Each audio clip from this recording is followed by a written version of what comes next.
On Board of East Hampton, you're live on the air and you're being recorded. Good morning, everyone, and welcome to the July 20th work session of the East Hampton Town Board. Carol, would you please read the roll call? Present. Councilman Lees. Present. Councilwoman Overby. Here. Councilman Bradley. Supervisor Van Sawyer. Present. Please join me in saying the Pledge of Allegiance.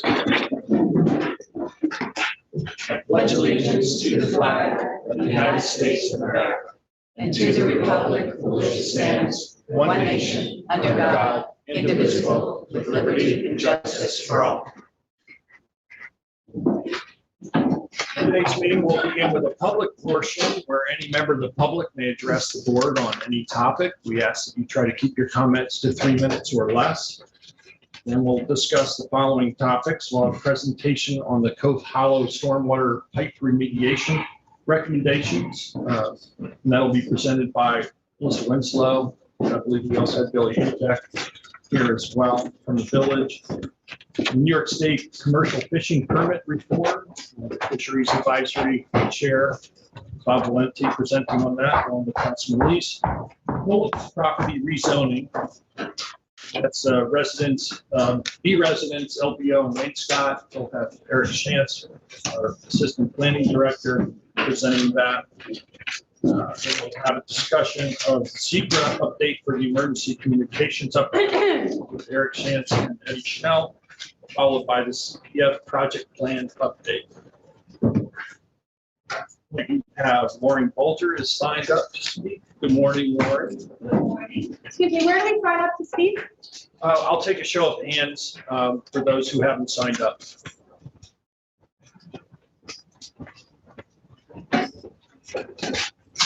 Kind of a new position, right? Like really front and center. That's okay.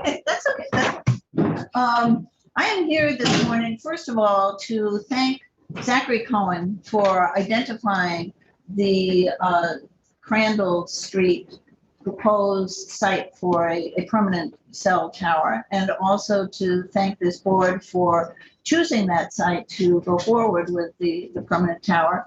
But I also want to say that I'm not so sure it's the right place for a temporary tower, and I'll tell you why. I know there are problems with the fire department site in terms of variances, and things have not been done, I guess, in as orderly a fashion as this board would want. And yet, we in Springs are in a state of what I would really call an emergency. And I think it's important that we act as quickly as possible to solve this problem temporarily until the permanent tower can be built on that little area off of Crandall. Now, I'll tell you what. First, timing. Just put the mic down. Oh, I'm sorry, can't hear me? Yeah. Is this better? That's perfect. Okay. I hope you all heard what I said before. Yeah. Okay, the first is timing. As I understand it, that tower at the firehouse is ready to rip, and Elite Towers could go in there, and I'll be conservative and say within 45 days, they could have 3 carriers in there up and running. Whereas I believe that the Crandall property will need some, Tearing down of trees. It will need tearing down of trees. Well, perhaps. Excuse me, can you please not interrupt? You'll have your opportunity to speak. It will need some work before it can be up and running as a temporary tower. The second consideration is the height of the tower. The cell on wheels, known as a cow, as I understand it, will go up about 100 feet. And that should be adequate, but the tower that is already existing at the firehouse is 150 feet. And I am not an engineer, but it seems to me that's 50% higher than the Crandall property, and it seems to me that would be more effective in transmission. Or what else? Number three, the number of carriers. As I understand it, the cow can only accommodate 2 carriers, whereas the tower at the firehouse could right away accommodate 3. And remember, I'm not advocating this in a permanent way. I'm just trying to solve a temporary problem in Springs until such time as the permanent tower can be erected on Crandall. And the last would be, and again, I don't know the exact figures, but I think that the Crandall site will come at some cost to the town. Of course, some of that would be recouped by the carriers.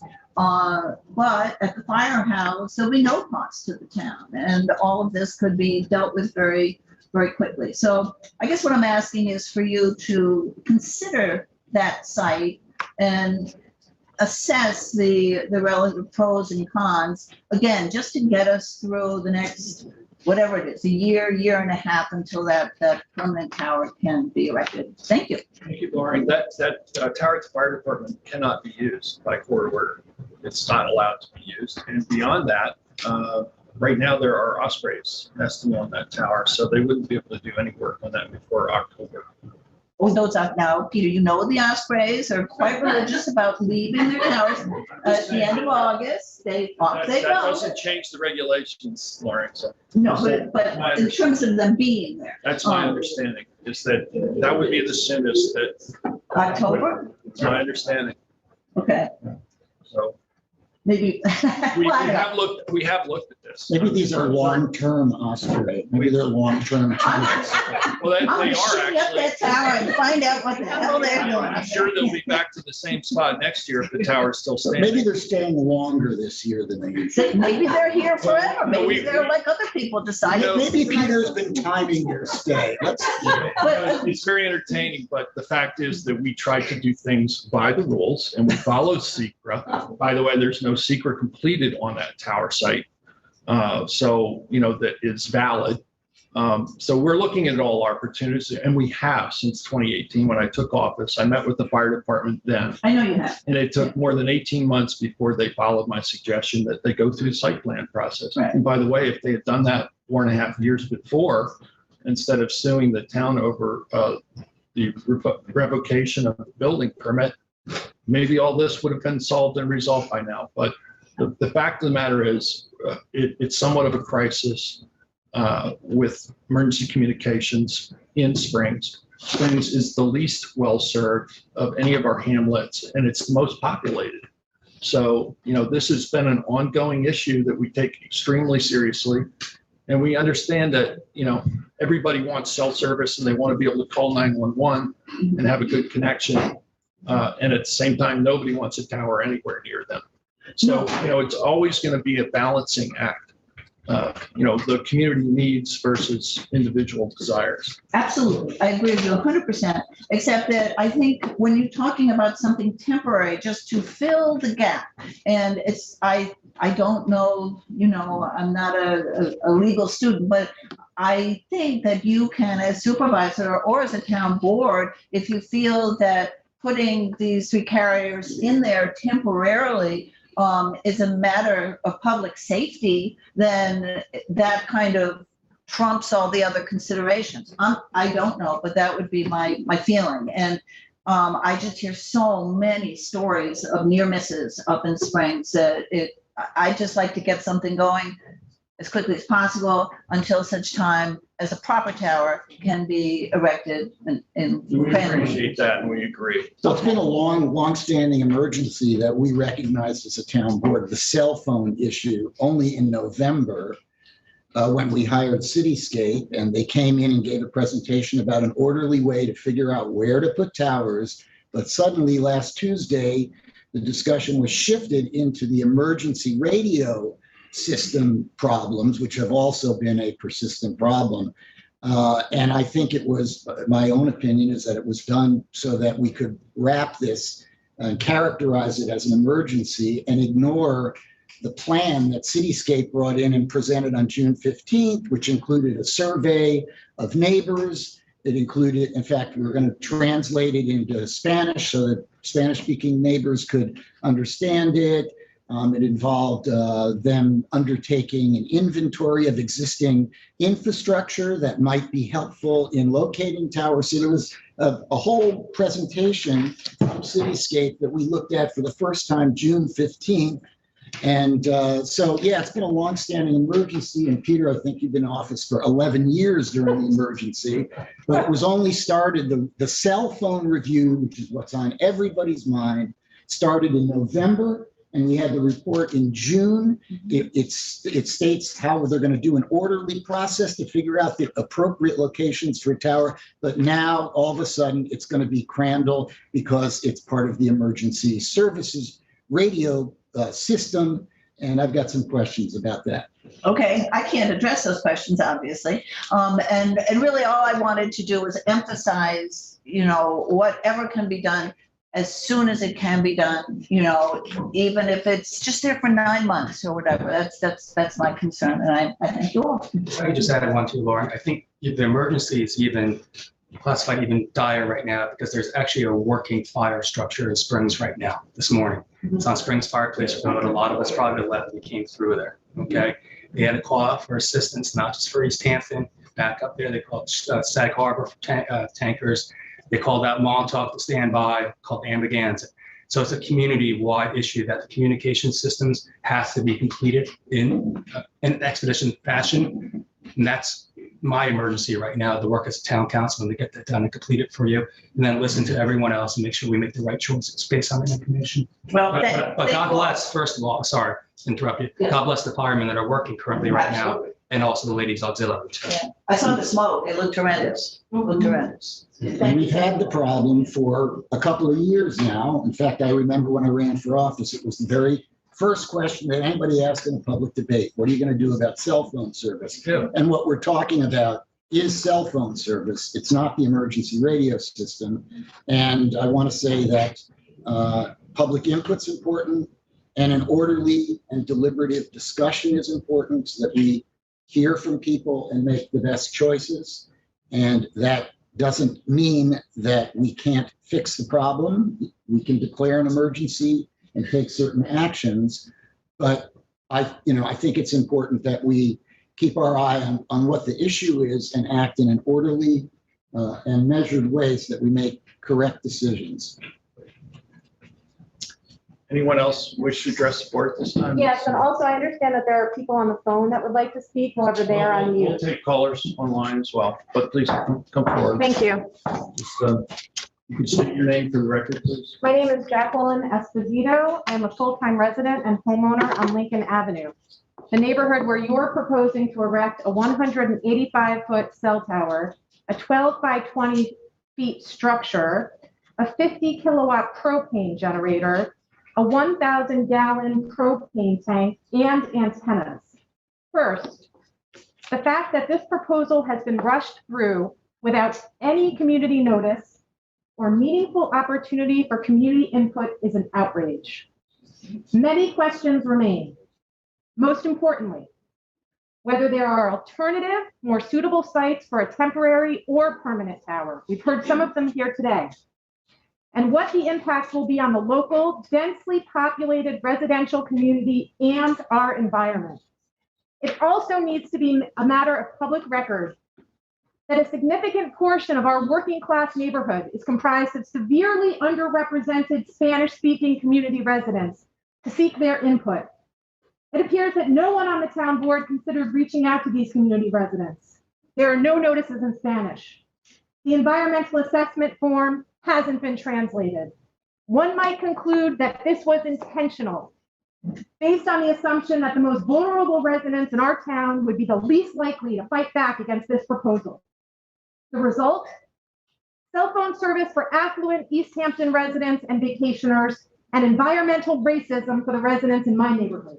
It's shameful. I urge each of you to visit the woodlands you're proposing to destroy to erect a 185-foot cell phone tower. You'll see that the area is surrounded by homes on each side, homeowners in this room and on the phone.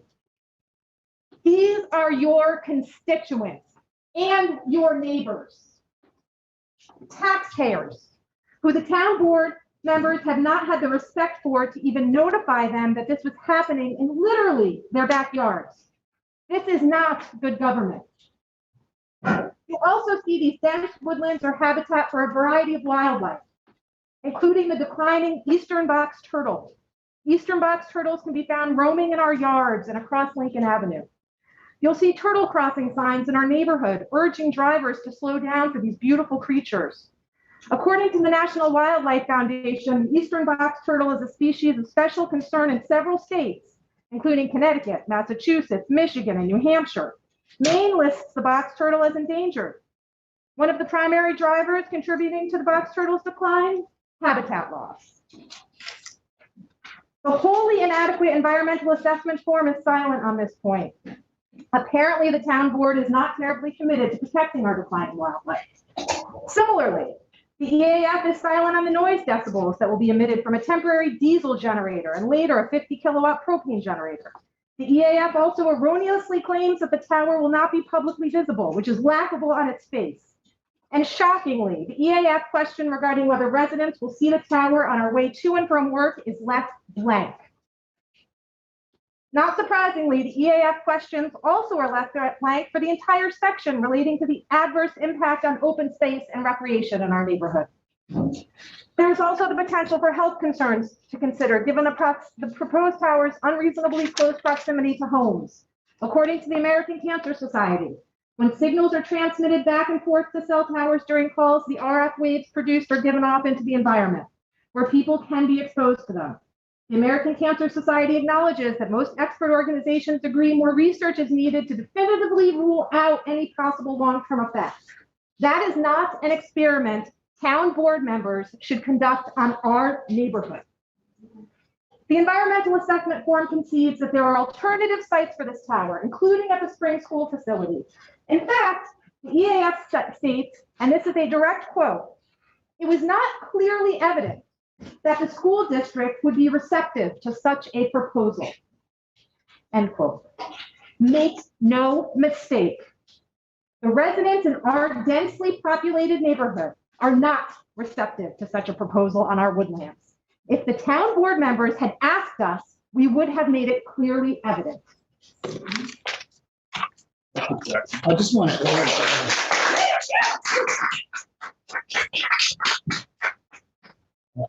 add, a comment. That's why I mentioned in the cityscape plan that cityscape proposed to do a townwide survey, and I believe we are translating the survey into Spanish so that the members of our community who speak Spanish could understand what's going on.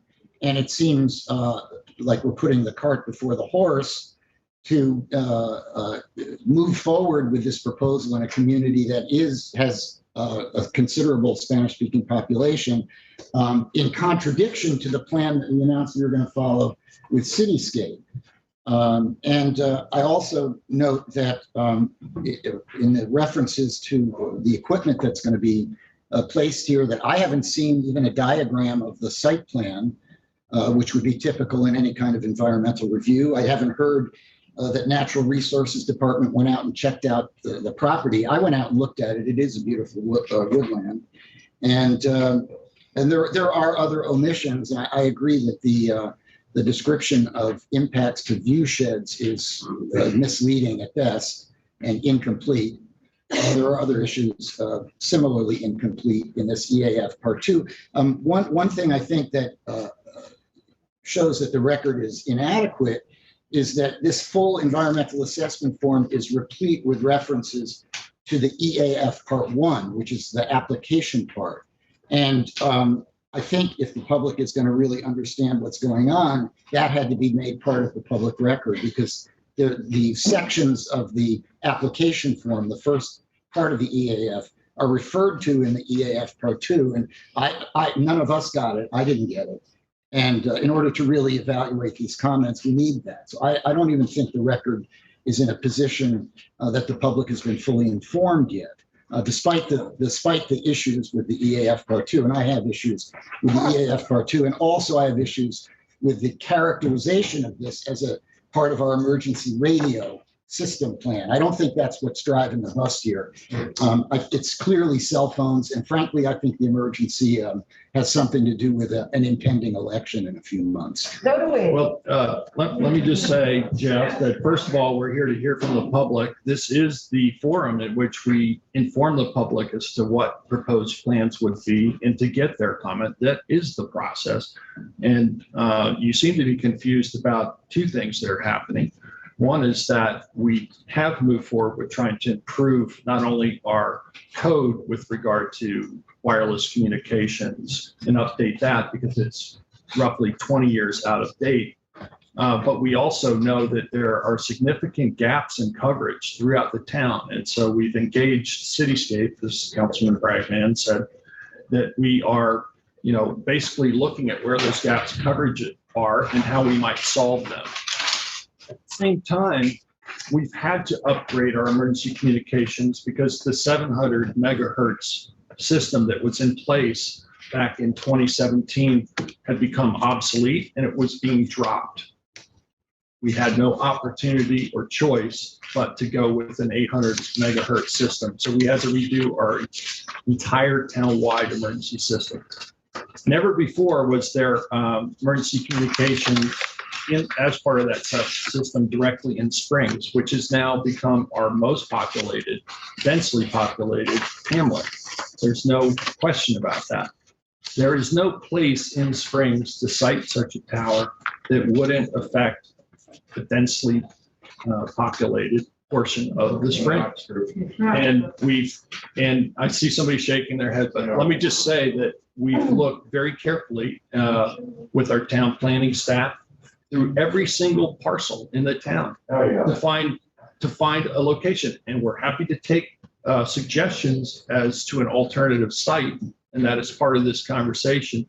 But the fire department site is not going to go forward without the necessary approvals. I just want to make a point here, if I may. Jeff, let's No, move on to I'm public sorry, comment. And Peter. you can save your comments for when we have the town board work session discussion, because I'm going to make a comment, Peter, because there you go again. Every time I raise a process issue in our review, and that's what I'm talking about, fair process. We obtain our power to govern from the people, which makes it important to listen to the people. And Peter, you have to say, oh, you must be confused, Jeff. And lately you've been calling me Mr. Bragman, and I hear that, Peter. But what I've talked about in plain English, and I've talked about it with Kathy in the last work session, is the complete inadequacy of bringing in the public on this issue. And Kathy said, oh, well, we talked, and she named 3 people who were town employees and said, we talked. And Peter, you said, oh, she brought it up in the spring CAC meeting. Well, not really. I've talked to people that were at the meeting. She alluded to something that was in the works. And if you've studied every site and know everything about where towers should go, why did we unanimously adopt this plan by Cityscape that outlines a process to do just what you're claiming is already done? And my question is, where's the record, Peter? Was that done in executive session? Is it on paper? Are the residents who live there entitled to see anything? Or do we rule instead of govern? I don't believe in ruling. I believe in governing and listening. We are about governing, and Not well. and at this point, I'd like to hear from the public instead of the councilman. He'll have plenty of opportunity to discuss this when we get. I to know that you as an don't like agenda being item. questioned, Peter. No, I love being questioned, but not by you, Jeff. Thank you. I'd like to hear from the public. Can we have a conversation about this issue? Yeah, we'd love to. Yes, sir. The young man in the back. And I'll just say that this is governance. This is the ability for people to come and directly give your input. There is no done deal here, but we have to solve this problem, and we have to engage the community to find out how we do that. And I've heard a couple of people say that there are alternative sites. Please let us know if you think they're viable, and we will check them against the research that we have done. Did we do Please, posting on our excuse website, by me, the way? Jeff, speaking of please, notice? let this young Just man. question. We haven't gotten that far yet. We The haven't- process This goes is one literally at the a very time. beginning Last- of our last governmental week- process. You last- want the Order. process to be now, so Order. you want to argue Thank you. about it. Order. Thank you very much. I would like to hear from the public because that is good governance. You young man. I didn't write have anything the down. podium. So hi, I'm Jack Hodgins. Lived across those woods my whole life. Used to play with them with my friends back in the day, ride bikes.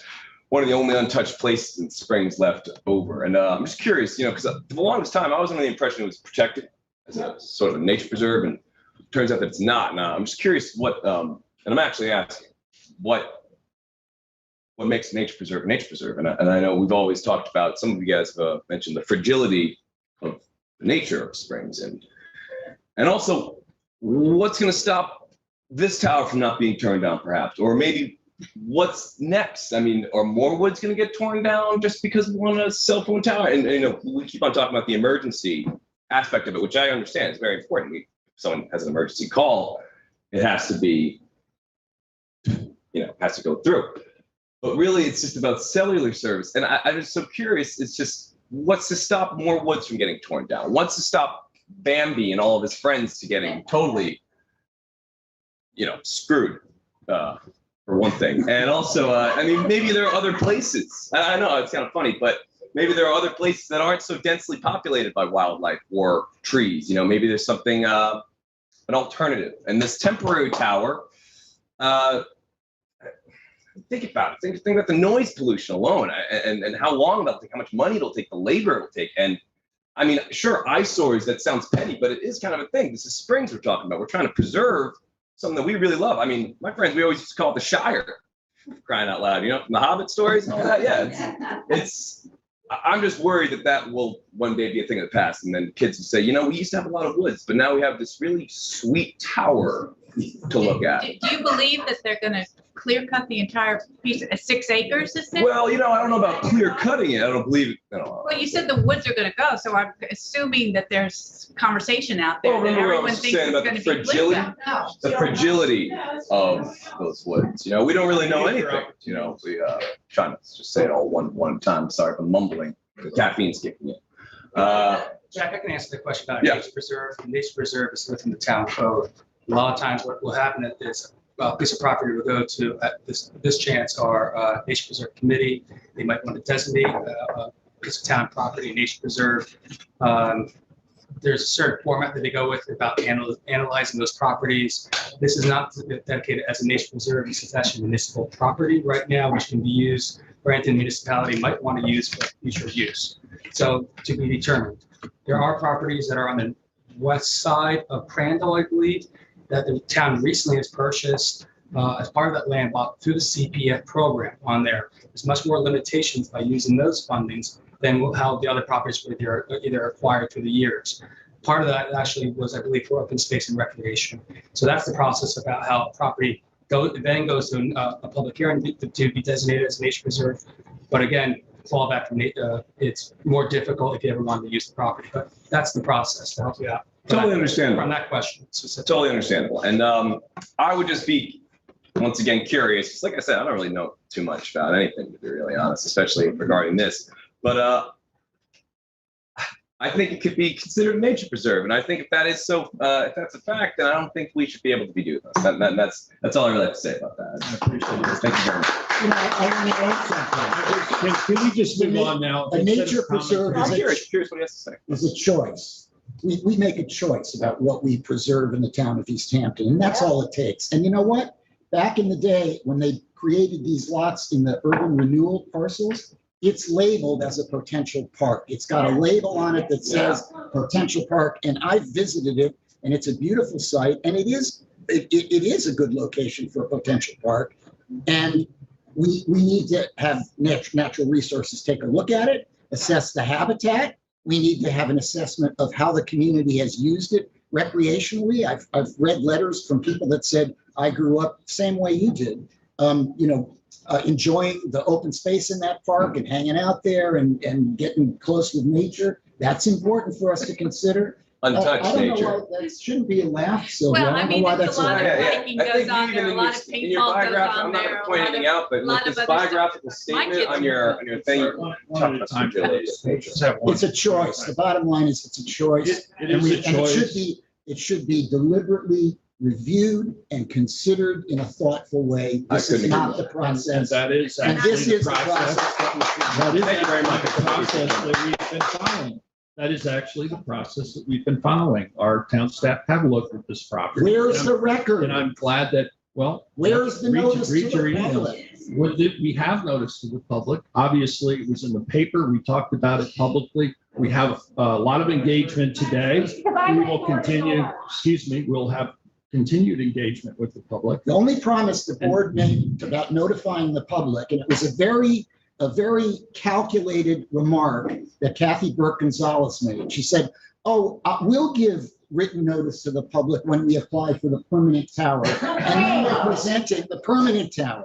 And then they present an EAF document, an environmental assessment document that issues the conclusion of which, the recommended conclusion is no environmental impacts for both the temporary and the permanent tower. That's not what I consider to be public notice. That's not getting the consent of the governed. That's not governing, that's ruling. And I'm not confused.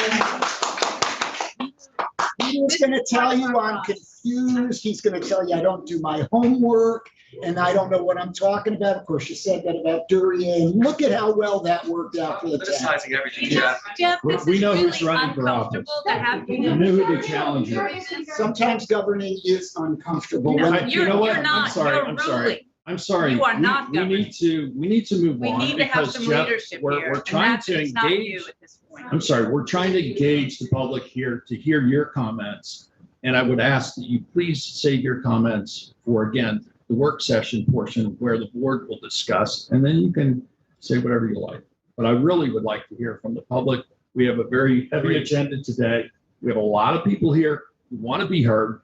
They want to engage with their Stop government. talking and let them come. Exactly, that's my point. Yes, Randall.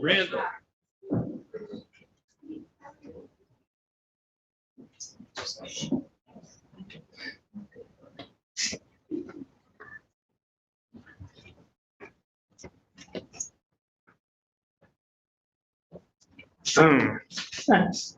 My name is Randall Rosenthal. I've lived fairly close to this site for the last 41 years. My son grew up playing in there like every other Springs kid. So I admit I have an emotional attachment to it. First thing is, the only reason that the tower at the firehouse isn't being used is because someone with more influence than we have stopped it. Yep.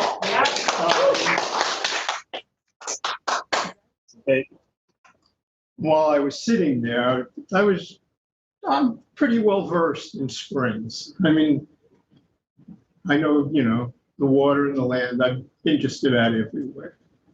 So I was thinking, if you gotta build this thing, where actually would be a good place to build it? Well, right behind this site is the dog park, which is much larger and already cleared. So that was the thought. My second thought is on the east side of Acaponic Road, there's hundreds and hundreds of forested acres with no houses. If this thing really just takes 100 by 100 foot little plot and a dirt road going to it, then bury it in there somewhere. It's also higher ground, much higher ground. This is about the lowest spot in Springs. It's the pits. So that's my thought. I also know that from years of working, in architecture and coming before boards and all that, by the time they have public hearings, things have already pretty much been decided. Maybe I'll get proved wrong. So Randall, thank you for your comments, and I'll just state that those areas that you discussed as potential I'm old and sites, deaf. What are you saying? the areas that you mentioned that could be potential sites are actually dedicated parkland. So we have a very limited number of parcels within the town that are not dedicated parkland. and can be in our municipal, available to municipal use. Yes, sir, in the red shirt.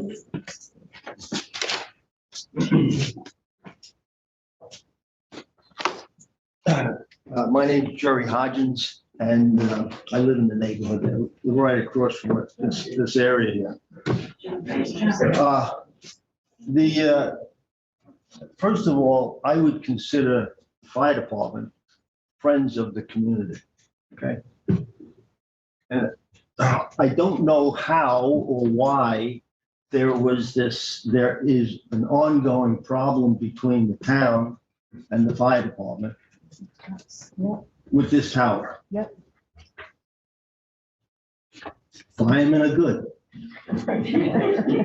What is the problem? Yep. They want the tower. They have the tower. And because of some problem with the building department or zoning department or whoever, which is representing the town, has a problem with the fire department, friends of the community.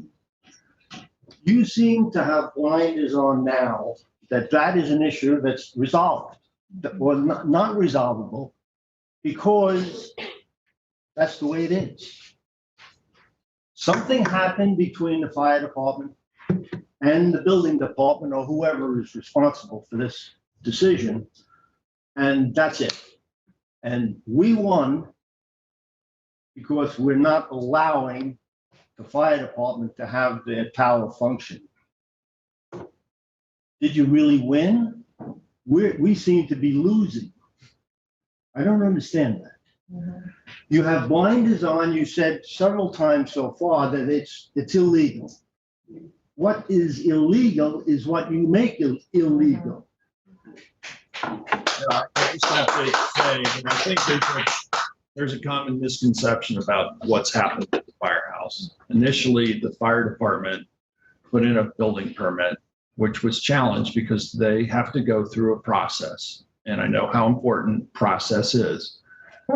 So, that was challenged. And the town, the way to challenge the legitimacy of that permit is to go to the zoning board of appeals to make a ruling.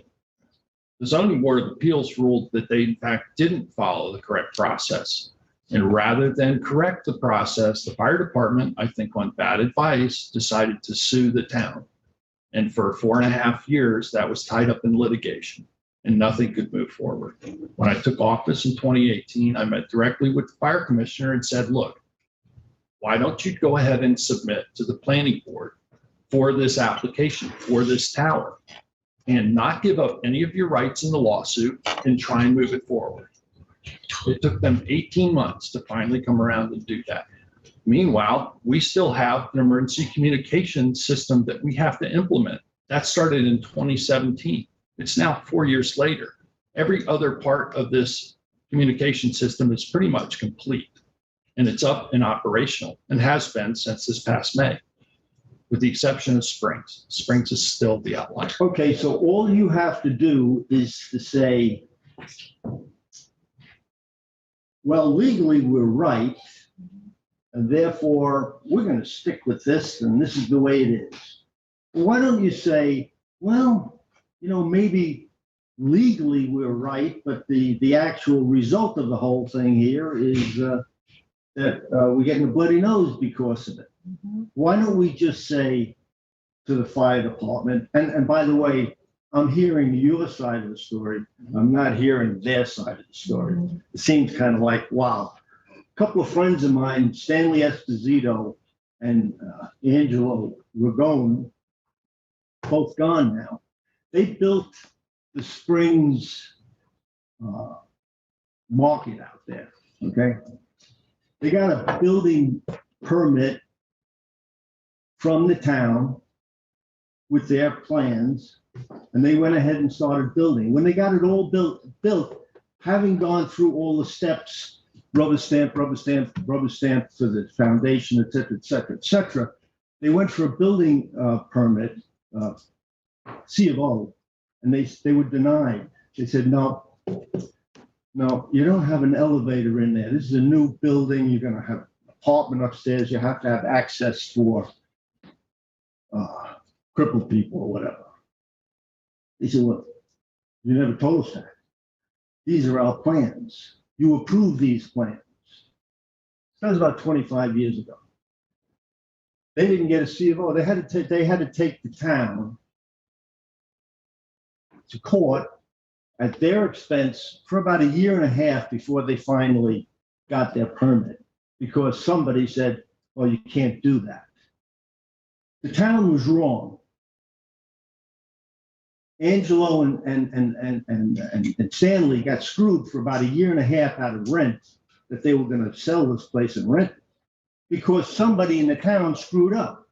Well, I don't know what the deal is with the fire department and the town, but that's the place where instead of looking arbitrarily for a piece of property, you already have the property. You've got people living in there that want the tower, and there it is, plug it in. That's it. Court's ordered to that tower. You could change the law. You could tell the court, say, no, now we have an emergency. Well, And that we've is something I was- rethought this, and we want that tower. That is the point I wanted to make as you were talking, that we do have emergency powers. I don't have the answer, and I don't know the answer, but we do have emergency powers, and I wonder how that would relate to the issue of the tower at the firehouse. If we declared an emergency and said to the court, and what the court was saying is you got to go through this process to approve the tower. If we then used our emergency powers and said, we've got people that could have a heart attack, we have somebody in the room who had a daughter who had heat stroke and couldn't get cell phone service, we've got an emergency, we're temporarily going to put cell towers, receptors on the firehouse. I wonder how the court would react to that. Mr. Hodgins, just to give you some of the dates on there, the zoning board of appeals in 2015 is the one that determined that the process, that the Springs Fire District, not the department, there's a difference between the district and the department. The district is more the commissioners, the department is more of the fire engineers or the fire department, the firefighters that are out there today. That was in 2015 that the zoning board overturned the decision of the principal building instructor. In 2020 is when the state Supreme Court upheld that zoning board decision. And in July of 2018 is when the fire district submitted their application for their tower, and they're running parallel, meaning the court decision to be coming, okay, in the state Supreme Court, and then the planning process that they went through. They finally got paused deck, I believe, which is a process of the planning process. You better explain that. I'm sure he doesn't know what pause deck. You can please let me finish. I keep decorum. Part of me keeping decorum is trying to give respect to the individuals I'm talking sorry, to. David. I didn't mean to Thank you. interrupt you. So in July of 2020 is when the last submission ever came in from the fire district on this poll. We finally got a submission about a week ago. So it took the fire district about a year to actually move the application forward. I don't know why not, but it's the application of the fire district. I think the town is willing to work as hard as we can to solve the emergency communications process. But I have to have a question to the fire district why there was such a year gap in getting another submission in there, because I do believe also there's an emergency for communications and also cellular need. I just wanted to give you some of the background on the dates. Okay, I'm getting the background from you. Once I said before, I'm not hearing from the other side. I'm going to personally go down to the firehouse and talk to the chief. And I'm going to say, why? How have you screwed up for so long? Why? And I want to hear what he says. And then maybe this whole thing can be solved with a conversation face to face between you and the chief of the department down there and say, why can't we get this thing resolved? And then you go to the Court of Appeals or whoever, because you create the law. You tell the judge, we changed our mind. We're going to give them all that they want. They're going to give us. Let's hear from our town attorney. That's not the law that the court based their decision on. The court based their decision on case law in the state of New York. We don't have the ability to change that.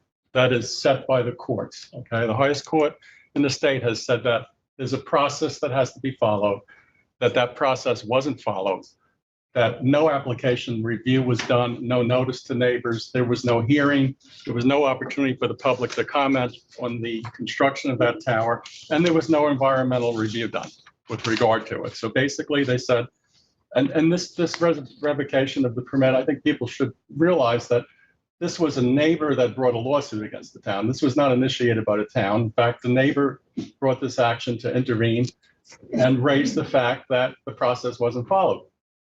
He appealed to the zoning board. The zoning board looked at it and said, "You're right, the process wasn't followed." Went to court, was challenged by the applicant, and the court said, "That's right. The secret process, state statute, not ours. We can't change that. Wasn't followed." And that the balancing test that's required to be done by an independent agency, not the applicant themselves after the fact, which is what happened here. They did their own balancing test, which is something that the court basically said you can't do. You're an interested party, was interested in the outcome. You shouldn't be charged with doing the balancing test. That the appropriate agency was the zoning board. Zoning board did that and said the permits should not have been issued. So it was the zoning board that made this decision, and the court, based on court precedent and New York State environmental regulations, said that the zoning board was correct. We don't have the ability to just override the requirements for a secret review or the Monroe balancing test. And the applicants deciding that now they have to, becoming aware, I suppose, that they have to go through this process. They said, well, okay, we're going to come back with an application, but it's not going to be for this tower. It's going to be for a different tower in a different location. Why? Because this particular tower is very close to a property line, requires extensive variances, and requires a site plan approval. The new tower that's proposed is in a more conforming location, so it doesn't require variances, or it doesn't require the extensive variances that the existing tower does. And they're going through the process now. There was an environmental impact statement that's in the process right now. I don't know, I believe it's been submitted. It's being reviewed by the planning board, and they'll decide if it's adequate or not, and it'll move forward in the planning board. And there'll be public hearings. The public will get an opportunity to come in and give their comments to the planning board as to whether or not this is an appropriate application or not. If their variance is required, they'll have to go to the zoning board and get those variances as well. And that's the situation right now. They didn't come in for the existing tower. They didn't come back to the town and say, okay, we'll do the process properly. They just basically abandoned that tower, which is why we're getting letters from the neighbors' representatives saying, why is this tower still up? Why have you not done something to have it removed? And that's where we are right now in this tower. So it's been 5 years now. Yeah, the Ospreys, remember? Okay, so what you're saying is the fire department plans on putting up another tower? Yeah, right now they have a proposal to kind of, I believe it's located closer to the building, which gives it separation from neighboring properties. Well, here they go. There you go. You've got a place. It's been 5 years to get us to this point, and it's probably another 1.5 years for them to go through that process. Oh, it's going to take you so long, that long, just to put this thing up over there. And the emergency that exists now, apparently, has been going on for how many years, have you said? For a long time. 2017 is when. Oh, okay, so now all of a sudden, forget about everything, we have an emergency. In other words, let's make it catastrophe that we can take, that we can use to do what we want to do. Let's declare an emergency and put a cow in the firehouse property. Yeah, it's a private property. It's Yeah, maybe move they'll on to the consent. next, The fire department wants it, friends of the community. They're gonna tear down one, put up another one, let them get through the process quickly. Talk to the people in the zoning, your zoning department and building department. Call up the state and say, let's get this thing moving quickly with the approvals that they need to start construction, because it's an emergency. Thank you, sir.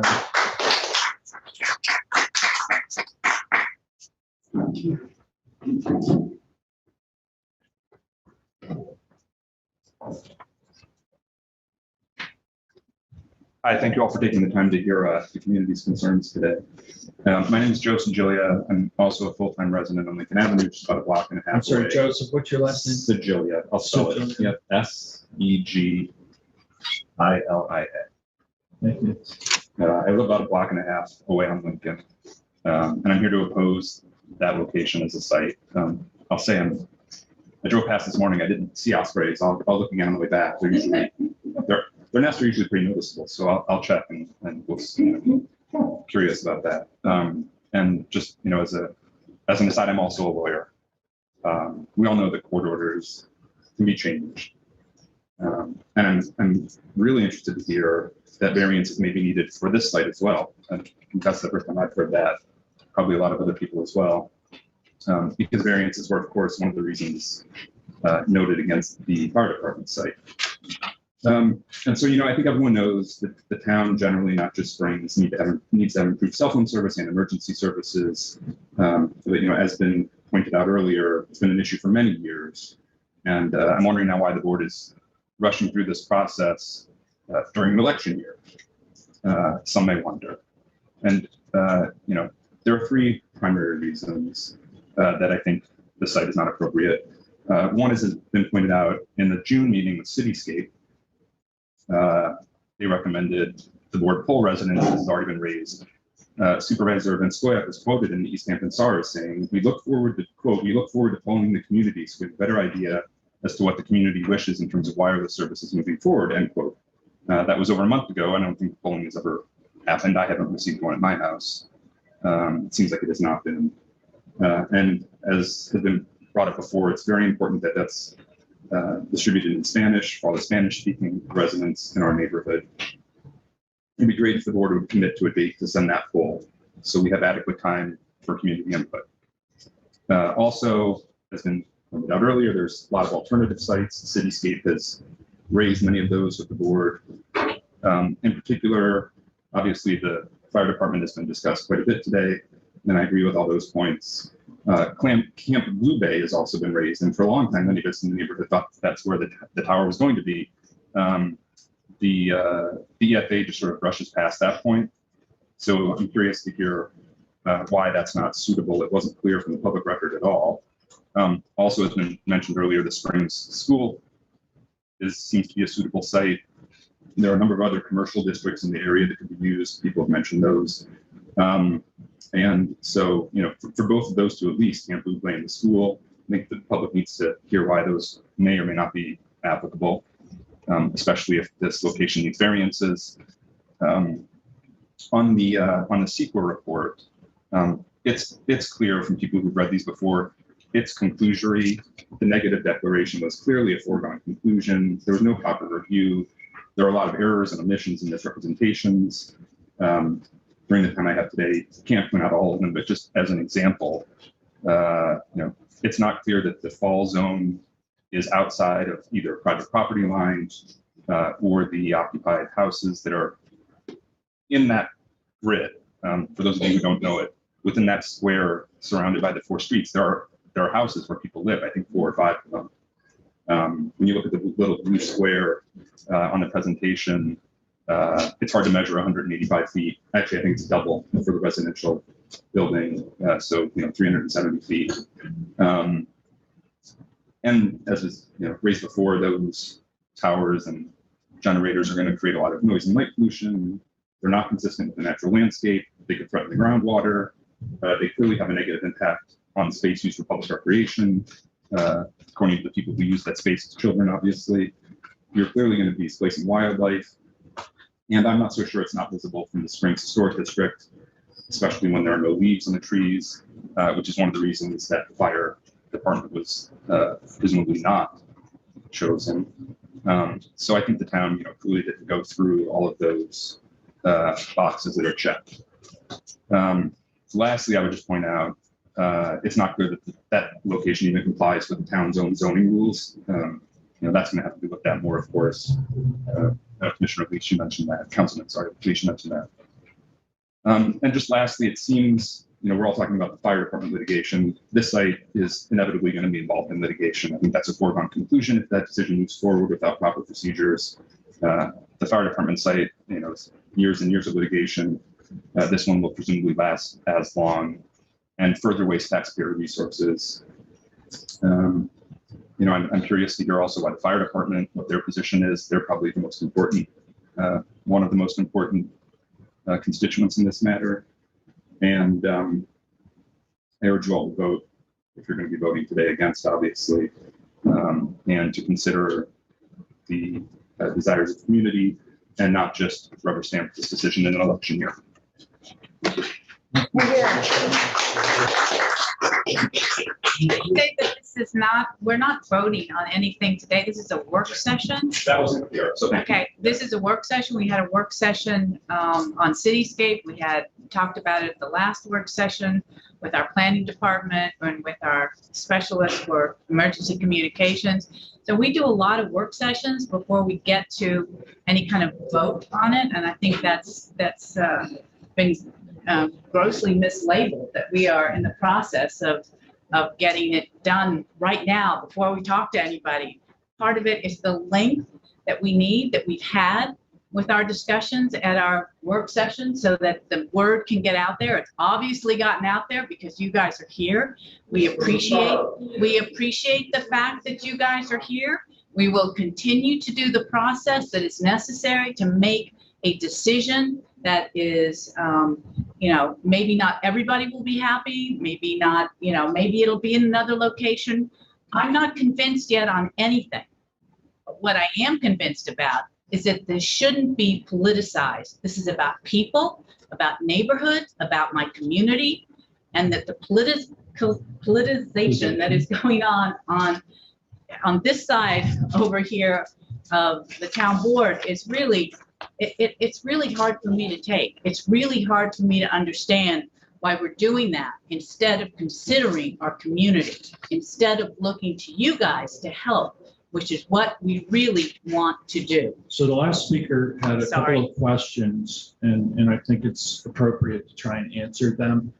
There was a discussion of the poll. The poll, we did hire someone with a blanket purchase order to do the translation into Spanish of that poll. That's been completed.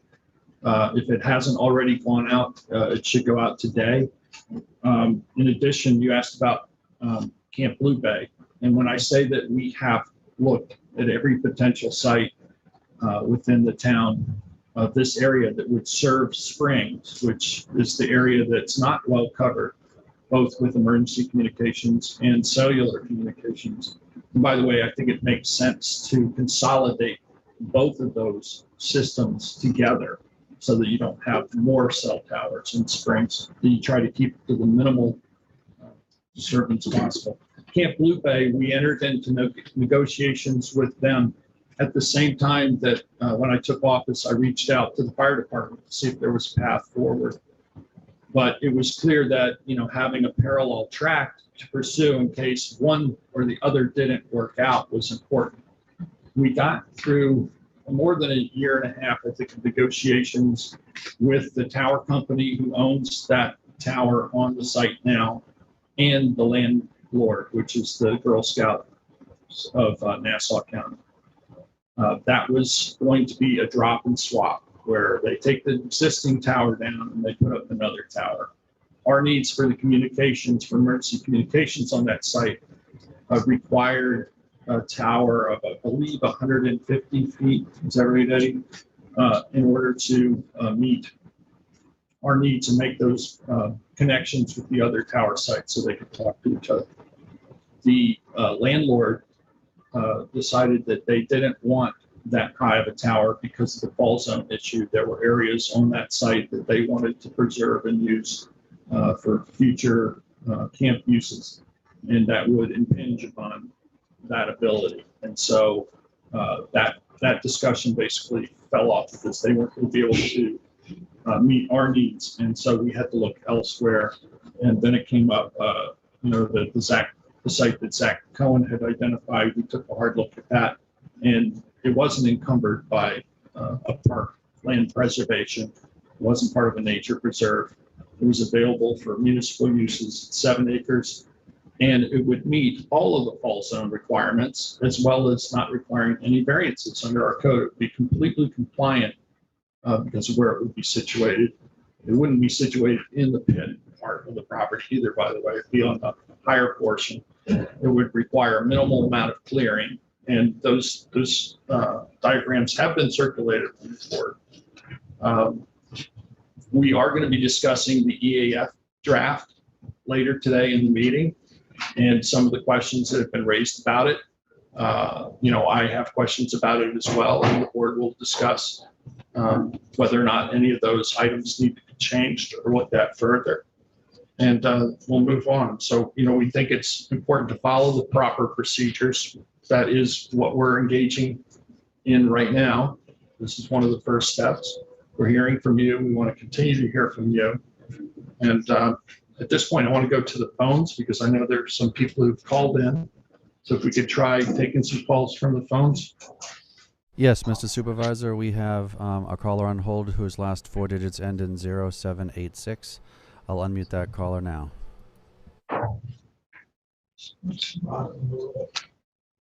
Hello, caller. Could you state your name, please? Yes. I'm sorry? Could you please state your Hello? name? Yes, of course. This is Lawrence Mayer. I live on Talmadge Farm Lane, and I have obviously been following this whole situation with the Springs Fire Department from the get-go. We all know it was erected without a building permit. We all know that the residents were not notified of the impending building of the tower, and there is no SECRA approval of the tower. And I also I've written an email to members on the street just now as to what is the status of the 200-foot or 199-foot tower at the recycle center, the one where the panels were blown off. Apparently, that tower does not house any cellular transmitters.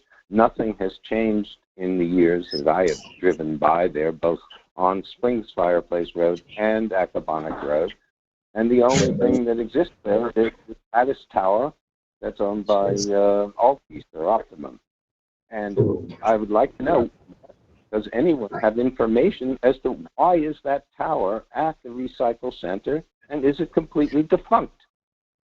What went wrong? I was told by members of the town board, I won't mention names, that, the contracts were near completion. I'm going back to 2017. Contracts with the cellular carriers were near completion, and that there would be cellular service. Can anyone shed any light? I'm going to ask Eddie Schnell, our communications expert with the town, to address that. Well, I've been trying for 4 years with members of the town board. They could have contacted the town's cellular communications expert. They're supposed to be serving a system. So the white tower is a stealth monopole at the recycling center in East Hampton. So you can't actually see the equipment inside the tower, but it does have AT&T and Verizon. They have moved off of the Altice, formerly Cablevision tower across the street. And Sprint and T-Mobile are on the existing tower directly next door at the highway yard, which will be torn down at the end of their leases, and they'll have space on the new tower as sanitation. I was my understanding that was to replace it. Now, if there was such an urgency for communication, why did we have to leave that old tower standing and not put new broadcasters in the taller tower, which would improve communications over a far wider area? That other tower is something like 130 feet tall, if that. So the existing boondoggle, absolute boondoggle, and no one is taking responsibility. The existing lattice tower is owned by Altice, and they were actually kicking all these cellular providers off. So we provided a way for this to continue as it was with the 4 carriers that were in that area to remain in that area. And Altice will do whatever they want with their tower. They own it, not the town. I understand, and I see that tower is probably as old as I am and probably can't support current requirements that we need for transmitters on it. Yes. certainly looks inadequate. So that's a dead issue. And I don't know what's the range of those transmitters. Some of them are pretty low. And we know that with deforestation in springs, lots of trees, that blocks cellular signals. It's very simple. It's line of sight. But why this should take 7 years to get to the bottom of this is beyond me. Someone has to take some responsibility here for this boondoggle. We pay our taxes. Thank you for calling, Lawrence. We'll go to another caller, please. Yes, moving on to the next caller. The last 4 digits of their phone are 3269. I'll unmute that caller now. Hi, this is Anna Nunez, and I'm calling on behalf of the family that lives in 183 Four Pond Boulevard, which is right next to the firehouse. And I'm calling not to oppose the new not to oppose or oppose, but just sharing my thoughts of what we went through and what we're going through. As you can understand, for where my family and I are located, we're directly under the fault zone of the tower that's existing in the fire department. And I'm everyone that's present there to express their disagreement with the new tower should be grateful to be given this opportunity to speak about it, because we weren't even given the opportunity, nor there was no notice nor anything. So that's why there's such huge legal battle right now that it's been going on. But it's because we weren't even given due course to express our opinions and share our fears. And also, I just want to highlight that as living under the tower, once antennas are put up, it would be extremely dangerous. I think there was a couple of debris falling out from the pole at the landfill, and we can't imagine what would have happened living so close to the pole that we live by. Like, my house is right there, my family's right there. What could happen? And I think the town should look for a place where the harm it's least harmful. I don't think there will be a perfect place, because there will always be different situations that the town will have to deal with. But I think they should take the time and listen to all the citizens, everyone that's concerned with this, from the existing tower, the one that's proposed, and make an assessment of where this can be put up. And I understand that the cell service is really bad. It's very frustrating, and I was part of the fire department, and I just want to let you know, when the tower was put up, no notice was even given to the members of the fire department. And the only reason why I found out that pole was one morning I was walking my dog, and all of a sudden there's a tower that was put up in the middle of the night.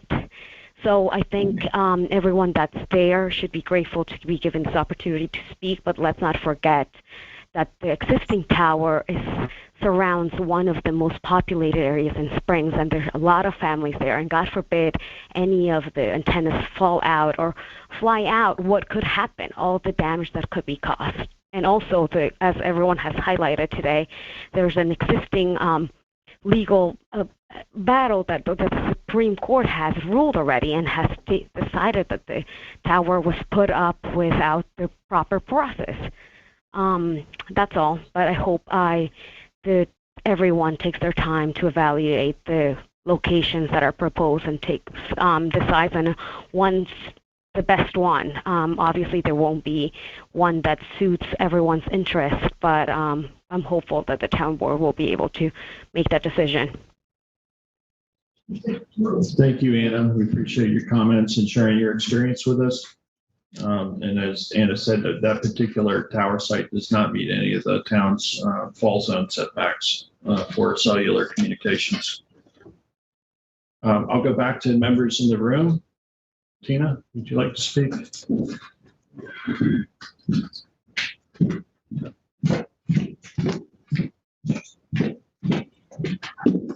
Good morning, or is it afternoon by now? Afternoon. Good afternoon.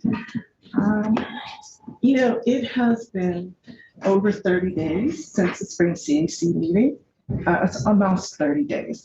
At the time, Ms. Gonzalez was asked to bring the following idea to the entire town board. Please allow the temporary use of the existing 150-foot monopole on the department property on an emergency basis to provide reliable cell services by 3 major providers, AT&T, Verizon, and Sprint T-Mobile. The existing infrastructure could be used as it looks, as it exists, and as it stands today. Not the addition of outside antennas for cell use, that the cellular equipment would be inside that 150-foot tower. Until a permanent home for a larger 100, whether it's 165 to 185, housing both cell and emergency equipment is found after the necessary review process. The why and how of the necessity of using that tower immediately, the one that exists. So let's not be confused with apples and oranges. And I appreciate Mr. Jilnicki, and what is really coming out today is that there is a current application that stands before the planning department, the same way that a current application will stand before the planning department in the future for a larger pole. That is, people, I think I was confused. It wasn't clear to me. And while I'm in the middle of that, the extensive litigation that went on for 5 years was one suit. It was one case, and it sat on one judge's desk for 5 years. So that's not too much of a heavy lift for that one neighbor to throw in that lawsuit and have it sit there for 5 years. The point is, we are here now. We're here now. So I think the why and how, the necessity of using the existing tower should be first and foremost in the mind of every town board member. And I'm not being facetious, but not the baffling why we can't, tell me how mindset presented at the work session on the last time on July 13th. I spoke before I saw the presentation from Cityscape and the presentation for the temporary use of a temporary tower on Crandall Street. So I spoke, but I had looked at it briefly and I heard more information. Thank you for putting the information out there. We all have to listen, sort out our facts, and make a reasoned decision to do something or not to. I mean, this is so repetitive, but all board members are solely aware of too many reports of the inability of Springs residents to make a 911 call in a dead zone. Or if you don't have the right carrier and there is no signal, you cannot call 911. So when your phone has no bars, you have no service. The combination of dead zones and lack of signals from providers not only affects us in our own personal emergencies, it affects our ability to report crimes, fires, and accidents to those who stand ready to help and serve us. As important, the lack of signal hampers the ability of our first responders in the police and fire departments to communicate with each other without undue or unnecessary delay.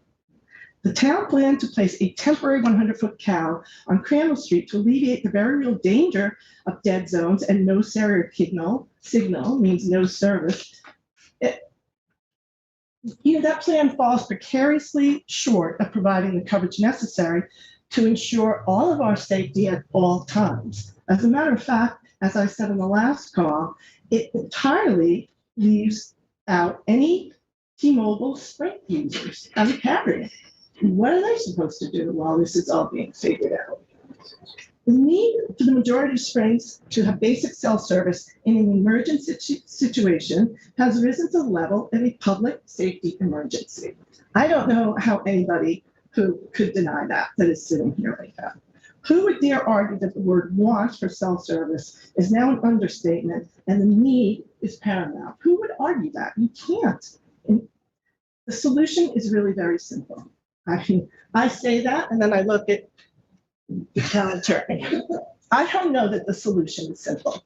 I don't know every step that it would take to do this. But the town board should recognize a public safety emergency exists. That's number one. It's been said over and over and over. We get it, we understand. this is a public emergency. This is a safety issue.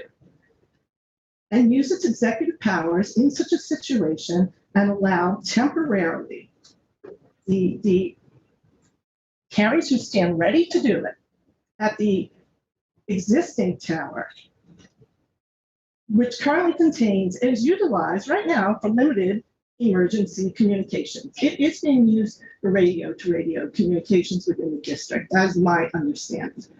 That tower should not come down right now. As a matter of fact, I'm hearing something interesting. Somebody said there are letters, and I heard the supervisor say there's been pressure to take down the existing pole. I would like to see those letters. Are they public? Talk to the town Mention attorney. you can foil, if you received it, you can foil All it. right.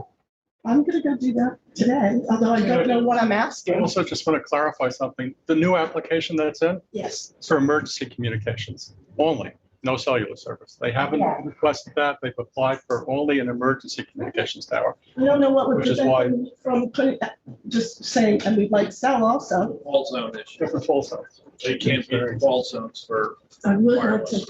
to talk about fall zones just for a second. I love the concentric circles that were put forth, and it would be very interesting to me personally to see one. And I am not unaware of what Ms. Nunez just said. There are many people that live in that area, however, and I don't mean this facetiously, the wick has not come down. Nothing has fallen off the tower. Nothing is going to fall off the tower. The temporary emergency cell service would be inside that tower in 10-foot increments, starting with whoever the big dog is at the top and going down. Again, the cow is not going to work on Crandall Street. It only holds 2 carriers because it's only 100 feet.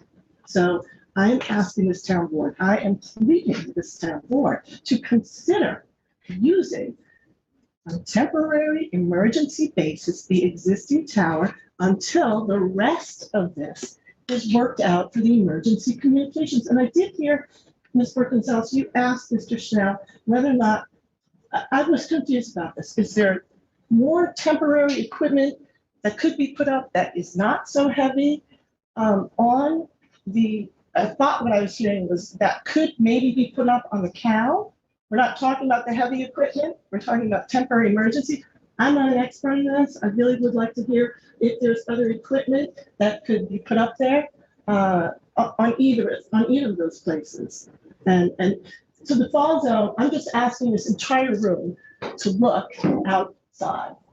If we were really concerned about the fall zone, which I'm not saying is a state issue, I wouldn't be standing here. I'd be afraid that the tower that's, I don't know how many feet, I'm sorry, that way, You can see it. it would fall on anybody walking to and from work, not only in this building, but in Justice Court and everything else. I'm not being facetious. I am asking you to consider your options, and I do believe using executive power and allowing that to happen could be done in 30 days. 30 days. You just have to speak to the commissioners. They don't object to the temporary use of that tower. And I don't think the cow that is being suggested is going to help us enough. All right, thank you.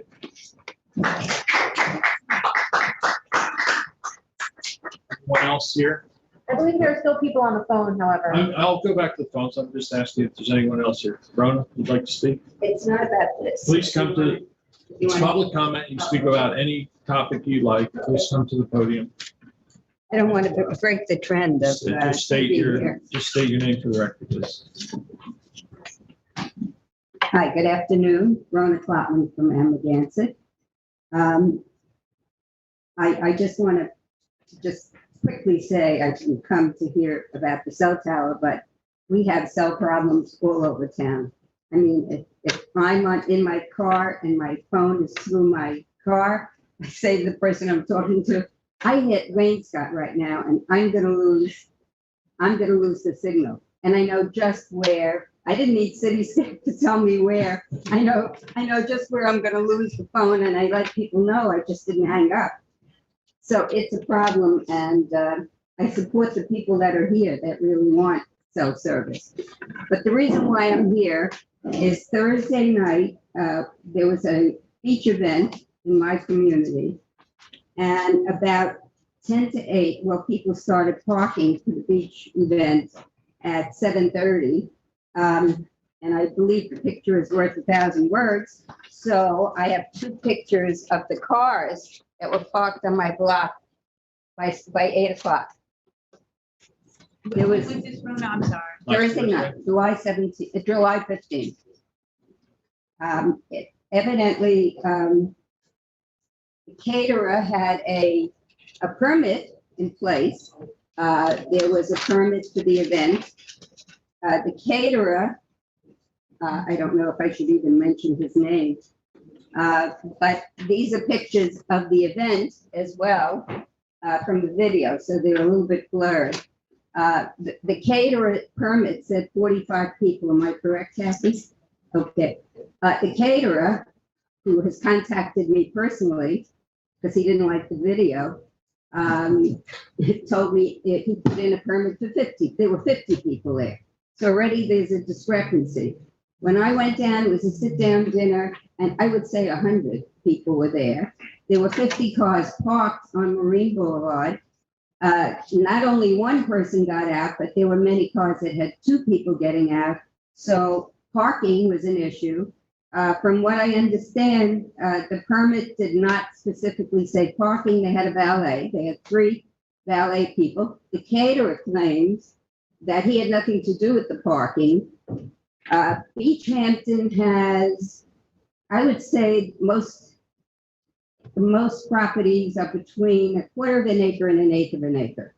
If you can get 3 cars in a parking in a driveway, that's a lot in Beach Hampton. There's no parking on any of the streets. So if you have valet parking for an event on the beach, where are they going to park? Well, I was told they're going to park in the driveway. That house that put the permit in is a share house. There are people there all the time, coming, going. They're parked on Marine Boulevard. And the night they had the party, where are they going to put? They have a driveway that maybe holds 3 or 4 cars. Maybe. It's uphill driveway right on the walkway. They use the walkway to go down the beach. And as a matter of fact, there were so many Manolo Blanco shoes there. I could have picked anyone I wanted and gotten a beautiful pair of shoes that night because they came all dressed up and bought their shoes to go down the beach. But I would like to ask this town to really look very carefully. And I know that Ed Michaels has been wonderful. He has called me several times. Mike Sarlo is very careful about Beach Hampton, but the permitting committee it hasn't been. And I don't know, Kathy, whether you have ever been down to Beach Hampton and gotten out and walked around our neighborhood. There's no parking anywhere. So please, when an event comes before you, please take that into consideration. Jeff is on that committee too. So if I the could just 2 of them. explain what happened. So we have come up with a caterer short form, and that's when you're having 50 people or less. And it's for use when you're using a beach that has a public parking lot, for instance, Indian Wells or Atlantic. The short form is not to be used if you're doing it in front of a residence, unless you're going to be parking on the property. It was our understanding that these cars were going to be parked on the property. We would never have permitted them to park on Marine Boulevard. We don't allow parking on Marine Boulevard with any of our events. So we have spoken to the caterer, and he's on notice that he had used the wrong form. We're going to make some changes to the form so it doesn't happen again, and we appreciate you bringing this to our attention. I appreciate your being receptive to what I have to say. If any event comes before that committee for permits, you can be guaranteed, if they say they're parking in a driveway, we don't have 1 acre, 2 acre properties. The driveways can't hold, my driveway holds 2 cars. What we're finding, Rona, is that a lot of the events these days, folks are Ubering to events so that they're bringing. Well, you can see they didn't Uber to this Yeah, event. I can see that from the pictures. Okay, well, I appreciate your looking into it and making sure that, Beach Hampton is not a parking area. Yeah, no, it was There's no unacceptable. parking at any of the streets, so It's I unacceptable. appreciate your Rona, thanks for bringing that to our attention. I just want to add that, because I am on the committee as well, that we are very careful in our deliberations about Marine Boulevard. Whenever it's mentioned, particularly the chief is, on it and says, there's never any parking there. They can never accommodate large groups. So it is known, and this is a very unpleasant and unfortunate violation. Thank you. I appreciate both your inputs. And just as an aside, the caterer said he had nothing to do with parking, that was the people. Well, I mean, something dropped in the town between the caterer's application and Well, the caterer didn't put the application in. The homeowner or the folks sponsoring the party put the share house. Okay, we have a lot of share houses in our area. That's another issue. Okay, thank you. Thank you, Rona. I'd like to go back to the phones now, and then I'll come back to people in the room. Michael, do we have any callers on the phone? Yes, we do. The next caller I have, the last 4 digits of their phone end in 1936. I'll unmute that caller now. Thank you very much, board. Thank you for holding this meeting. My neighbors, thank you for showing to this important meeting. I am here as a homeowner on Crandall Street. My wife, Paola, and I live at 26, which is about half a block from the set of lots that comprise the proposed tower location. And sorry, by could this, you just say your name for the record? Sure. Please, thanks. My name is Alex Rodriguez. Thank you. And so we absolutely and emphatically oppose this proposal. It's a proposal to install a temporary cell tower followed by a permanent 185-foot tower over 60-foot trees. These are mature oak and maple trees, and it's a green space between Lincoln Avenue, Crandall Street, Fort Pond, and Norfolk. To refer to something that Jack said, this is a place that has long been used as a nature reserve, and it's something that I've seen people foraging there. I see people walking through it very often. I know there are other sites that one of the council members, I believe, mentioned that were a bit further away, but the key to quality of life is walkability, and having a park-like land nearby increases quality of life, and putting a big antenna that is 3 times taller than the trees ultimately is an outlandish and extremely sad proposal. This is a place of much nature, and I know the kids are BMX riding. I looked at the circle in the diagram that is in the proposal, and it happens to be exactly on this formation of sand that creates a space for the kids to be jumping bicycles. It's in the middle of the plot, and there's an entryway from, I believe it's Norfolk. All those things will create eyesores. And I want to keep going about I want to talk a little bit about the environmental assessment form. And I believe the board has rubber stamped this assessment, and it seems like a rush job for a so-called emergency that's been there for a very long time. And that emergency is, I heard, I believe it was another council member stating that somebody had a chronic heart condition and that person needed a way to call in. What happened to copper? Why have we all of a sudden forgotten that copper exists and copper is reliable? And people, as far as I know, every home that has been built before, I mean, probably today too, I would wager that the vast majority of homes in Springs are rigged with copper lines that could be used for emergency services. So if somebody has a specific condition, please talk to me. I'm sure me and my neighbors, if you can't afford your own copper line, we will be happy to help you pay for that. So reach out to me. You can reach me at 212-602-1936, okay? This land was paid, the money used to buy this land was paid for by taxpayer money, and this should be for taxpayer use, and what we're discussing today is the highest and best use for the space. The Peconic Land Trust was allocated money for preservation of green spaces and farmland, not to reserve space for the erection of wasteful and aesthetically disastrous infrastructure that will ultimately diminish the quality of life, property value and have detrimental knock-on effects on the local community for who knows how long. I have reviewed the environmental assessment, and I find many, many errors, and this document cannot be adopted by the town board. The draft is abysmal. It's embarrassing. There are many, many big mistakes. Section 2, impact on geological features, inquires whether the proposed action may result in the modification or destruction of or inhibit access to any unique or unusual landforms on the site, such as cliffs, dunes, minerals, fossils, caves, etc.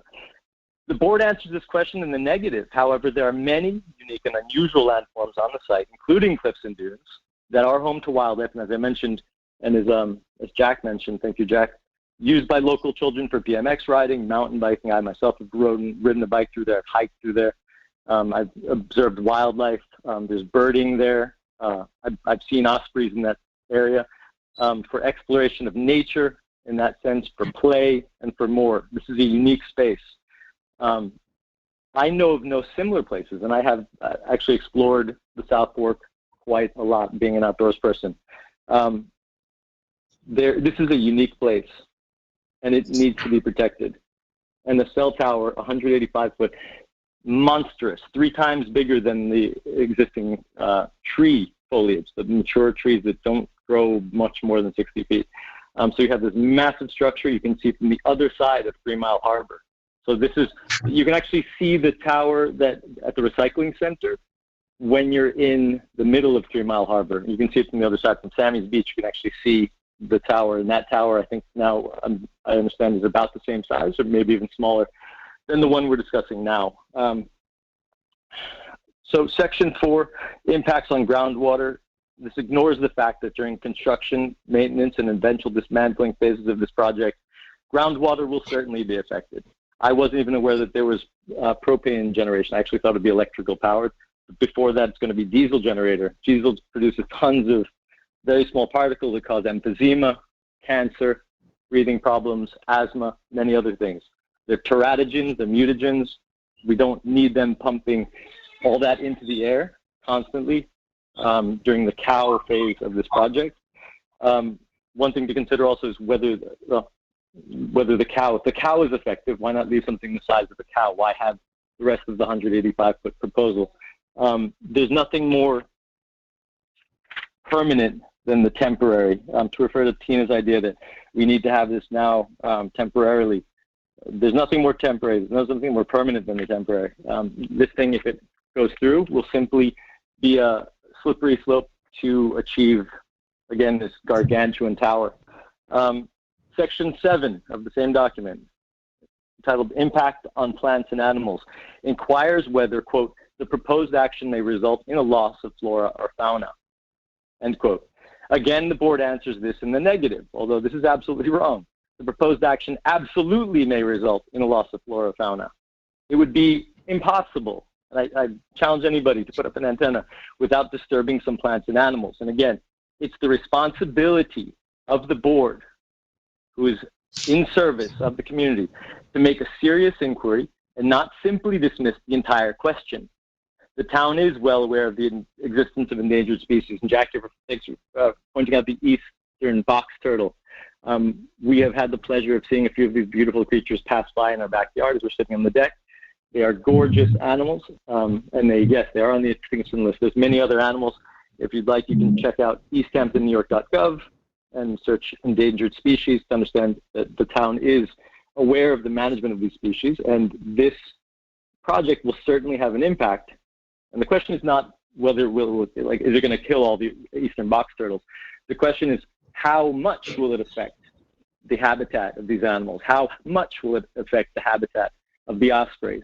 How much will it affect the habitat of things like rare mushrooms, rare plants? And there's no study that's been done about these things. And this is, again, just rubber stamping, saying there's no problem when, in fact, there may be a problem, and that's the question. Again, there's migratory birds, spotted turtles, least bitterns, beetles, and other species that may be affected by the construction, maintenance, operation, existence, and eventually dismantling or collapse of this gargantuan antenna. Of the same document, section 9, impact on aesthetic resources is blatantly incorrect. Part C, E, and F are answered incorrectly, as the proposed action will in fact be an eyesore in the winter when the trees lack foliage. I've been there many, many winters, and you can see basically right from one side to the other, except for where the trunks of the trees are. The leaves do a good job of covering it in the summer and in the fall, in the early fall, late spring. But for roughly half the year, you will be able to see this antenna like a sore thumb, a disgusting, giant erector set of an antenna that soars 3 times higher than the tallest trees.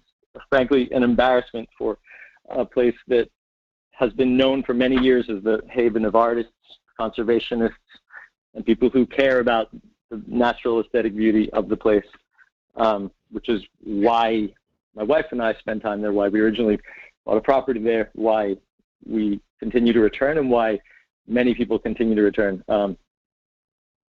So there's been no analysis of the impact of a temporary or permanent structure in our densely populated residential community. There's been no notice. That is a form of environmental racism. There is a large Spanish-speaking community, and it's a travesty that the board has, in its infinite wisdom, decided to place a Spanish translation after today's public hearing. Basically, this hearing will probably need to be redone again, because we are missing the entire Spanish-speaking community because notice has not been provided. I'm sure there are better, safer alternative sites for a cell tower. In fact, we have one in litigation already, right? And it's been in litigation for 5 years. That tower, I know there's probably issues with it, but this is not an emergency that has just happened from one moment to the next. And it would be an embarrassment if this also got embroiled in litigation and we have a second tower that just sits there receiverless, transmitterless, and in litigation. So I'm going to ask you to specifically a wrap light up. industrial or commercial area. Sorry? I'm going to ask you to wrap up your comments. A light industrial or commercial area, or an area that is not densely populated by homes, would obviously be more appropriate locations. Furthermore, providing emergency cell service could easily be addressed by activating existing infrastructure, as we said, the fire department and the waste recycling plant. It's likely that also, as I said, copper could supplant the need for emergency services. Cityscape is not the only company out there that can help us do this, and I think we should get 3 quotes from different contractors before we decide on natural technology. There are now satellite arrays and 5G technologies. Is there a time limit, Councilman? Yes, there is. It's 3 minutes, and you're about a minute, and you're 2 minutes over. So I would just like you to ask. I would reserve comments very quickly. I would reserve a number of other people who'd like to speak. Yeah, I would reserve another opportunity to speak for 3 minutes at the end. I'll pass my time to the next. But let me just finish up with that it's deeply troubling that the board has conducted no direct outreach to neighbors.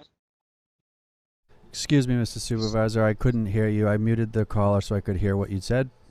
The caller is over his time. I've asked him to wrap up his comments, and he doesn't seem to want to. There'll be plenty of other opportunities for the public to address the board, and he could certainly submit written comments. We have a number of other people who are here and on the line that I would like to get to for their comments. Can I just say there's another misconception, and I heard it a couple of times, that the board, I think he thinks that this board filled out the EAF. We don't fill out the environmental assessment form. That's why it's in front of us today, so we can discuss it and see if we have more questions for the planning department or natural resources department as they look at helping us understand the environmental assessment form. This is not a public hearing. This is a work session, and they are completely different. So in a public hearing, there is notification. In a work session, we put it on our website and agenda. People talk about it. It's in the paper. You know what's happening. So this is, again, not a public hearing. We will continue to have more work sessions on this. So I just want to make clear that this is not that, and that the board that's helping us fill this out or helping us look at this is not us sitting up here. It will ultimately become our document. As Sylvia said, this has been presented by our planning department and usually in conjunction with our natural resource department, but we will later today discuss this EAF, and some members of the public have pointed out some issues, and I know that each of us will have issues and comments to make, and this document will likely change after our discussions. I At didn't this see, point, I would see any like to. reference to the planning department or the natural resources department. It's actually Eric Shantz presented us, but we can get back to that Yeah. later. Jeff, he's the assistant director of planning. Yeah, I'm aware of who Eric Okay, Shantz well, is. his involvement, when you say the planning department isn't involved, I think that would, if he's presenting it, then that would be involvement by the planning department, just a wild guess here. But I would like to go back to members of the public who are in the room. Thank you for patiently waiting. You, sir, and then you in the corner there.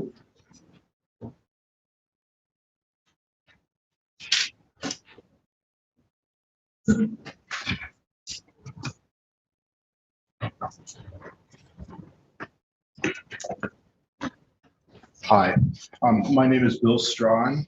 I live at 44 Plum Boulevard, and I have for 43 years. So this is my backyard.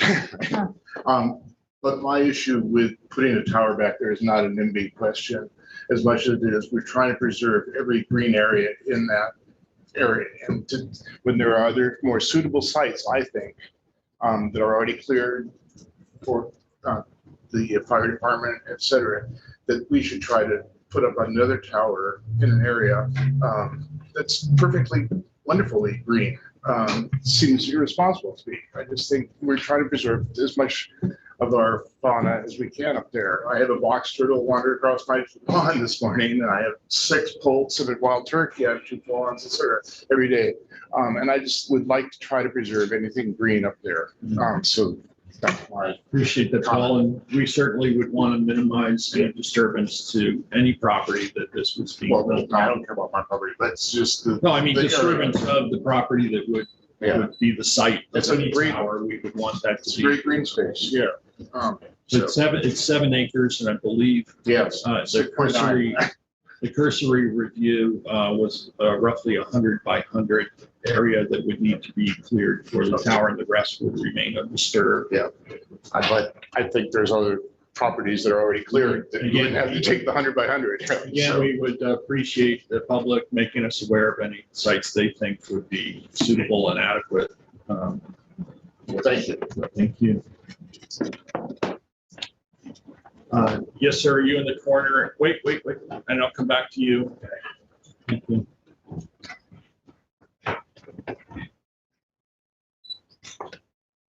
Thank you, Mr. Supervisor.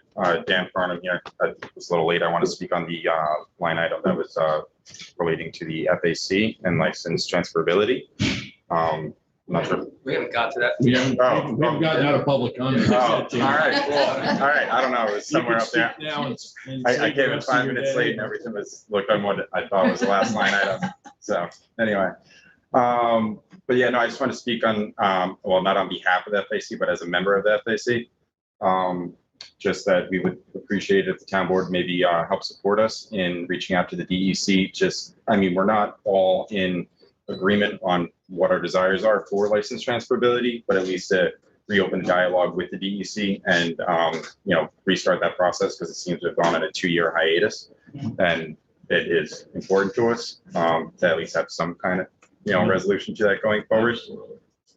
So that would be agreeable to us. The one thing that we definitely were in agreement was, and that could be done with administrative action rather than legislative action from the DEC, would be for medical waiver for people with fishery food fish licenses to allow them to continue to operate their business when they are undergoing a medical issue. So that is something that also Jim Gilmore and the rest of the DEC said could be done. So it'd be nice if get a little more pressure on them for that. And another thing I want to speak of was in regards to the comfort station at Westlake. I believe that's going to be redone or rebuilt sometime soon here, maybe possibly the fall.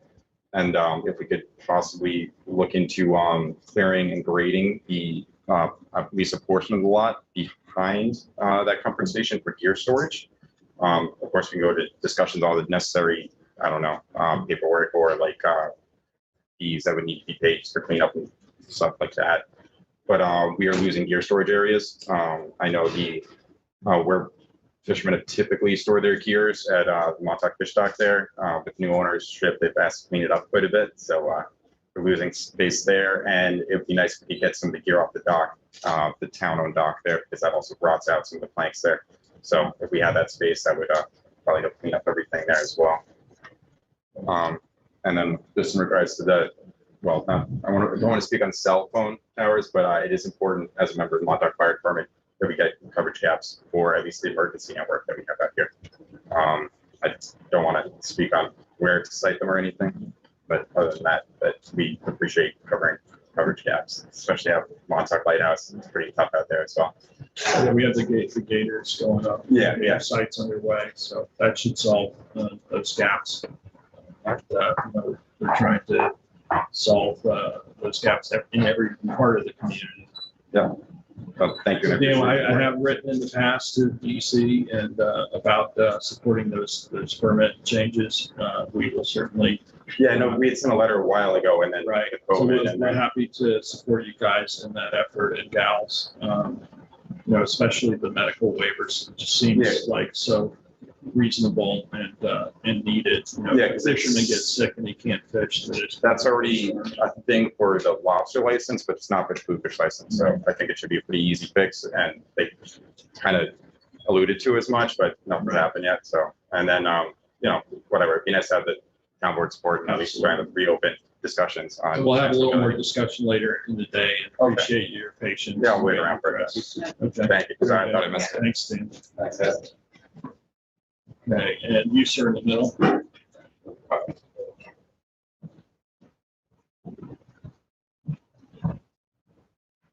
Good afternoon.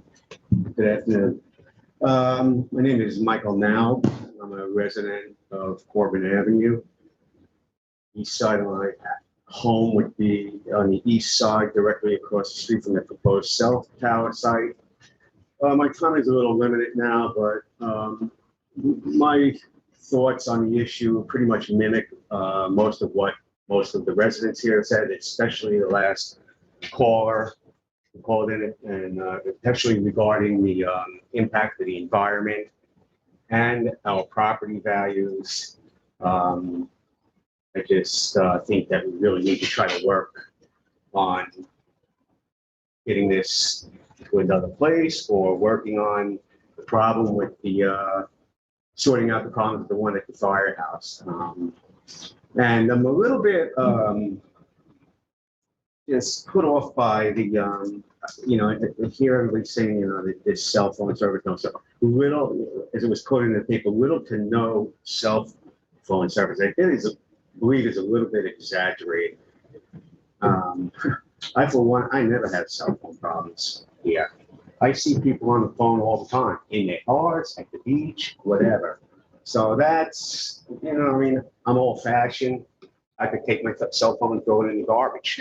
I really don't care about it. I'd rather have it's the reason why I moved out here is to be in a beautiful area and be able to relax and, enjoy the wildlife and what everything has to offer out here. I appreciate the time. Thank you. Thank you, Michael. I wish we could get along without some of these devices all the time. They do interrupt our lives, and I really am sympathetic towards. I wish I could do that more. A previous caller also mentioned that we can use copper, but my understanding is that Verizon's in the process of abandoning the hardwired copper lines. So I don't think that will be an issue or an option in the future, rather. I'd like to go back to the phones and then I'll come back to the audience in the room. Michael, do we have any callers on the line? Yes, we do. The next caller I have has the last 4 digits of their phone ending in 3843. I'll unmute that caller now. Good afternoon, everybody. Good afternoon. Everybody Could you hear me? please yes, could you please state your name for the record and try to keep your comments to 3 minutes or less? My comments will be much less. My name is Keith Schaefer. I am a resident of Montauk at 673 Old Montauk Highway in Montauk. I have called this board over the last 2 months over a silly thing, which is a dumpster pass. I have spoke to the board. I have spoke to the town clerk multiple times over the 4 months that this issue has been going forward. The last time I spoke to the board was a month ago, where the town clerk was kind enough to mention that she was going to reach out to get necessary legal and accounting opinions on whether or not you could issue me a dumpster pass, for which I never received. I still have not received any follow-up on that, and we're getting to a point, Mike, asking what is taking so long to resolve such a simple issue. Thank you. Thank you, Keith. I know you have called in the past, and I'll defer to the town clerk as she has the sole discretion on issuing those permits. Carol, do you have any comment on? I've spoken to him. I will get in touch with him when I have necessary paperwork, and he knows that. But, yeah. Is there any kind of time frame that I could expect? You know, Mr. Schaefer, it's just as frustrating for me as it is for you. I wish I could get people to answer me right away. Yeah, but I mean, it's been 4 months. I think I've been exceedingly patient on our side. It's $100. So Carol, It's not just you, Mr. Schaefer, in this situation, okay? So you're waiting for a legal determination, Carol? Yes, I am. As to what process you could employ to resolve the issue? And who have you contacted? Who are you waiting to hear back from? Association of Towns or? For one, comptroller for another, and John for the other. Okay. Well, I can certainly understand your frustration, Mr. Schaefer. Yeah, I mean, I understand that you guys are working, and I appreciate the effort, but can you give me any kind of time frame? Because otherwise I'm just going to keep calling. And I know you don't want to hear from me, and I certainly don't want to keep calling and bothering you when you obviously have much more important issues to take care of. How's your self-service? Only kidding, Mr. Schaefer. So, yeah, I wouldn't be joking about that with that crowd in there. I can't give you a time frame because I don't know one myself, but I have promised you that as soon as I know, you will be the first to know. Sounds like that's the best we're going to. All right, so I guess I'll talk to you guys on Thursday again. All right, Keith. Thank you. Have a good day. We'll go to the next caller. Yes, moving on. The next caller's last 4 digits end in 2866. I'll unmute that caller now. So there's an LLC. Hello, caller, with the last 4 digits of your phone ending in 2866. You're live with the town board.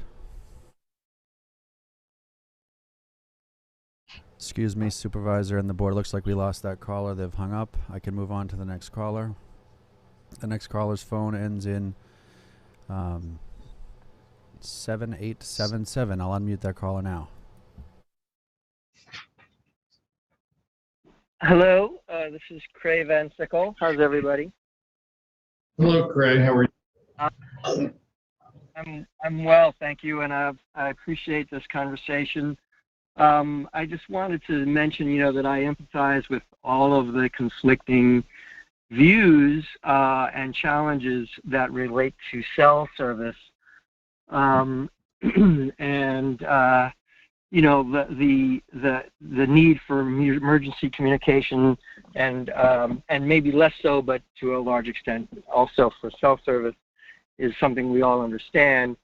I guess just the points that the people who are in the neighborhood around the Crandall Street proposed site raise are all obviously legitimate site concerns, but I would say that they're all magnified by the site that fire department tower has. The visuals in Crandall Street, you have a densely wooded area where any house is set far, far back, approximately, 400 feet, 380 feet, at least from where the proposed site would be. Whereas in, the firehouse, there's a lot of open land right around it. It's in a scenic and historic designated area. The idea that I think is the most important is that there's surrounding houses at the firehouse tower site that are half the distance of the height of the tower, and there's a handful of those houses where if the tower fell, it would fall right on the roof. The idea that panels can blow off and have blown off of the exact same kind of tower is obviously much more pronounced when you have houses that are within the radius of the height of the tower. And, Crandall Street is got approximately twice the height of the tower distance between it and the nearest house. And so when you have these thorny issues, there is a way to sort of try to try to resolve them, and it has to do with what are the existing laws that are on the books. And I appreciate that there's notice, the concern for having notice and an opportunity to discuss this is present under this circumstance, and it wasn't for the Springs Tower. And when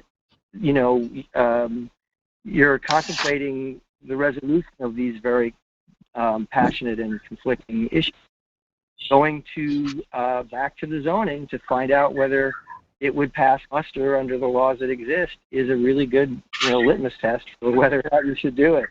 And as Peter, you described very clearly, the proposed site will conform to all of the requirements, whereas Kathy had pointed out in a prior article very clearly that the existing tower does not conform and would, and then John Jelnicki, of course, reiterated just now that there's many 30 variances and many other ways in which this tower would not conform, has been deemed to be illegal, and just wouldn't be able to be put up.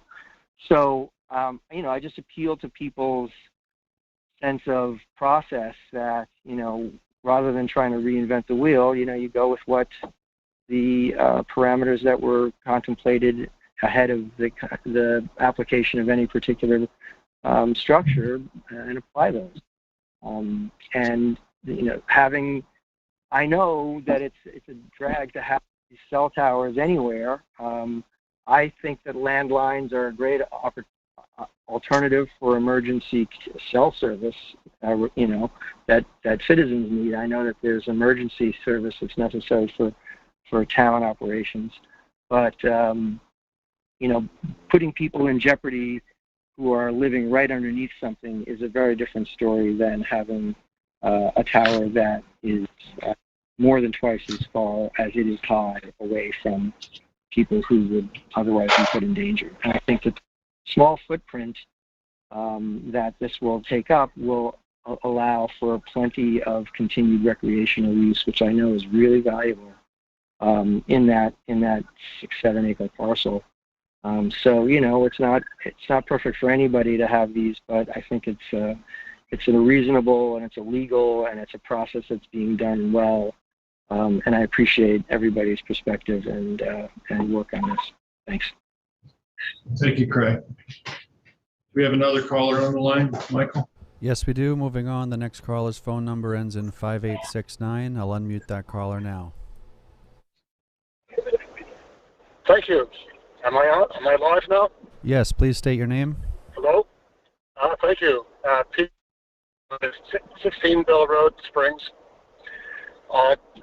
Two people have raised the issue of being able to use the landline for emergencies. There was a time not terribly long ago where it took Verizon 3 weeks to restore our landline service. and I kept calling back, what's going on? I said, we're octogenarians. I might have to call for an emergency. And we're on the fringe of cell service here. Sometimes one bar, sometimes zero. So we can't rely on the landline. So I hope that wherever you decide to put this tower, I hope you get it going soon before we need the emergency service. As I said, we're octogenarians. In response to the wildlife issue, we're all for that. My wife and I are active members of the Nature Conservancy, the Aquaponic Protection Committee, the group for the East End.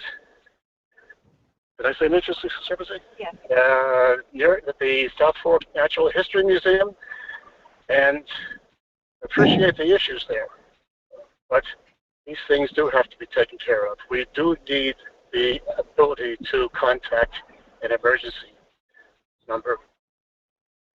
Not too soon, I hope, for our behalf, because this issue is so difficult to resolve. Thank you for your time. Sir, could you just repeat your name for the record? We had a little trouble hearing your name. Yeah, at the moment, we're in somewhere between Bridgehampton and Waterville on the road.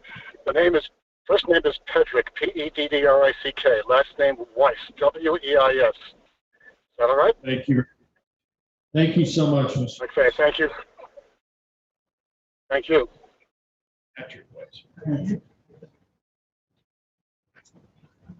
Can we go to the next caller, please? Yes, the next caller's last four digits end in 0769. I'll unmute that caller now. Hello, this is Brad Lowen. My understanding is that David Liss is on the agenda next for a discussion about some Fisheries Advisory Committee concerns. I'm a little confused of the process. If that's possible, I'd like to reserve my comments until after he makes the presentation. Yeah, that's fine. We actually have Bob Valenti here from the Fisheries Advisory Committee, and I know Dan Farnham was in the room wanting to speak at one point. So we can go back to you, Brad, if you want to hang on the line. Yeah, I'd appreciate that. I'd like to speak after David and after Bob Valenti, if he's still there. Yeah, okay, Brad. Thank you for calling. Michael, could we go to the next caller, please? Yes, the next caller's last four digits end in 1131. I'll unmute that caller now. Yes, hello, this is Lisa Legalia. I live directly across the street from the site on Lincoln Avenue. And I would like to call in to strongly oppose the erection of a 185-foot cell tower, which would be directly looking outside of my front window.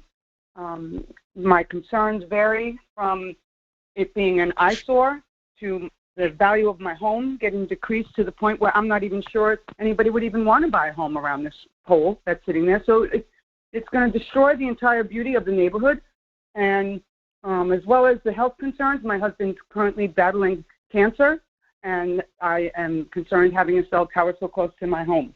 And I'm just interested in asking about other locations and why they are not being considered.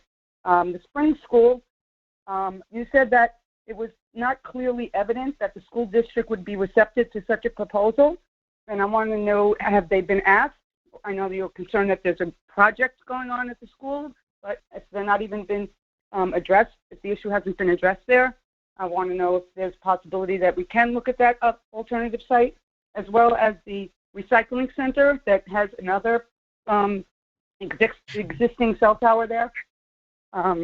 Why can't we erect an additional one in that area? Something more of a commercial area, like along down by Springs Fireplace, where there's all commercial buildings, which would make more sense instead of coming into a very small, residential area and putting up some eyesore that's going to destroy the beauty of the whole neighborhood. So if you can just explain to me, how much are we considering alternative sites, and how far along is this site been approved? Yeah, Lisa, thanks for calling. We did reach out to Spring School and they did not want to site a tower on the school property for a number of reasons. And the recycle center is too far away to solve the coverage issues. And really, in order for this system to work, it would have to be very close to, where it's proposed. We did look at the Girl Scout camp as a possible location, but that did not bear fruit. And there are very, very few properties within that area of Springs, the coverage area needed, that would be allowable for a tower that would meet setbacks, would meet the fall zone, would comply with the town code. And again, if anybody thinks they have an area that we might have missed, which I kind of doubt at this point, because we've been looking at this for years now, literally. We certainly would entertain Someone that. also mentioned the dog park, and I know that's that you took that off the table. Why is that? It's parkland, and it's a dedicated park, and that I think that would require parkland alienation, which is about an 18-month process. It's something we could pursue, but I just don't think that. And I will defer to Eddie Schnell, who's our communications expert, as to why that wouldn't be an appropriate. It's a CPF purchase property, and that's we can't alienate that property for that purpose. So basically, once this goes up, all of the homes surrounding this tower will no longer be able to be sold because nobody's going to want to live next to this horrendous tower. So you destroyed my home basically if this goes up. And all of my neighbors are extremely passionate, feel the same way. So and when you said that you did take into consideration the house, the effect it will have on the housing, I don't understand how you did take that into effect. Are you able to understand how much this is going to affect property values? It's hard to determine. I don't understand. I can't speak to that. I don't know how visible it would be from your house, given your particular property. But also, this has been discussed for months and staked out, and yet 1.5 days before this meeting is when I get a notice on my front door that this is happening. And you give us no time to even interject before today. I was, I don't know. I don't know what to say. I'm extremely upset, and this is something I just wanted to make sure my voice was heard here. Thank you. I appreciate that, Lisa. And in terms of, engaging the neighborhood and the public, we are going to take the time necessary to hear from the community about this location. This is just the very beginning of that process. So you have to start somewhere with something. And so we've mentioned it several times. This has now been in the newspaper. We had a pretty good response, I'd say.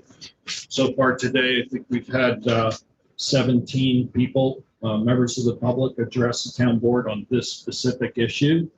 And there will be other additional opportunities going forward. This is not a public hearing.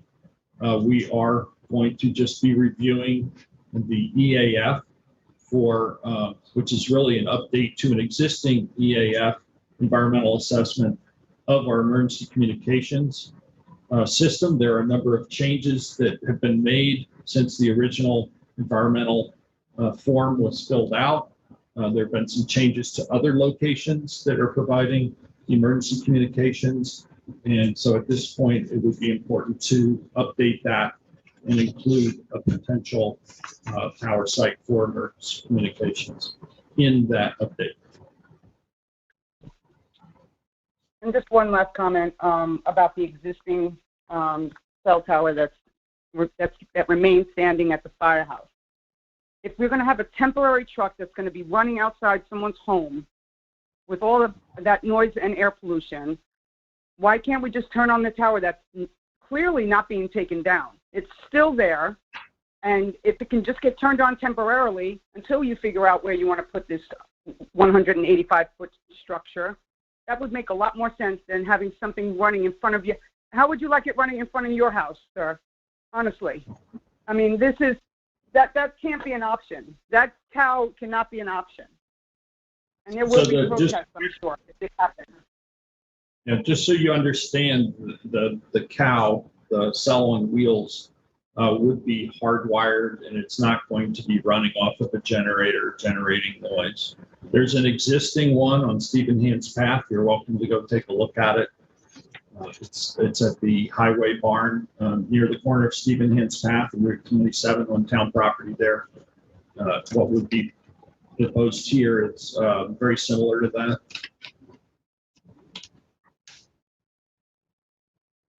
Appreciate you. Thank you for your time. Yep. Thank you.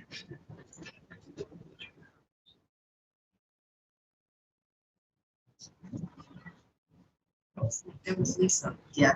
Lisa. Yeah. Yeah. Written to us. Is there anyone else in the room who would like to speak? That's what the answer. We'll go back to the folks into the. Good afternoon, everybody. My name is Elise. You just wait till you get the podium. Elise Chap Hodgins. I live on Norfolk Street, so I'll be watching all the trucks pull in and out if this happens. I just wanted to ask a couple of questions. And hi to all my neighbors who are still watching. Thank you.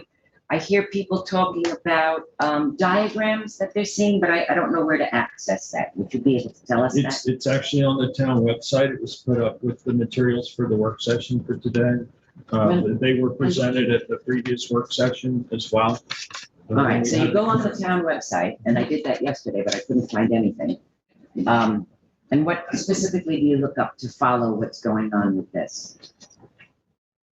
That's copies of the town website? No, that's the presentation. Oh, that's the presentation that's on the website. So it's on the website. All right, You well, can have that this one answers my one question. And then my next comment was, I appreciate you saying that this is what this session is for, is to hear from the public. But if it wasn't for the 30 or so posters I saw in my neighborhood, I did read an article about it, that there was something last Tuesday that was unveiled. And then, of course, everybody started talking about it. But really, there really wasn't any, I mean, I'm right there. I'm the only house right there on Norfolk. So I didn't receive a survey or, I mean, I saw men surveying the land and they told us, oh, it's just because the town wants to know what they own and what they don't own. Which was honest to us, you know, not transparent, but honest. And so everybody, when you're walking your dogs, everyone was kind of wondering. And, you know, I said, well, the town just said, you know, but I just really wanted to come up because I'm apparently the last man standing from my neighborhood, and everybody spoke and all of us are right there. And it's a beautiful area. And yes, they paintball. So what? Kids like to paintball. Oh, I'm not saying that. That's not a judgment. Oh, We yeah, just I'm understand sorry. It was a former sand pit at one time. I They mean, bike in it, they. No, I know. we play understand. We've been there and the kids build forts and they make tree houses and they dream and they're just kids. And it's not a park where they're told they have to play baseball or they've got to run on it's just freedom. Understand. No, I It's agree. accessible. My kids played there. If you haven't seen it, My kids went and there then they too. probably came to my house to use the bathroom. They might have. And I might have told them to watch their language. But, No, you wouldn't have had to tell them. you know, it's accessible from 3 corners. All the neighborhood kids do it. It's safe. There's a gang of us watching them. It's the last spot. The last spot. You know, it's Big Yellow Taxi time to start singing that song. So please don't do it. Keep looking. I'm sure there's something else. Keep looking. Turn something else on. Come up with another solution and leave our little community alone, please. Thank you so much. Can you start your last name for me? I didn't get it. Well, my first name is Aleeaz, as in zebra E. My last name is Schaap hyphen Hodgins, Hodgens. That's the easy one. So are you related to Jack? I'm related to everybody. Well, what's left in the room anyway, yes. I am his mother. Yeah. So thank you. Thank you. Lisa, here's a hard copy. You want this hard copy, Elise? I do. Sure. Thank you. Thank you so much. You're welcome. Nice to Now, see you. pass that. Hi, David. Anyone else in the room like to speak? Who hasn't addressed the board yet? Bob, do you want to speak during the work session or you public comment? Because we have an agenda item that we have you on for. Do you want? We'll do the agenda item. I mean, change the cell tower, put it somewhere else. With you. Just, can you tell us where? Can you just tell us where? Just use landlines, but. Yeah, but the landlines are being, they're gonna be obsolete. They're phasing them out. I know. And again, if you have a suggestion as to where we can put it, where everybody will be happy and it won't disturb any neighbors, let us know. All right. I'm here on behalf of the commercial fishermen. All right to. Yes. Yeah, please go ahead. Are you gonna leave and? I am the chairperson of the Fisheries Advisory Committee in East Hampton. And what this is all about is trying to get the support of the town board to discuss this with the Department of Environmental Conservation and get some changes made in transferability of fishing licenses. Why? Because commercial fishermen since the 1980s have been stuck with acquiring food fish licenses. And there's a moratorium on food fish licenses.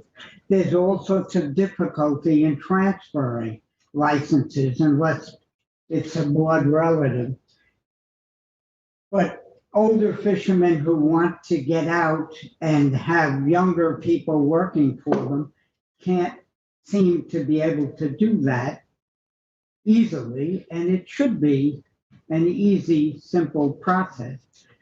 And the DEC has taken it upon itself they hired a consultant, LaPointe, and he came up with some suggestions after various meetings. That's back in 2018. And still, nothing has happened. And what the commercial fishermen are asking is basically in this, David has put together this consensus of what they would like and what they would not like. And there's a whole thing about latent licenses that are old and not used, and their transferability would be subject to a lot of difficulty on existing commercial fishermen. But what it is that they want is that the DEC has agreed that some of this could be done administratively, but nothing has happened. And we had a discussion in a Zoom meeting with the DEC back in, I believe, May, and they agreed that some of these changes could be simply made administratively within their offices. But again, if the town board could contact the DEC and put a little pressure that commercial fishermen are getting old, they're not expanding because they can't. Other than clam licenses, shellfish licenses, it's very difficult for someone to acquire a license for lobster or fish offshore in any one of a number of different mechanisms. And there's also this whole discussion about what happens when you have to have a licensed operator on a boat, for example. And if he gets sick and he can't be on the boat, then technically the boat isn't supposed to leave the port. And that's a little short-sighted.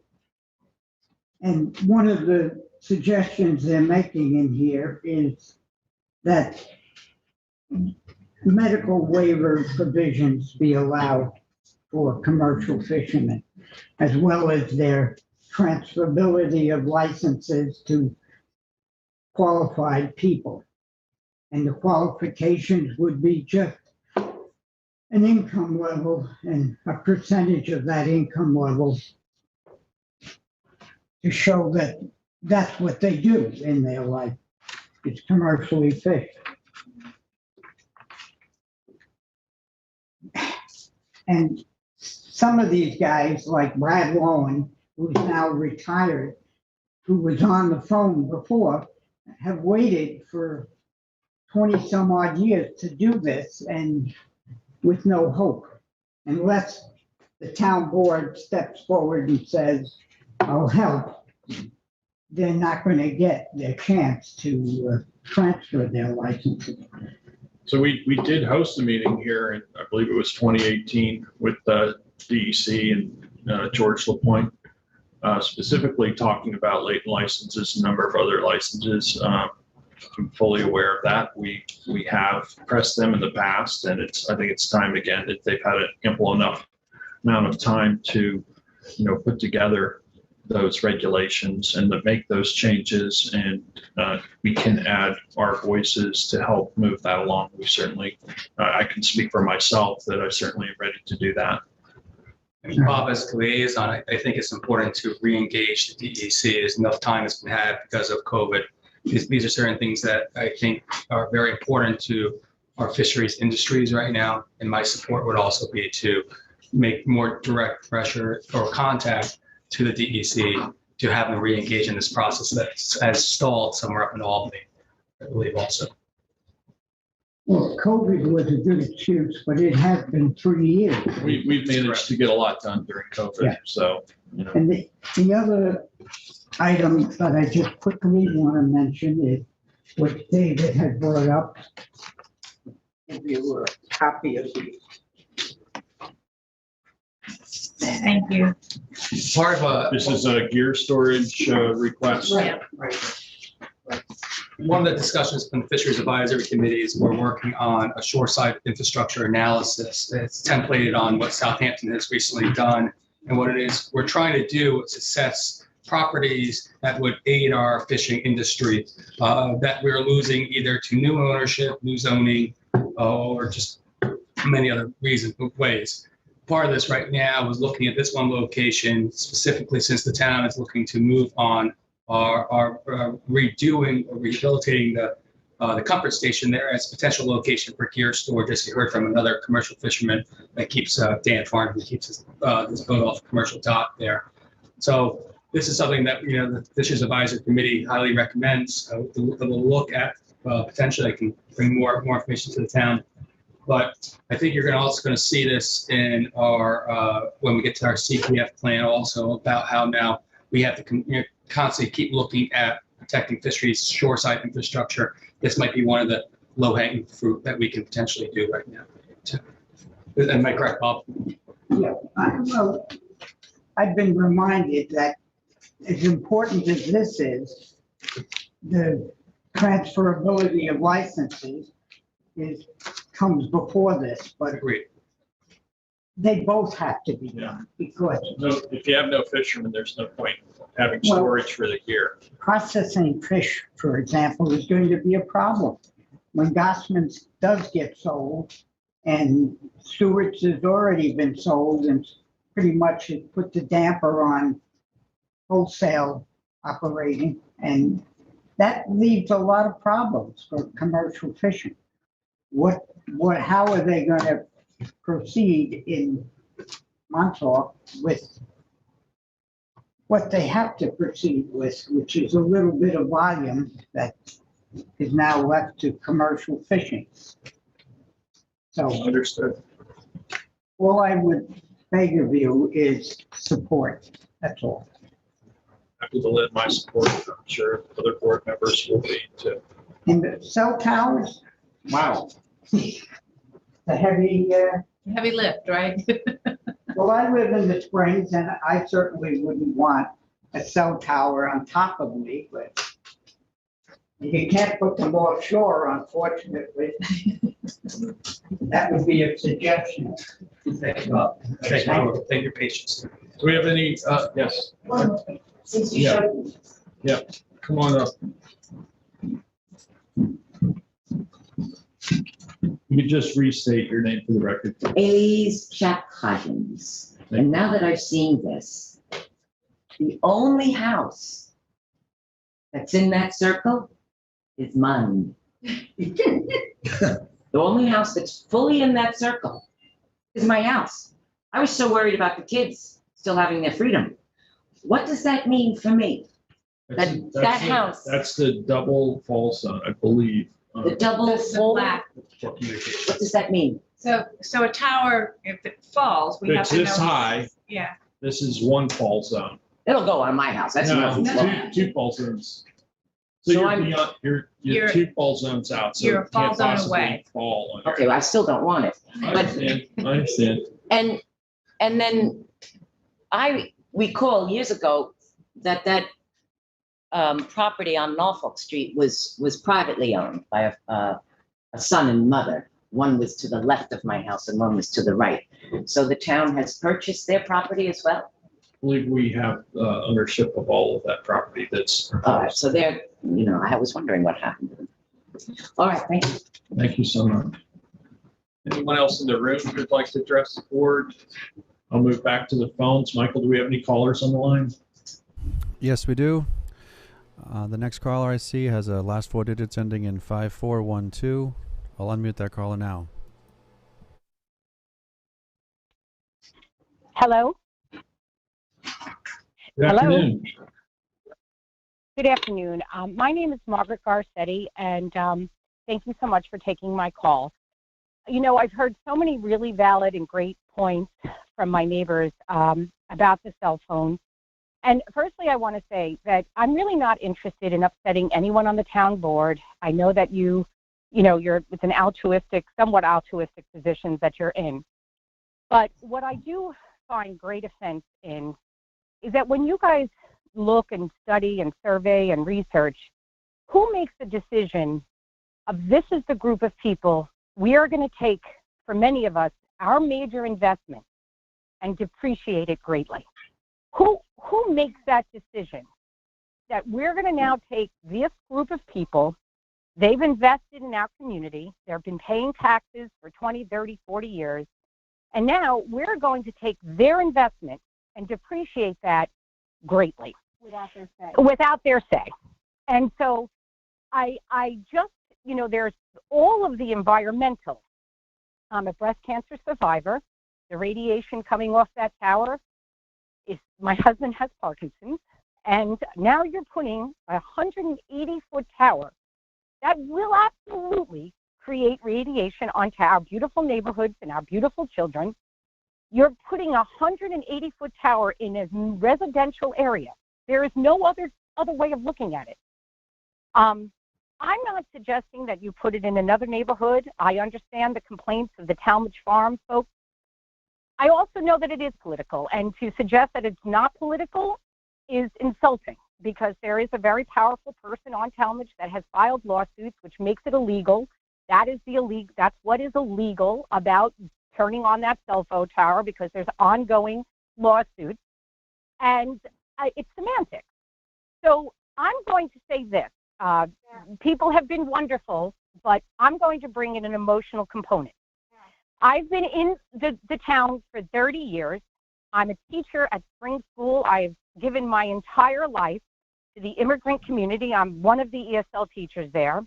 I do not take exception that you are bringing it to a neighborhood where many of the people do not speak, their first language is not English.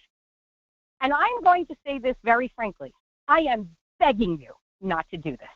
I am begging you not to depreciate the value of our homes, to put our health at risk, to take away the beautiful environmental space, the green space, and I am begging you to reconsider this. There are other areas that do not directly and personally, financially and health-wise affect the people of the community. And so that's what I want to say. When you go back and you go back to the drawing board and you look at all the things and you listen to all the wonderful neighbors of mine, I want you to think about our health, our investment, and how we put our faith into you to do what's best for us. And this is not what's best for us. There is no argument. You're putting a 180-foot, 5-foot tower in a residential area. It's Chernobyl. And so that's what I wanted to say. I'm going to end now. Thank you very much for your time. Margaret, thanks for calling. And, when we look at trying to determine how we can meet this community need, both the cellular communications as well as the emergency communications, we did that in a very systematic way, looking at what potential sites could be utilized that would conform with the town code so that we do follow a procedure that we would make other private cell carriers go through. And so, that's the first step, is to try and figure out where we can locate a tower that would meet the setbacks, would meet the fault zones, would meet the zoning, would have the least amount of environmental impact. And that's the challenge here. And once we determine that, I'm sorry, could I just finish? Once we determine what the feasible site could be under those parameters, then we bring it to the public. And that's where we are now. And we're hearing your concerns and the concerns of everyone in that neighborhood who could potentially be impacted and affected by this. So we understand that. Again, we've spent a great deal of time trying to solve this problem. This is not an easy problem to solve. All the easy problems were already solved. That's why it's taken this long. I appreciate your comments, Peter. We'll take the public's comments. If anybody has a better site in mind, please let us know. We'll take a review of that. I have a couple. Peter, I have a couple. Spring School has many fields. They, I know it's something that was in discussion before. It's not directly depreciating the values of people's homes. And you also have, the Girl Scout camp, very evasive as to why we can't look further into that. But I don't want to give you, I'm not really interested in, I don't want to upset you or say anything that really annoys you. But the reality is, this is what it feels like. It feels like you chose the area where you could put the pole up, but also where the people may be the least demonstrative and not have these affluence of lawyering up like some other areas. And to say it's not political is insulting, because it absolutely is political. And I don't want to go down that road because I know those people and I'm not interested in bringing that to the table. But we all know that this is about taking a situation where you've been sued and sued and sued and sued. And now let's bring it down to Crandall and Fort Pond, because you know what? Half of them don't understand what we're saying, and half of them don't have the money in the funds and a law firm to sue you guys. So that's what this is. And to say, so not only are you depreciating my investment, you're calling me stupid. And that's really upsetting, because that's what this is. So, and it is. And it's like, that's unfortunate. It's my gift. It's my curse. I say it like it is, Peter. This is about you going to a less affluent and influential neighborhood to dump that tower on it. And it's unfair to us. It's unfair. And I can't sit quiet about it, because I voted for you. I put my faith into you. And now you're going to drop a 200-foot tower on my front lawn? How dare you? So I'm going to go now, because I've clearly said enough. Well, Margaret, I would like to just, say that you've made it political. I'm going to totally disagree with your characterization of the fire department, because what happened there was the fire department put up a tower, the fire commissioners put up a tower that didn't meet any of the zoning setbacks, any of the fall zone issues. They just proceeded without having the planning board review it, which they were required to do. And so, neighbors like yourselves questioned the validity of the permit. The zoning board reviewed the validity of the permit, found the permit shouldn't have been issued, and they rescinded it. At that point, the fire commissioners sued the town. And for 4.5 years, it was being litigated. It was sitting in the courts trying to be resolved.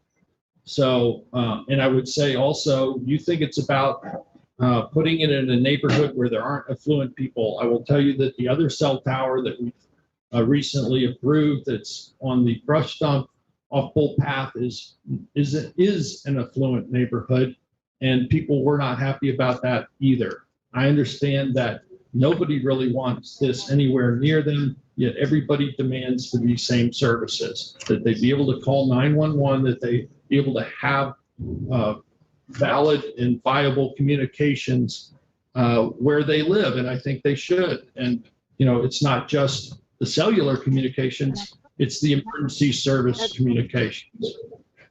And I don't take it personally. Peter, what about your neighborhood?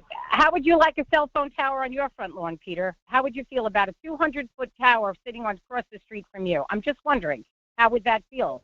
Because if it's, and also, what about the landlines? People can have landlines. They're $20 a month. So it's you do have the opportunity of calling 911. I don't want to put anybody at risk, but you're putting our enclave, our community at risk. So that so that's the issue.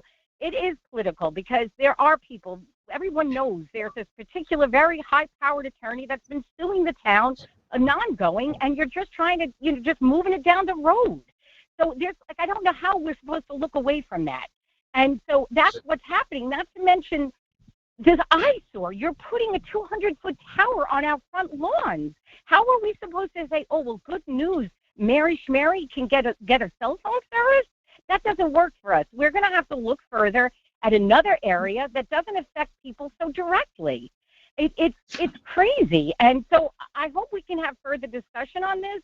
I hope you guys take to heart our pleas and look in further investigations. Why not at Spring School? There is massive amount of acreage there. Is it unhealthy for the children? If it is, then it shouldn't be in it. If it is, then it shouldn't be there, and it shouldn't be on our front lawns. We have children and grandchildren and pets, and so I don't understand why we're the guinea pigs, why that's supposed to be okay to us. It's so disappointing. I really voted for everyone there. It's devastating. So I understand you're in a quagmire and you're trying to figure this out, but I'm begging of you not to put it on my front lawn. I don't know what else to say. You're the powers that be. You have the opportunity of saying, let's continue the research. I don't. All I can do is beg you, and that's what I'm doing. Margaret, I appreciate those comments very much. And, we will continue to engage the public and have these discussions about this and any other potential site that's identified. Again, we haven't found another site that would meet the coverage requirements of the community in this area and meet all of the setbacks and fault zones and not require variances under the code. I think the caller makes a good point. And I'm particularly concerned about the fact that members of this community are Spanish speaking, and that we had a plan laid out by Cityscape and a report that we all adopted on June 15th that called for a poll. You don't call for a poll, translate it, and make a decision before you get the poll unless you've made your mind up. And I think another significant difference between this and the other site you mentioned, not the firehouse, the one in the other neighborhood, is this is a central wooded area that kind of defines the neighborhood. I've driven through the neighborhood. It was designated as a possible park way back when it was set up in the urban renewal map. And it does have a severely impacting effect on the neighborhood. And I don't think the EAF is an adequate document. I think it's very dismissive. I think we need much better data on visualization, much better data on what's going on in that beautiful wooded area. And we should pull in the Natural Resources Department on that. And I want to see some actual visual depictions, the idea that, somebody's not going to see it because they live across the street. I'm not sure is that persuasive. The people that live further away. It's an obviously much more intrusive proposal in a neighborhood that is, I think, somewhat powerless by comparison. We may actually get to that. I was saying, I think review. I think Jeff makes some good discuss points. it. Yeah, once we get past public we need to comment. discuss it. I do want to say to Margaret that that she did say that people aren't demonstrative in her neighborhood. I think she's very demonstrative, and I appreciate her phone call and her passion for all of this. And that there are, certainly we've had calls from people that were going to be affected on Fort Pond Boulevard as well from the fire department. I would not call that the same, as an affluent community either. So we know that any place we go, people are going to be affected. There is a component that we need to be talking to all of our Spanish-speaking neighbors and making sure that they understand the process as well as anybody else. But Margaret, thank you, and I find you very demonstrative, and I appreciate your comments. Do we have any other calls? Thank you, and I just hope I'm getting off, Peter, not to worry, but thank you for your opinion, and I appreciate it, and I hope you do the right thing. Take care. Thank you for letting us know what you think, Margaret. We'll go to the next caller. If you have a caller on the line, Michael. Yes, the next caller's last 4 digits end in 8253. I'll unmute that caller now. This is Jonathan Coven. Are you able to hear me? Yes, please state your name for the record. Sure. Jonathan Coven. The last name is spelled C-O-V as in victory, E-N. And I live with my family, my wife and 2 children, at 44 Talmadge Farm Lane. I assume I can now offer my remarks. Absolutely. Please continue. Okay. I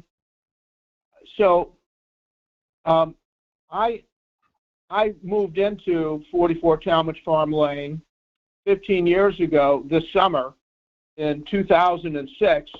And that's when this whole cell phone tower Springs Fire Department dispute started. And I can speak on behalf of the community in the immediate vicinity of the Springs Fire Department, because along with a so-called powerful attorney, who's a dear friend and a neighbor of mine, I've been one of the leaders of the opposition. And in 2006, I canvassed the neighborhood because the Springs Fire Department in those days gave the people due notice, and they called a meeting.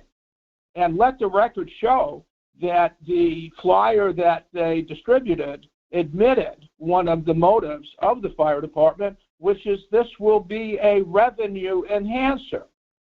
And there was a meeting that was held in the summer of 2006, and there was outrage at the notion of erecting a tower in people's backyards, literally. And in October of that year, the fire department acknowledged that due to the public hue and cry against putting this tower up, that they withdrew the whole notion.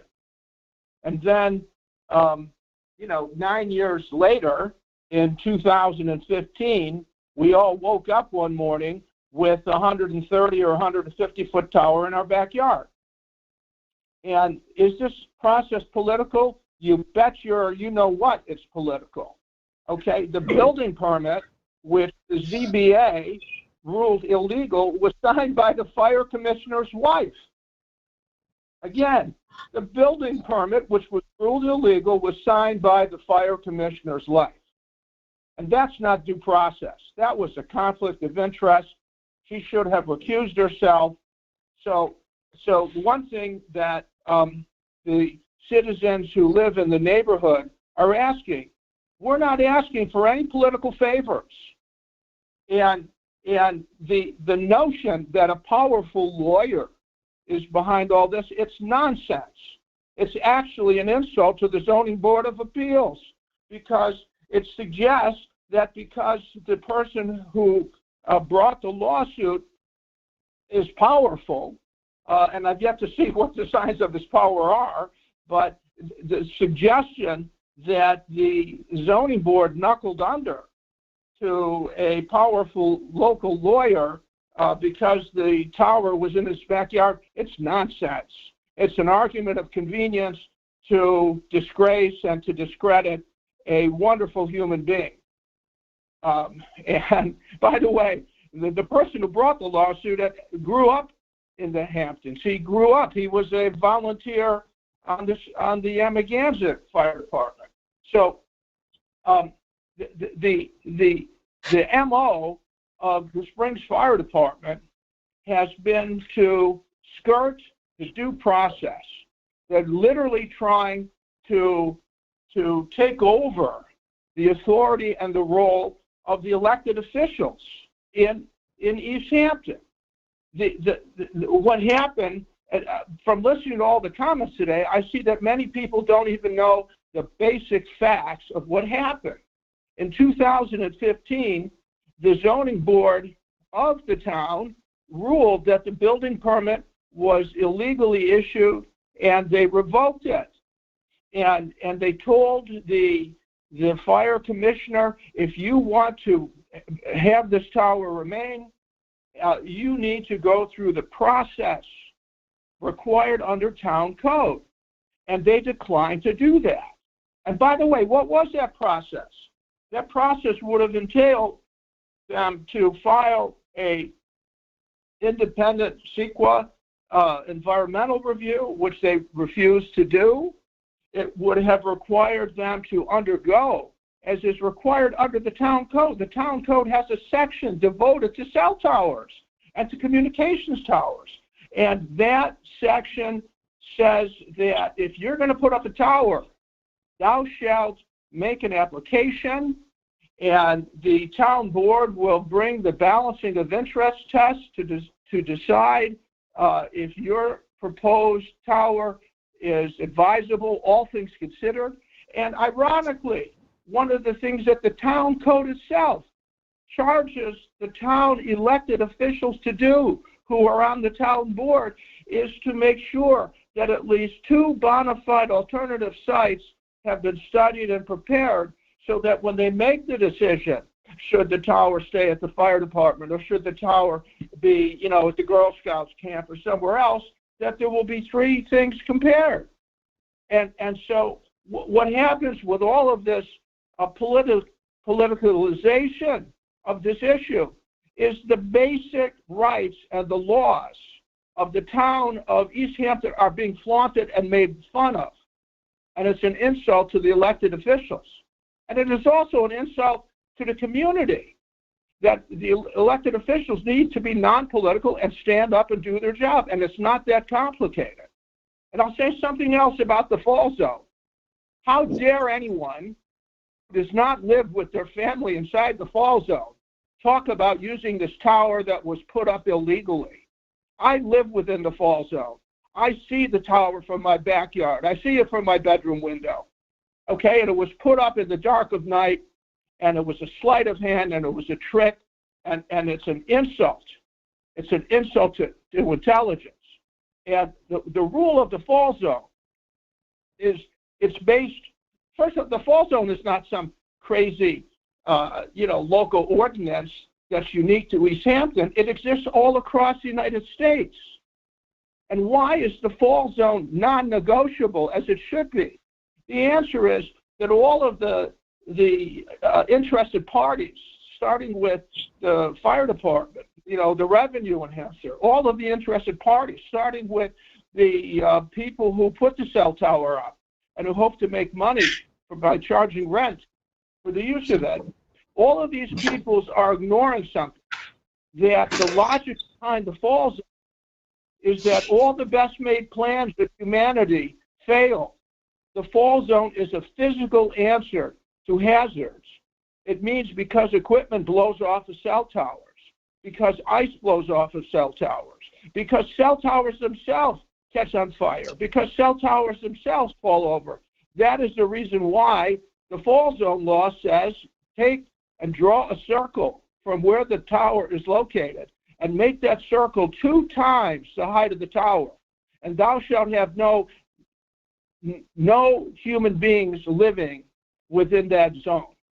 And with the current tower, there are at least a dozen homes, including my own, that fall within that zone. And if you take comfort from the nonsense we've told by the cell tower company, oh, this tower will telescope inside of itself. I've done the research. There is no such tower that telescopes inside of itself. But the point is, if you look at how nuclear reactors got flooded in Japan, right? That was built supposedly fail-safe. Can't happen, but it did happen. A tsunami came higher than whatever people expected, and the nuclear reactors became a disaster. Look at the World Trade Center. The World Trade Center was supposed to have been fireproof. Every steel beam and girder in the World Trade Center was protected with asbestos to keep the metal from melting.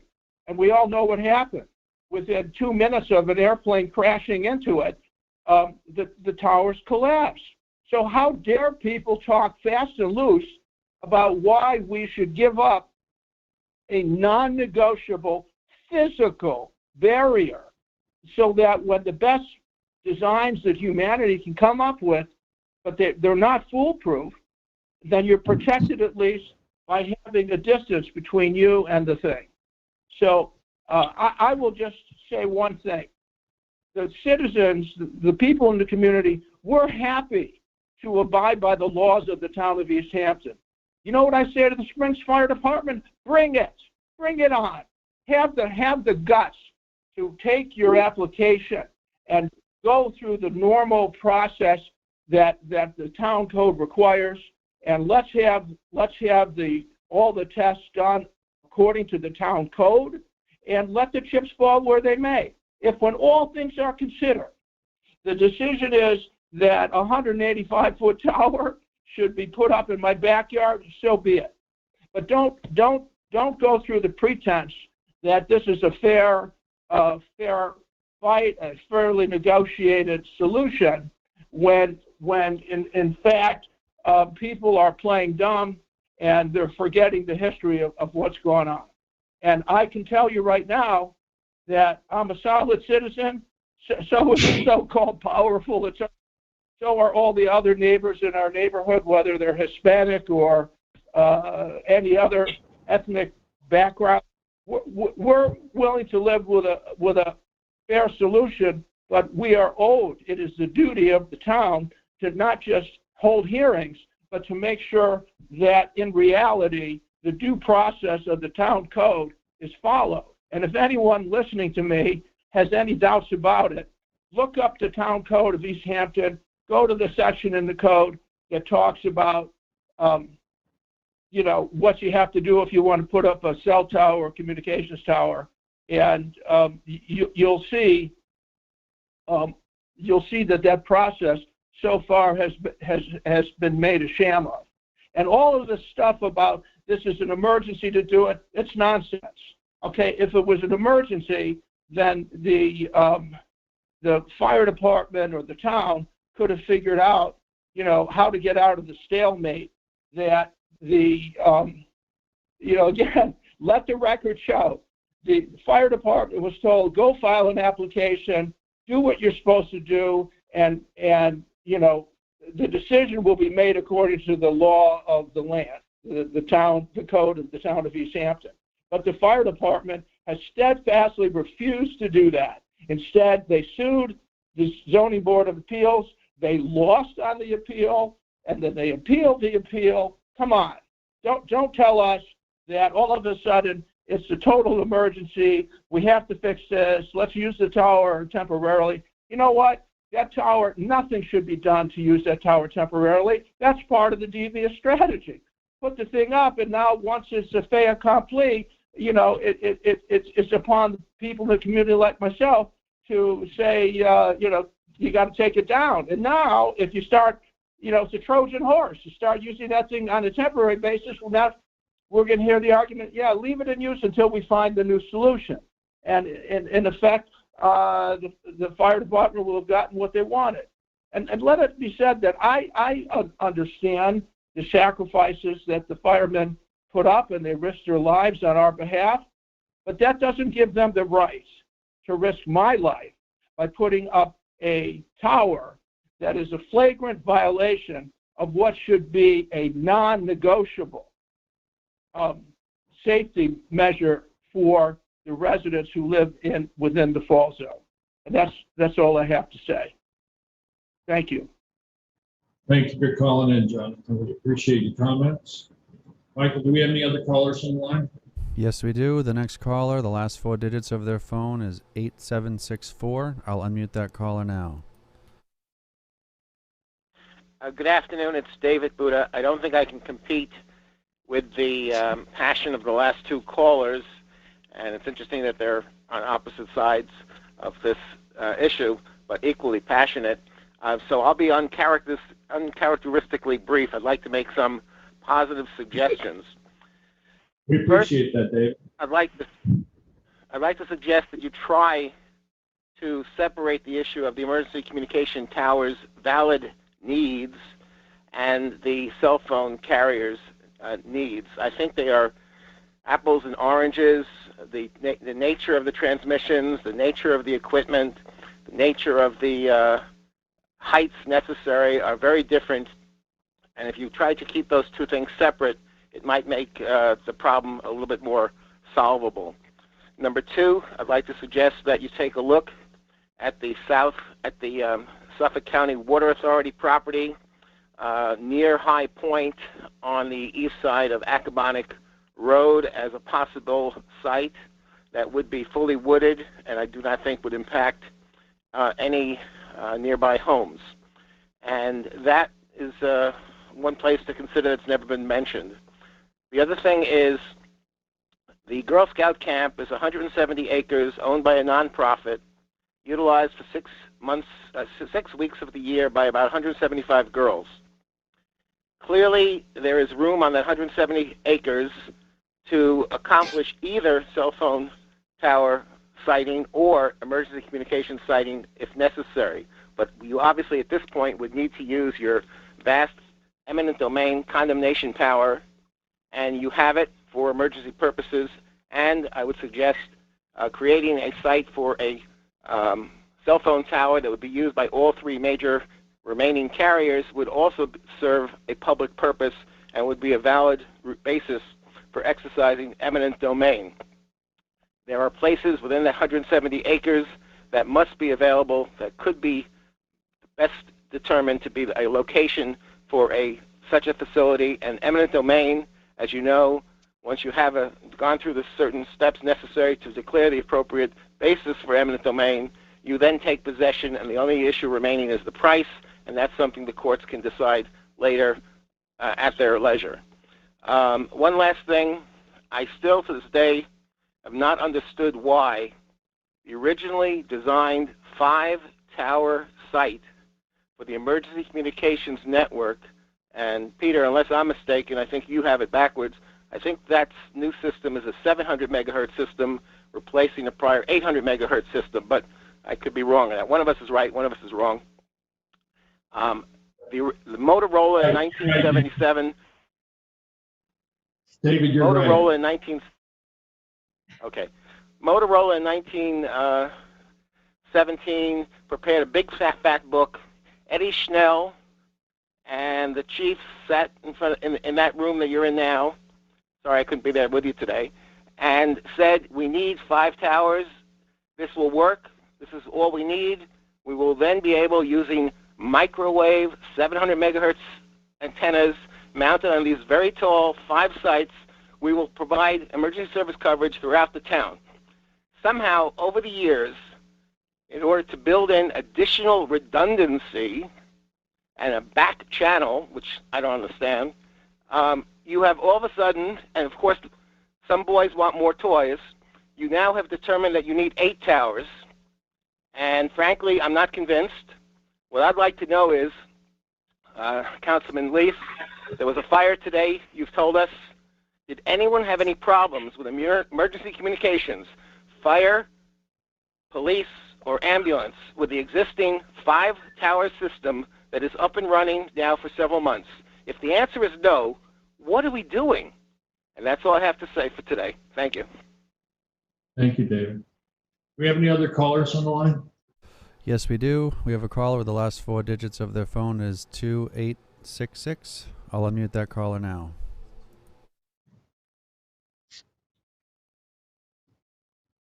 Hello, caller. Thank you. I've spoken in person. Thank you. I do want to note for the record that the previous caller, not the one that just spoke, but the one before, was well beyond his 3 minutes, and yet Peter von Skoyak stopped someone who was in opposition to the cell tower well before that, showing how biased he is. Thank you. Do we have any other callers on the line? No, Mr. Supervisor. We only have one caller who had spoken, and they're just probably listening, but everyone else has spoken. Yeah, and I may have given more time to the more recent speaker, given that we've been through the entire list of people who wanted to speak and everyone in the room who wanted to speak. So without knowing how many public comments you have, I do ask that people try to keep their comments to 3 minutes, and that one speaker was well over 5 and didn't seem to want to wrap up. So at this point, we're through public comment. I would like to take a recess for about 5 minutes, so we can return roughly 5 minutes. Michael, if you... Yes, I'm going to turn the audio off and put up a graphic that we are recessed until you come back to the dais.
I guess we're waiting on our town attorney, actually. Town board, you are live and you are being recorded. Welcome back, everyone. We're actually just waiting for our town attorney to rejoin us after a short recess by the board. We took 3 hours of public comment, most of which were regarding potential tower site in Springs, Randall, Lincoln Road, Lincoln Avenue, excuse me, area. And we will be continuing with our agenda for today, our work session agenda. And next up on the agenda is the Cove Hollow stormwater pipe remediation recommendations. And I believe we have Melissa Winslow from our Natural Resource Department. Hi, Melissa. Hi, Peter. Hi, town board members. How are you this afternoon? Very well, thank you. I'm here with Ryan Winter from VHB. He's our engineer that's been working on this project. So I'll bring up my presentation if you're ready for it, and then we can get started. Yes, we are. Please continue.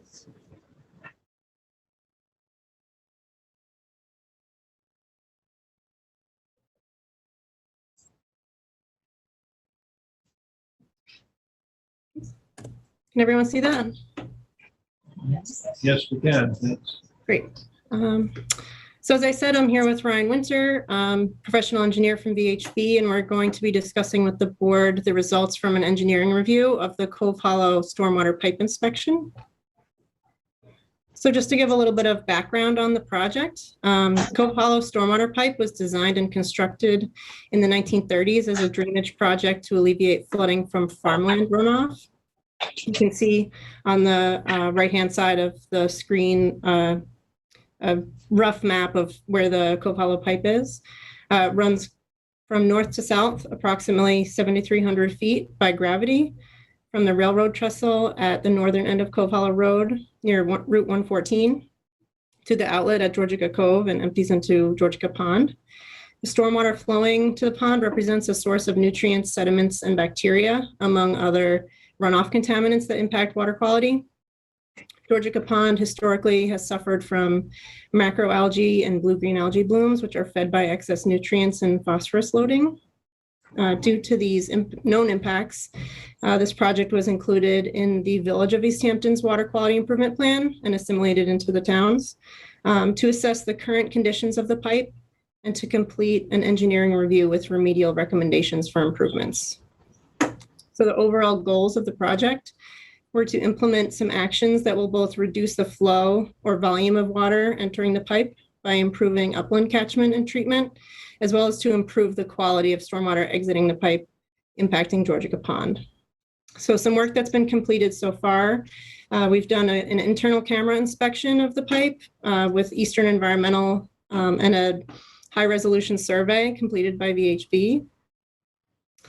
We've also done a drainage assessment and subsurface investigation. And what we're reporting on today is the engineering review of the existing conditions. So current conditions of the pipe were determined from that camera inspection that I just mentioned. There'll be some photos of the inspection later on in the presentation. And then as well as the survey lent some information on current conditions. Overall, the condition of the pipe is good with consideration of the age dating back to the 30s. They found 36 drainage inlets along Cove Hollow Road, 3 of which had no evidence of being connected to the pipe network. They could have been dry wells that were installed in the past to alleviate some of the flow. 33 inlets were connected and contribute stormwater to the pipe and to Georgica Cove. They found that there's little consistency with the shape and size of all the inlets, which poses a pretty big problem with maintenance and trying to install filters and things like that. There were 7 inlets that were buried under asphalt and are in need of work and maintenance to be brought up to grade. And then 1 inlet on the southeast corner of Montauk Highway and Cove Hollow Road was badly damaged and is in poor condition. This is one that would need to be coordinated with New York State DOT as it's in their jurisdiction. The results of the soil boring analysis completed along the pipe network indicate that the soils are sandy and generally conducive to good infiltration. So that helps with providing more options for upland treatment. There were a few areas on the southern end of the network that have high groundwater. So we would mostly want to focus on the upland on the north side. And the assessment generally indicates that leaching basins and bioretention areas where there's good infiltration would be suitable for additional stormwater abatement and treatment in the sewer shed. So I'm going to hand it over to Ryan to talk about some of the deficiencies that they found during their investigation and then move forward with the recommendations. Thank you, Melissa. Hey, everybody. Good afternoon, Supervisor Van Scoyoc and Town Board. So as Melissa mentioned, we went through and did quite a bit of background on existing conditions and where some of the trouble spots may lie within the system that we could look to improve upon, both from a capacity and a water quality standpoint. And on this slide is just a list of some of the things that we identified as deficiencies as a result of those studies that we performed. The pipe was constructed as a 24-inch reinforced concrete pipe, the duration of the system. And overall, the pipe was in very good shape, as well as most of the manholes, but there were some deficiencies that are identified here. There were several locations where, as you would expect, some tree root kind of infiltrated into the pipe over the years. And there were also some areas where utility lines, service lines most likely, that are not open cut, but directional drilled or trenchless drilling breached the pipe, likely unknown to the utility at the time, that are causing some issues in the existing pipe. As Melissa mentioned, there's one catch basin in particular that's in poor shape. There's some loose gravel. It's migrated into the basin. When we were out there doing our assessment, the DOT actually had a crew out there trying to put some additional fill in that area. So it's kind of like an ongoing situation that I think needs a bit more work than just adding fill, because what happens is as the water goes through, it kind of takes the fill with it. So there's a break in that structure somewhere that's causing a larger issue. As I said, the pipe as a whole is in fairly good shape. There were two areas where the pipe was identified to be either very close or at the surface.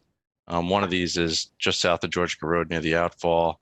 There was an area of the pipe that was damaged, and there's a patch on top of it that is exposed and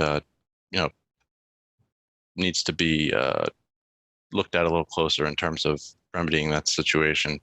The other location where the pipe is close to the surface is just north of Montauk Highway, adjacent to the Dune Alpin property, in the grass shoulder.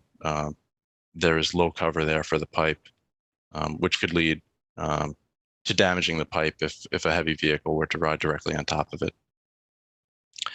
Also, as Melissa mentioned, inconsistent materials within the pipe network for reconstruction and repairs. There's some PVC pipe, there's some metal pipe, and then in terms of the structures, some of them have round castings, some of them are square. Like she mentioned, some of them are not visible from the surface.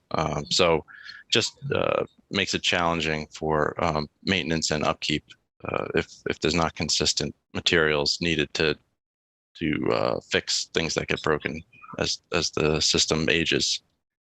As you'd expect in a culvert system, there were fine deposits in some areas that were settled. A lot of this was the result of some of what we talked about before with the tree roots and utility lines, how it kind of creates a place for some of the silt to kind of build up.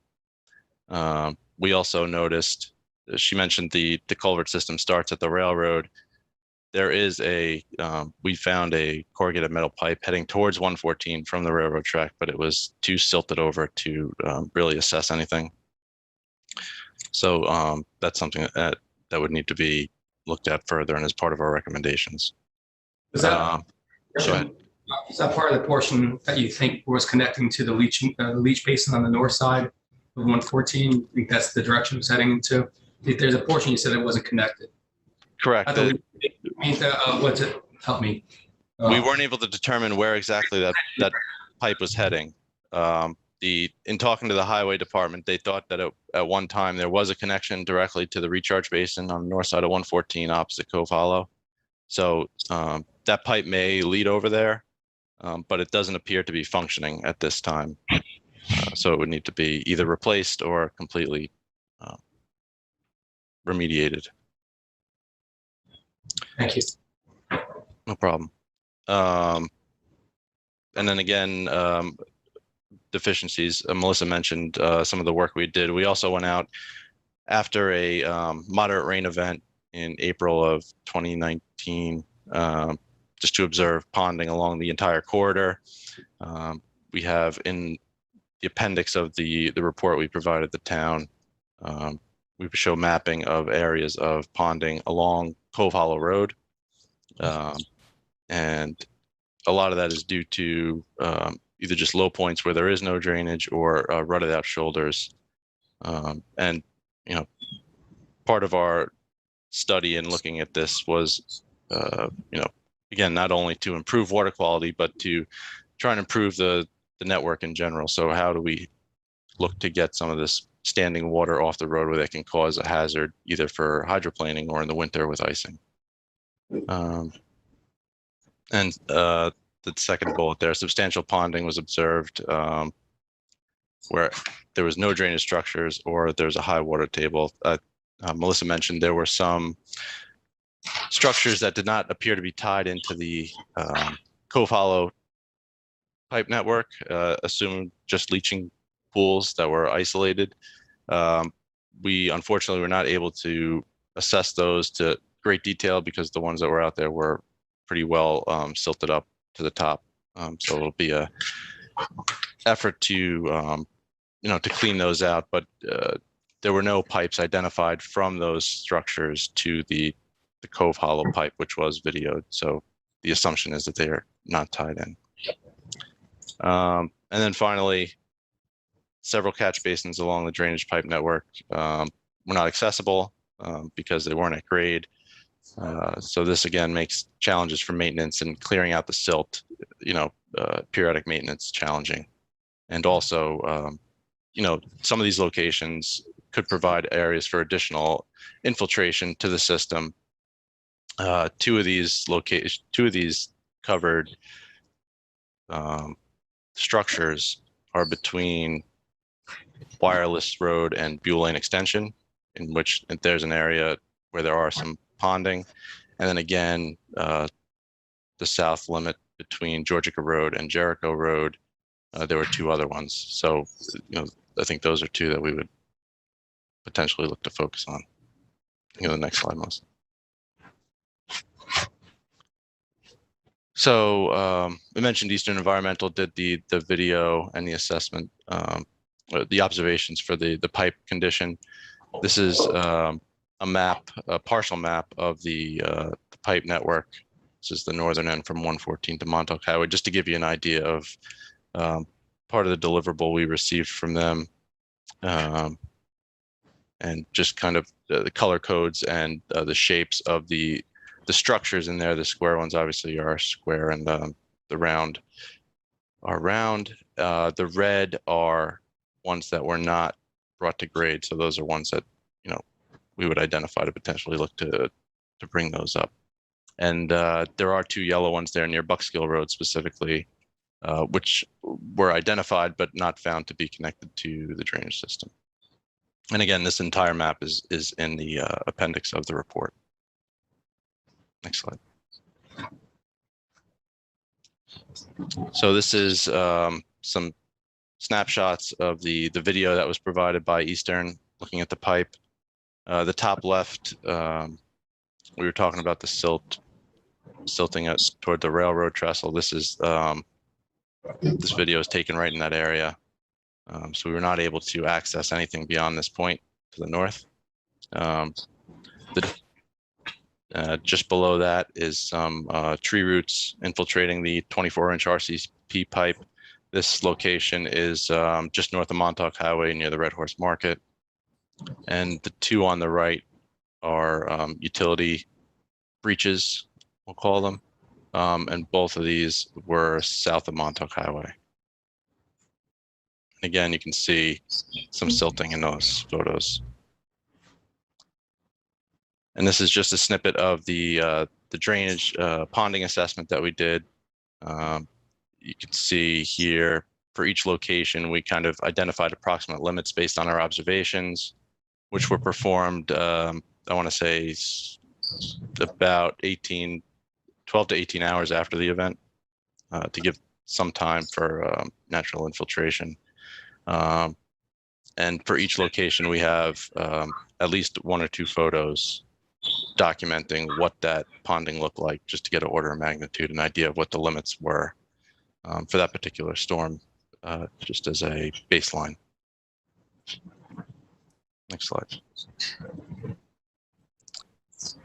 So from all this information, you know, what we didn't show, Melissa also mentioned, was we did soil borings along the route. We did 4 soil borings from south to north at locations where we might consider infiltration treatments, just to identify whether those treatments would even be feasible or practical given the soil condition and the water table location relative to the topic grade. We also had the topographic survey that was not shown in here, and that was not in the report, but I think that was previously submitted to the town. I can get that. Yes, that was one of the first deliverables that we got from you guys. Yeah, I can get a refresh copy of that if necessary. The other deficiency that I should mention that was not observed, but I know is a concern, is at times the water level of Georgia Cove rises and falls, and when the water level does elevate, it can create problems in the lower half of the pipe network. So that was another thing we were considering when looking at these recommendations. So what does all this mean, and what did we come up with in terms of solutions to some of these issues that we found out there? So the first one, and Melissa mentioned this, was inlet filters in the drains to mitigate pollution into the network before it even gets into the pipe.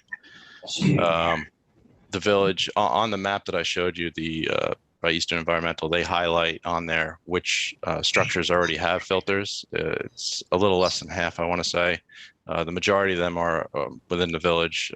Most of the town structures did not have any filters at the time of our assessment.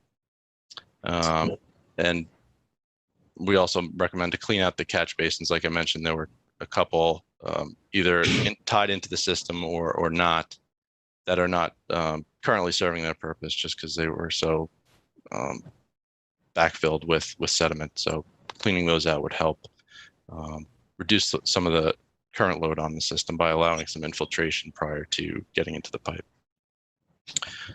Beyond that, coordination with DOT, New York State DOT, is going to be critical to helping out with reducing some of the capacity issues with the system.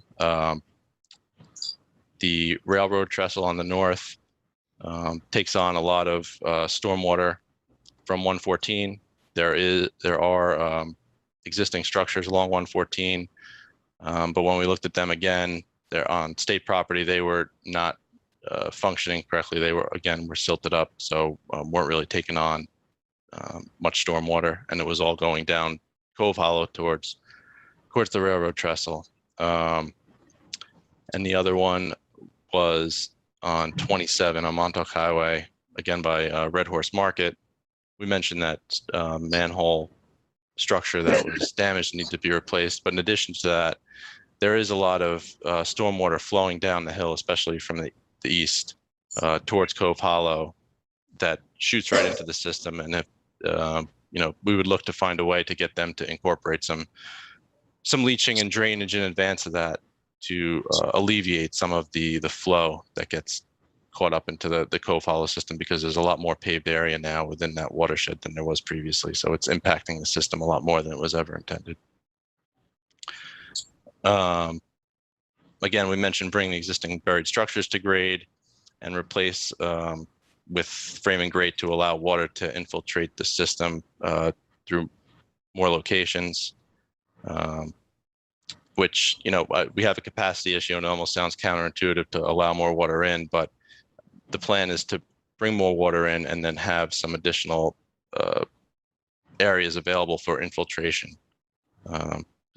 You know, being on Long Island, especially Eastern Long Island, we're blessed with the soils out here. They're great for infiltration for the most part. They're very sandy. It's the best infiltration you can get, and whatever we can do to utilize that and reduce the flow at the outfall is part of the goal for this. Again, we've talked about the areas with the exposed pipe, just regrading those to avoid damage to the pipe and any hazards to the public that might be in those areas. Standard specifications for the structures just to allow for ease of maintenance, so you can have something in the yard that's, you know, ready to go and replace something. You don't have to wait for something to be ordered. Just and I think in talking to the highway group, they were working towards something like this already. There were several properties. Obviously, this corridor is pretty well developed, but there were some utility properties and some open, undeveloped private properties that we identified through a desktop search that could potentially be used to either store or treat stormwater along the network. So these are things that we've identified in our report. We have identified the specific properties. And as you can see here, there's a couple of utilities that abut Cove Hollow Road that we would recommend engaging in conversation with to see if they'd be willing and interested in allowing us to put some sort of drainage, either bioswale or leaching network within their property as like an easement. We have recommended to obviously repair the damaged storm drain pipe sections. Showed some of those in the images before, just to kind of allow the water to flow better through the pipe network and try and reduce some of that capacity issue, especially towards the southern end in the village where the water table rises up a little bit. And then finally, to install leaching basins tied directly to the existing inlets, like I talked about before, trying to reduce some of the flow at the outfall itself. And this would involve, you know, picking specific locations, primarily at intersections that are near an existing inlet that we could add some capacity and infiltration abilities to. Next slide, Melissa. So those were short-term recommendations, and then this is kind of longer-term, larger picture type things. I know we talked about the outfall and that property there. Just in assessing it, there seems to be an opportunity to do more than what's there. And you know, the way the outfall is situated now, it's not always working based on the ebb and flow of the height of the water on Georgia Pond. And it seems like you know, there's more and more challenges with getting permitting to get the cuts open for some of these ponds adjacent to the ocean. You know, Southampton's having similar issues with Mecox, and just, you know, knowing that, looking to develop something that would accommodate varying heights in the water, I think is one of the goals.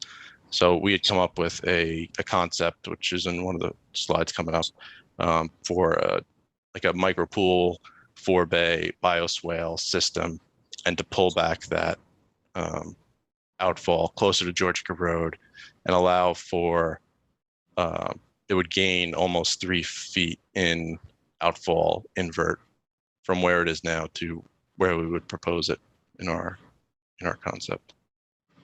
And then we talked about the other properties that aren't necessarily directly owned by either the village or the town, but are, through either CPF funding or agreements with the utilities, may be able to be used to incorporate some infiltration and storage improvements for the network that would reduce the load at the outfall. So the third bullet, so we talked about doing some isolated leaching pods as part of a short term. A longer term is at Dune Alpin. There's a larger shoulder area and some ability to put some storage in adjacent to the horse farm on the northwest corner there. And depending what the outcome is of the conversations with state DOT and their ability to provide some capacity for storage of stormwater from Montauk Highway, we would look to kind of piggyback off that and develop some storage of our own, again, to reduce some of the capacity issues further south. The entire length of Cove Hollow Road, there were areas where the shoulder rutted out, not unusual at all for a lot of these residential streets, obviously.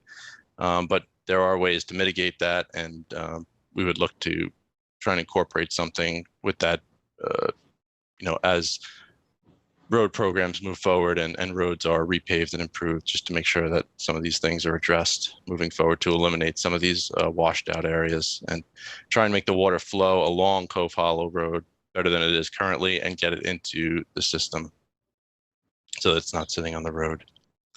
And then finally, putting in some new drainage inlets. I know in looking at our ponding study, some that jump to mind are at the corner of Wireless and Cove Hollow. It looks like there's a need for some additional drainage at those corners. The ponding there seemed pretty substantial. So just looking to get some additional inlets and tie those into the existing culvert system so they have a release in case the leaching gets overwhelmed. Next slide, Melissa. So we did two concepts as part of this for the town. This is at the northern end. North is to your right. Cove Hollow Road network that we studied, essentially, like I mentioned, stopped at the Long Island Railroad and went to the south or to the left. What we're proposing here is a extension of that RCP pipe to the north and connecting it to, there is a manhole structure immediately adjacent to the recharge basin on the north side of 114, which currently exists, which we would look to utilize and tie our system into that to alleviate some of the upland drainage issues associated with the low point at the railroad crossing there.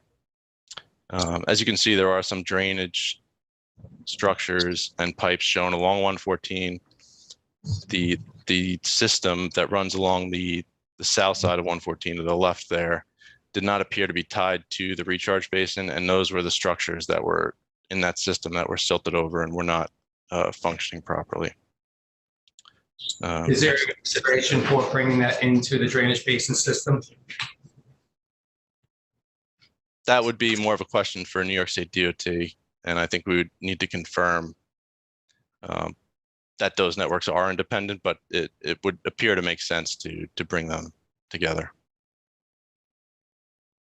even as a overflow.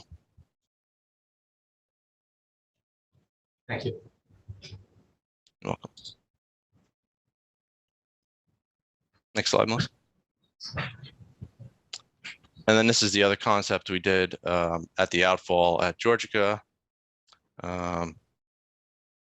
As you can see, we show the new outfall. You see Georgica Road to the right. Again, north is to the right. The new outfall is just south of Georgica Road, and we incorporate a bioswale that meanders along the east side of the property, and then enters with a series of weirs, and then enters into a micro pool closer to Georgica Cove, which would keep the plan would be to keep most of the outfall flow within that micro pool, and then have an overflow in that micro pool to accommodate heavier events that would dump into Georgia Cove. And again, this would be designed with the idea of knowing that the cove does rise and fall in terms of water table height. So we would just be cognizant of that during the design.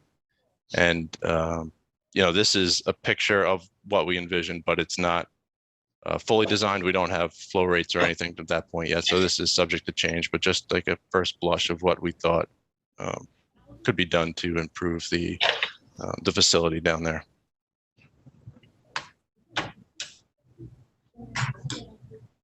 I can take over. So you want to take this? Yeah, no problem. So we kind of went through all the recommendations that were provided by VHB from the study and came up with some priority action items that we could, you know, start moving on first. A lot of these, you know, methods of making improvements are going to take a lot of coordination between the different municipal entities and stakeholders involved. We have, you know, the town, the village, DOT, you know, residents and Friends of Georgia Pond, other environmental groups that might want to be involved. But first things first, we want to work with the town and village highway departments to start developing a standard specification for cleaning out and repairing catch basins. So as we move forward, you know, we can streamline future work and maintenance. Some of the existing catch basins are really in need of maintenance, cleaning and repairs. So that we would work with, you know, the highway departments and DOT where needed. The inlets on the village side of East Hampton already contain the stormwater inlet filters to improve water quality. So we'd like to coordinate with the town highway department and get inlet filters installed in the catch basins on the northern end of the network on the town side. We also would like to work with DOT, probably with Ryan's help, to reduce the impacts of New York 27 on Cove Hollow drainage network, either by you know, installing additional catch basins, or if space is permitting, install some, you know, rain gardens where we might be able to do that. We would like to install additional catch basins along Cove Hollow Road where deemed appropriate and do a pilot study there, and using the soil boring data to pick the proper location for that. There's several pipe sections that are needed for repair and maintenance due to impacts from utilities and roots, as we saw in the photos. So we'd like to move forward and trying to get that taken care of, and then also work with the Village of East Hampton and local stakeholders to complete an engineering design for that end of pipe treatment through the constructed wetland, and see, you know, what we're able to get installed there for improving water quality. So that's all we have for this presentation, and we can take any questions you guys might have. Questions from the board? Yeah, so this is probably one of the largest first project that the town moved on with water quality funds from the CPF to try to take care of legacy drainage issues that we have. I want to thank Melissa and Ryan with VHB. When we actually had a meeting that myself and actually trustee from the Village of East Hampton, Chris Minardi, participated in to look over some of the redesigns for the Cove Hollow area then too. So I know the village is very interested. We actually have the village planner, William Hayjack, with us here right now then too. Are you going to give us a cost? Next phase is here. There's a lot of wish lists here. Are we going to be able to get phases of implementation and cost, and then how are we going to look for that either through what type of potential grant funding that's not CPF? Is that the next step we're looking at right now?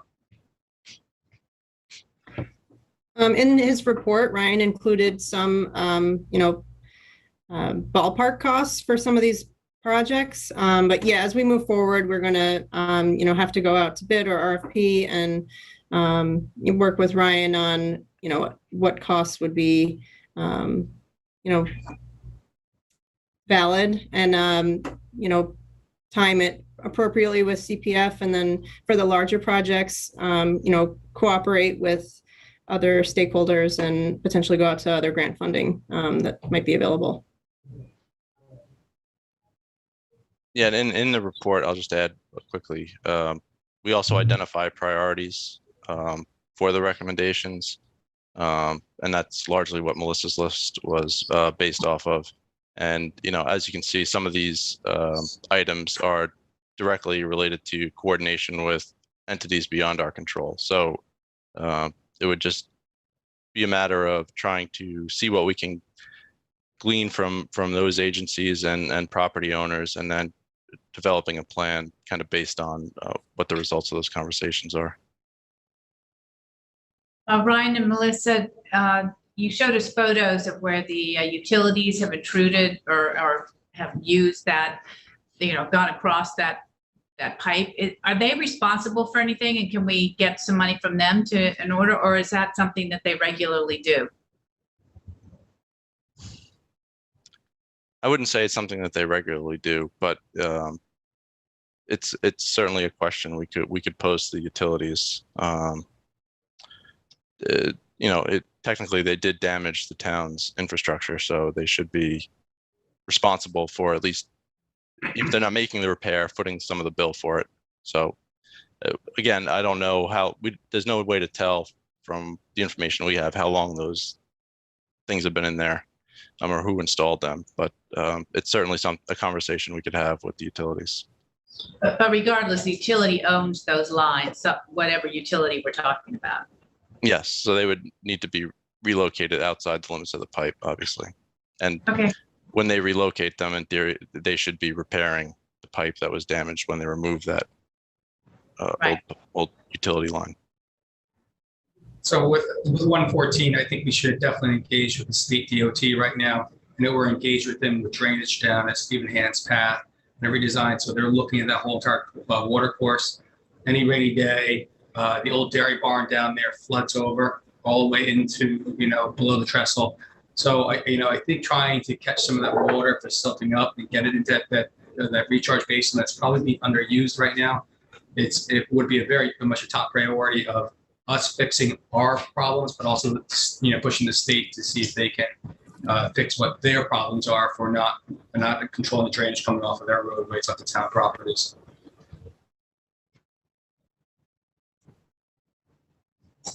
Please.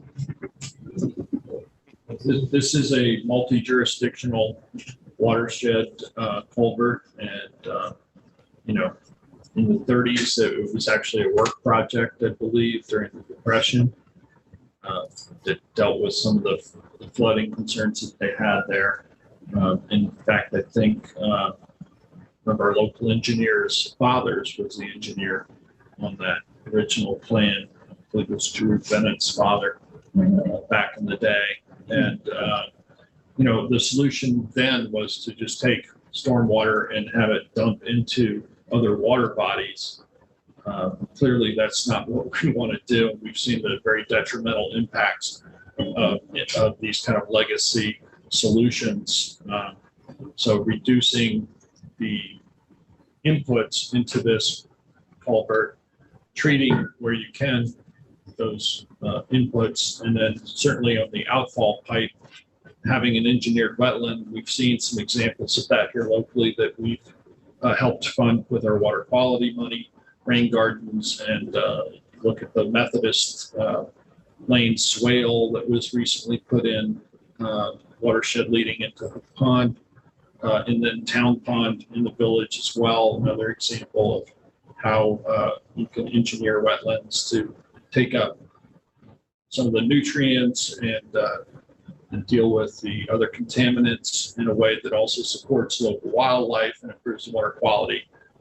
This is a great project. There's an awful lot to do within this watershed. It's one of the major inputs of stormwater and pollution into the Georgia Pond system. We're also working, as Melissa well knows, and the other board members, the Route 27 rest stop, which is over by Talmadge Creek. That's another major input location into Georgia Pond. Remediating the way the stormwater runoff enters the pond and treating it will have a significant impact on the health of Georgia Pond and that resource which we cherish and is well used by the public.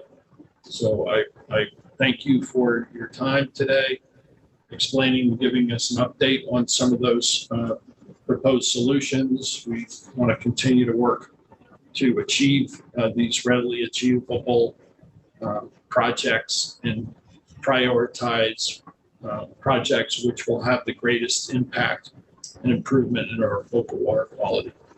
So I thank you. If there's nothing else, we'll move on to the next agenda item. Ryan and Melissa, thanks so much. Thank you. Thank you for your time. Thank you very much. Next up, we have a discussion of New York State commercial fishing permit reform, Fisheries Advisory Committee. We've had Bob Valenti come and speak to us about those issues earlier in the meeting during public comment, which was quite a long public comment today. So he is no longer here, but David, if you had anything else to add. I don't as much. I think Bob covered mostly. The FAC is looking for support and re-engaging the DEC on licensing review that they started years ago. There is differencing of opinions on FAC based on the commercial permitting, but they all agree that we should re-engage the DEC. And I hope the board will support the town and supervisor writing a letter for that as we continue to move forward efforts to protect our fisheries. And then also with the infrastructure requests that they have also done. Also, I can come back to the board with some more information about how that might be done in a way that will be harmonious to the area, but also to make sure that it doesn't get to a place where it's run over with abandoned gear or anything like that. So those are the main concerns, and I appreciate you getting Bob in here earlier as a we got a little long. Yeah, right. Thank you. And Michael, do we have Brad Lowen on the phone? Because I know he wanted to comment. Yes, we do. Yeah. So if we could go to the unmute that caller's phone number right now. Hi. Here I am. I think that that Bob said exactly what what we want to what we want to say, and what I want to do at this point is to say that I am more than appreciative of the response that you guys gave. I think you understand what our problems are. I do want to say though that I just want to, at this point, I just want to emphasize the need for you to do what you have to do. I did write a presentation here, that I'm not going to read, but I would like to read the last few lines that I have of this thing as an emphasis of the need for you to act. And what I'm saying is, now it's the time for the town board to act with force, because if you want fishermen in East Hampton, you have to protect us now. There's not time for discussion or politicians or consultants or hat-in-hand begging. It's up to you to do everything you can to save us all. No one else can do it because no one else has. And in fact, we need you to go right to the line and do everything that you possibly can. And I know that you have the desire to do it. I know that you need to have fishermen in this town and a fishing industry.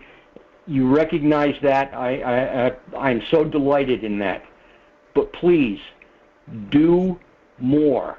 You have to do more, because we truly are on our last legs. And all we're asking is that we get new blood into this industry to keep it alive.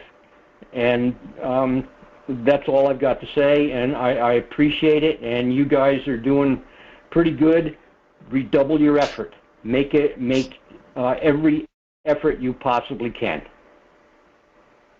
Thank Brad, you. we appreciate your comments, Brad, and and agree. And I think the state's had an ample amount of time to act on the recommendations that we have supported, and we are happy to put together, the board here is in support of this effort. We'll put out correspondence to the state and push hard to be a catalyst for getting some change and some movement.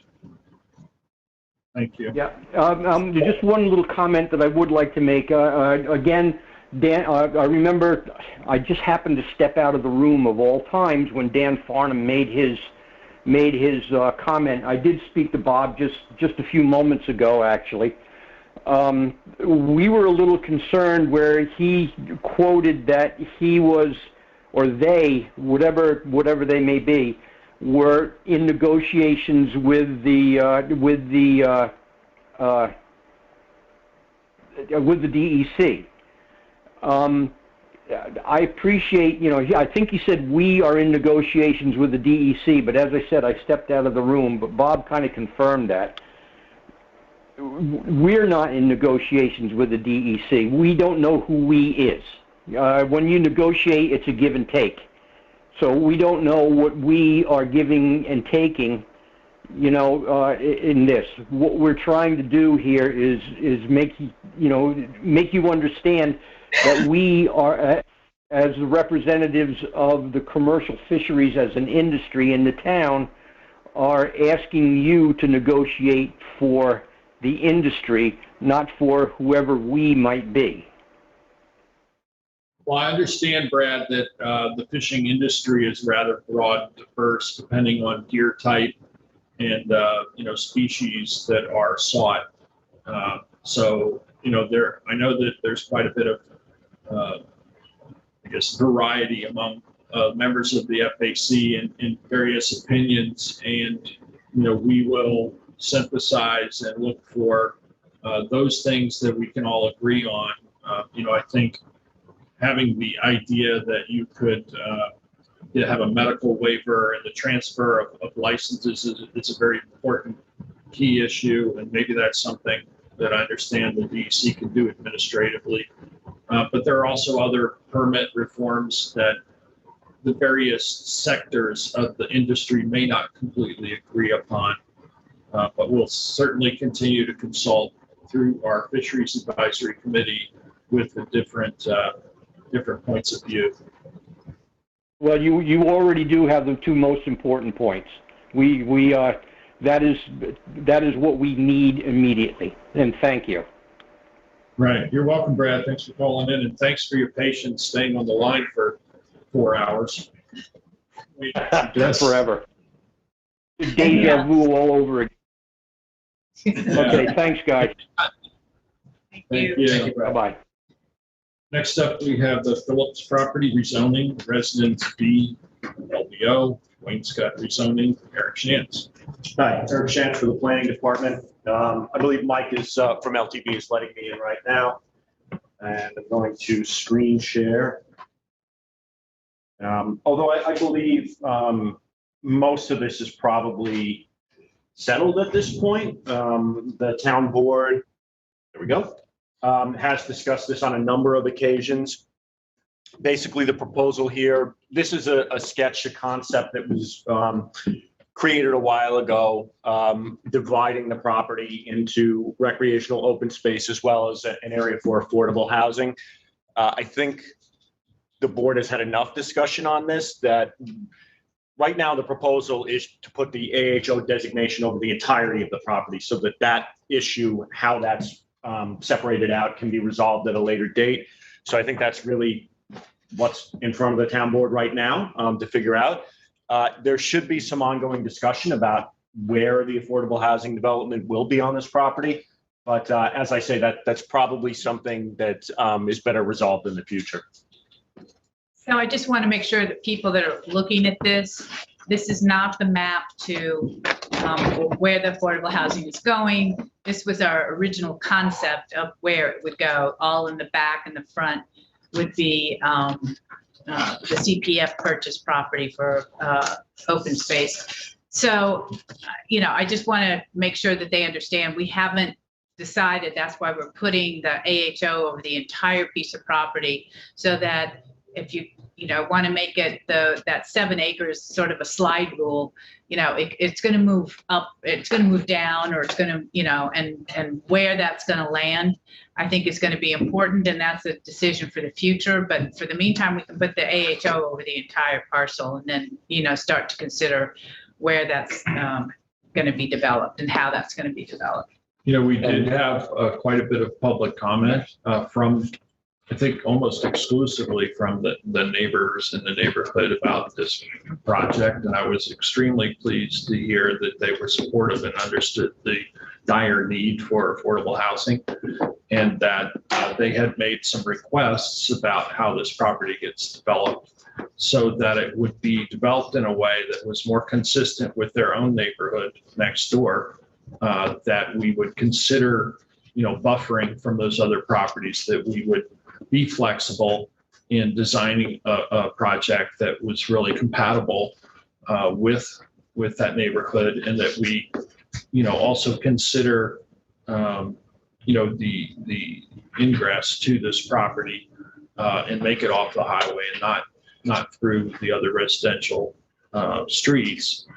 And in looking at this property, I think it's important to have that flexibility to work directly with the neighbors, to be able to really establish and the community standards and have those reflected in this project, which means, not clearing the corridor along the highway, preserving the natural vegetation there, as well as putting aside a large sector of the property for recreation and for wildlife. So, I think that was a really great conversation we had, and we heard from those community members.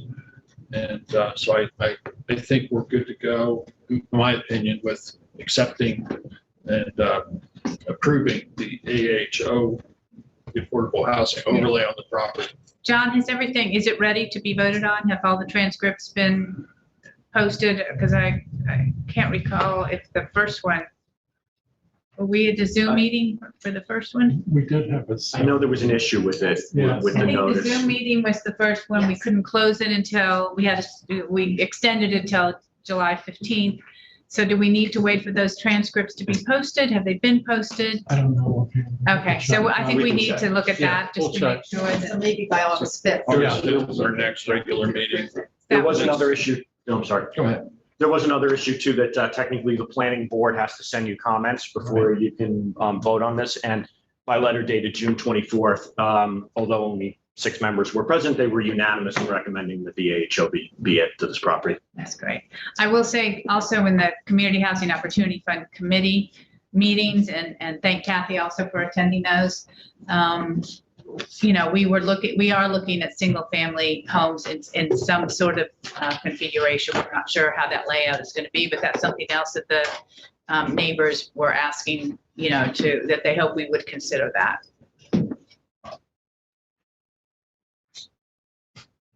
Well, and just for myself, I walked the property multiple times, actually with either joining property owners. There's nice topography there. I think there's hollows in there that a development of what CHOP is recommending could be done and allow for a great buffer enough for all the residences that are neighboring, and also for us to be able to get our affordable housing deficiencies a little bit less. But I feel it's also best to do the whole property in AHO so that we have that flexibility to do so another time.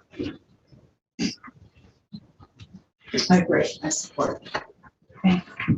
Eric, want to bring up the next topic, the Residence B LBO zoning for central business.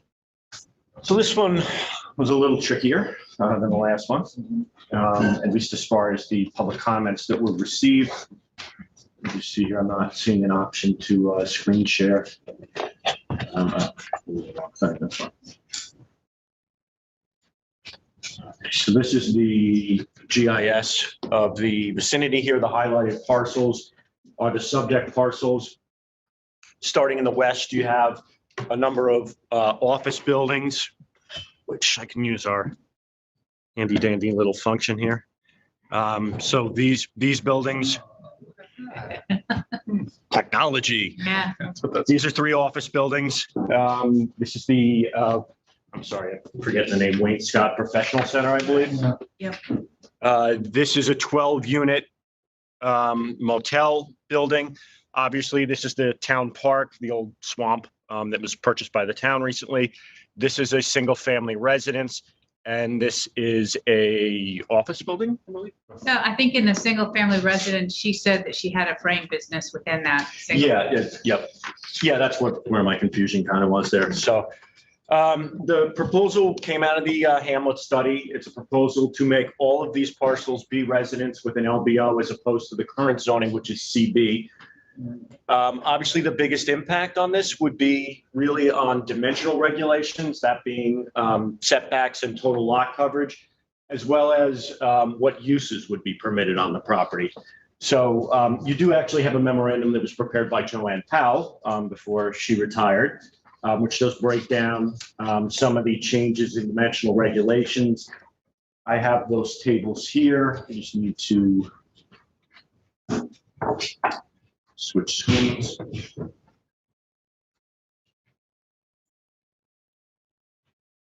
So this, I mean, I won't get into this too far because obviously it's just, you know, it's a mess of numbers. But this chart, which was in your original memorandum, gives you a breakdown of the differences, the existing setbacks, what would be permitted under CB and under the LBO. Obviously, you know, you can look here, obviously the setbacks are greater. If you're in LBO, it's intended to be a transition zone from a downtown commercial district into residential property. That's really the basis of this recommendation from the Hamlet study. If I scroll down here, this again was also in there. Again, it's somewhat of a mess of numbers here. But this is the existing building coverages on the lots and building and total lot coverage and what would be allowed. Again, just to abbreviate this, obviously the LBO would be more restrictive in terms of what would be allowed in terms of maximum build out. And then basically what you have here is a list. These are the only commercial uses that would be permitted under B residence with LBO in that first list. Obviously CB, central business, the existing zoning is one of the most, allows the most number of uses along with CI. And basically, I'm segueing into something here because the members of the public as well as the planning board discussed the idea of instead of the LBO, there being an NB, neighborhood business designation on this property. So what I did here, NB and CB, as far as the allowable uses, are almost identical. If you look at this right here, those are the only 3 uses that would be allowed in CB, but not be allowed if you went to NB. Obviously, supermarket and superstore, none of those properties are large enough to even permit those uses. Storage garage and a veterinary office are probably, well, veterinary might be more likely, probably unlikely, but basically there's not much of a difference in terms of the allowable uses. If you did consider the option of going to NB, the major difference really would be Your setbacks. Yeah, the setbacks and the total lot coverage, which for some reason, every time I switch a display, I gotta stop screen sharing. Gotta figure that one out, but hopefully that works. And you get the table of dimensional regulations for commercial zoning districts. We'd be looking at these 2 columns here. Right side by side, CB and NB. As you can see, really the main thing here would be the setbacks. There's a 25-foot front yard setback for NB, and then the allowable building and total lot coverages are just slightly less allowed in the NB zoning district. So that's really the main difference in the proposal. I'll go back to the aerial of the general area. Because I want to illustrate something that, well, you know, I suppose to give you a solid and definitive recommendation, we do feel that what was proposed in the Hamlet study is consistent with good planning. However, in light of what the public has said, and they raised some very good points, really namely that these properties aren't very large to begin with. There's not much potential for any kind of great development of these properties that's going to generate a great amount of additional traffic. Something the board might want to consider as an alternative. Again, the whole idea here was to bring, an end to the downtown commercial district and have a transition zone. Again, these are office buildings right here. This is a motel. Under the LBO, I don't want to switch back to that screen, but office is an allowable use. If you did change these three properties at the end to be residents with an LBO, you would not be rendering those uses now non-conforming. It's permitted under the LBO. This Would they be dimensionally non-conforming? They would be, the existing buildings, each one is roughly 3,000 square feet. Yeah, under the LBO, you can't exceed 2,000 square feet, so they would be non-conforming in that sense. They would be capped. Yeah, they would be capped. They wouldn't be allowed to expand in any capacity, although with the parking and the sanitary, they probably really can't do that now anyway. Again, similar situation, this property, which contains a motel, cottages, has 12 units. It's well over the sanitary. It's well over allowable density. That's actually not a permitted use in the CB zone, the current zoning. If you did change it to be residents with an LBO, it would still be a non-conforming use. But again, really their development potential is limited by that use specifically. If they did take those buildings and repurpose them into offices, barber shops, things of that sort, other uses that are allowed in the LBO, that would maintain some of the development potential and value for those lots. So what we would say is maybe as an alternative to consider taking the Hamlet Studies recommendation and still making this be residents with an LBO. The planning board made a very good comment, I believe, when they discussed this, in saying that this shouldn't be LB or LBO or CB. It should be zone PC, Parks and Conservation. It was purchased for that purpose. And then you could also consider maybe leaving these as CB, with the park sort of now being the natural buffer and endpoint of the downtown area. Alternatively, I'm sure the board heard the comments from the public. I think, was this discussed twice? I know it was once at least. That would be your decision to make. We would still support, at the very least, the area west of Eastgate Road, honoring the recommendation of the Hamlet study and making that be residence LBO. I understand the concerns of the public, although it's not my place to determine this, it's yours. I don't think that zoning designation is too onerous on the properties, and it's still, 3 of the 4 lots, the existing use would be allowed to continue, wouldn't be allowed to expand. How about on the small house lot? What would happen to that? What could happen to that if it were CB? It's going to be somewhat limited, right? Because it's a small. Very limited, yeah, just because of the size of it. So, even if they had a restaurant, they could probably only have 15 seats in there. Because Eric, the 2 properties though that are to the east are owned by the same individual. And they're in different entities. So could those 2 properties be combined at any point in time? Sure. Yeah, that's what that would be my concern, is that there would be a combination there. So then you have a pretty big lot. And then you'd have a much bigger lot. I don't know how it would be huge. Yeah. Yeah. How big? Well, relative to what it is now. How big would it be if it were combined? Checking that right now. They're not. They're both exactly a quarter of an acre. It's about a half. So it'd be a half. So it's not a very big. So, but a half acre in CB. Yeah, but you have to go through site plan. You'd have to put all your parking in the rear, all 5 spaces. So, but I'm. You have to take down the existing structures, build new ones, and still meet setbacks. Yep. I just don't see where you could really do much. I don't think the specter of redevelopment is very scary at all with these parcels. I just don't think. I'm a little leaning in especially with the fact that they have to go through a site plan review, and they have to meet all the code requirements.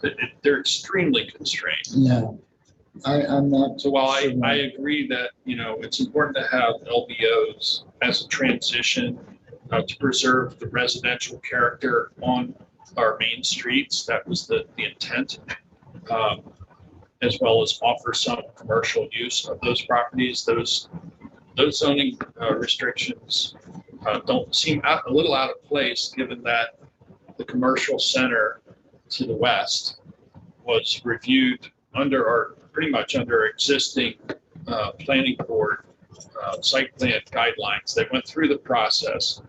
They established the property. There are significant setbacks from the highway.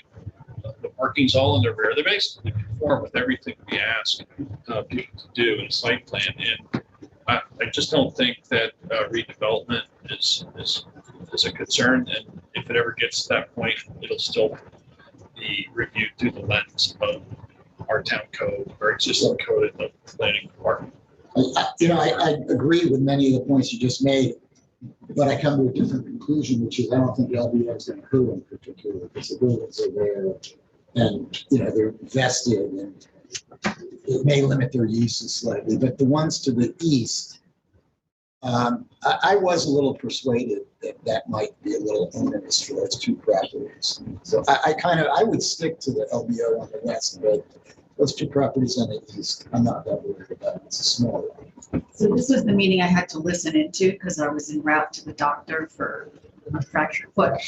But, and my conclusion was that, I was, after what I heard, I wasn't comfortable with the rezoning. And then we also received a memo from the planning board. And just to read an excerpt, the planning board did not feel that the significant change in zoning regulations, which would result from this zone change, were necessary or warranted. However, the planning board did form a consensus that a rezoning from central business to neighborhood business of the 6 privately owned lots would help to further the goals of the Hamlet study, and also recommends that the town-owned park be rezoned from central business to parks and conservation. So for me, the LBO is off the table, and I consider the neighborhood business, but I would, you could forward some of the charts that you put up today that we haven't seen yet. That would be awesome. Yeah, I think the primary change, if you did go neighborhood business, is that it requires that 25-foot front yard setback. However, I did measure this out, and basically right here, this is about 60 feet here. And this building here is about 50 feet. So, I mean, they're already developed well outside of what that front yard setback would be. So, of course, we're also talking about redevelopment. We're not talking about for sure, because it goes with the land, the zoning one. But just to give you a visual of what that. I don't want that. That's been a problem in Waynescott. That's not a very big setback. So I'm happy with LBO on that side, but I think I go to CB on the small house on the farm. Means you just leave it, CB. Just leave it. Leave it. I'm sorry. Leave it. So, I think the big setback, the larger setback, I don't want to see that go away. That's what's damaged Waynescott. It damages every development along the highway and turns it into that strip. Well, it's the traffic that could be in the future generated by a central business development of that property is what I'm concerned with. And I think what the Hamlet study was also concerned with. So I understand the smaller two pieces, although I do think since they're one owner, they could be combined at some point in time. But, it just makes the natural end of the commercial district move a little bit to the west. And, and they are constrained properties to begin with. So I think the solution that the planning department has presented is something that I could support. So I've never been in favor of this, even from the Hamlet studies all the way through.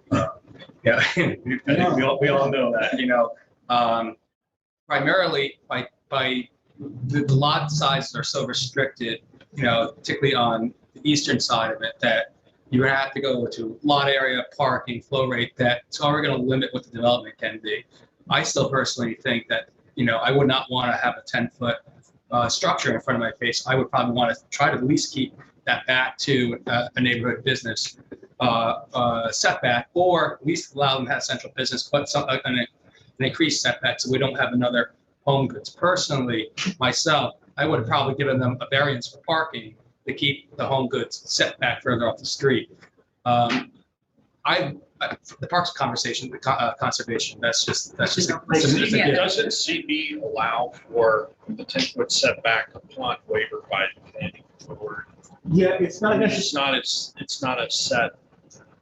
Yes, well, it's, it can be reduced by the planning board to 10 feet. That it's not. That's the way the code is worded now. Yes. But we know what happened a little further to the east.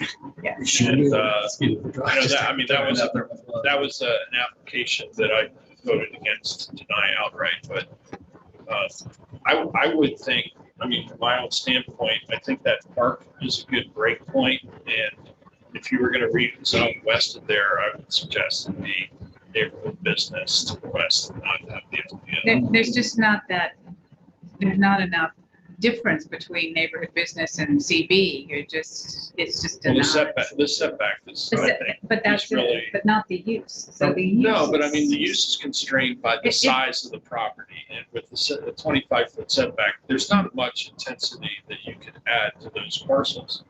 It just isn't. The parking, the area of clearing, whatnot. I don't think there's a lot of potential for development. It's not within any distance. It's not within any distance. 500 feet to any municipal parking lot. So there's nothing within the code that decreases what your parking, configuration is going to be. So there's certain ways you're still limited there.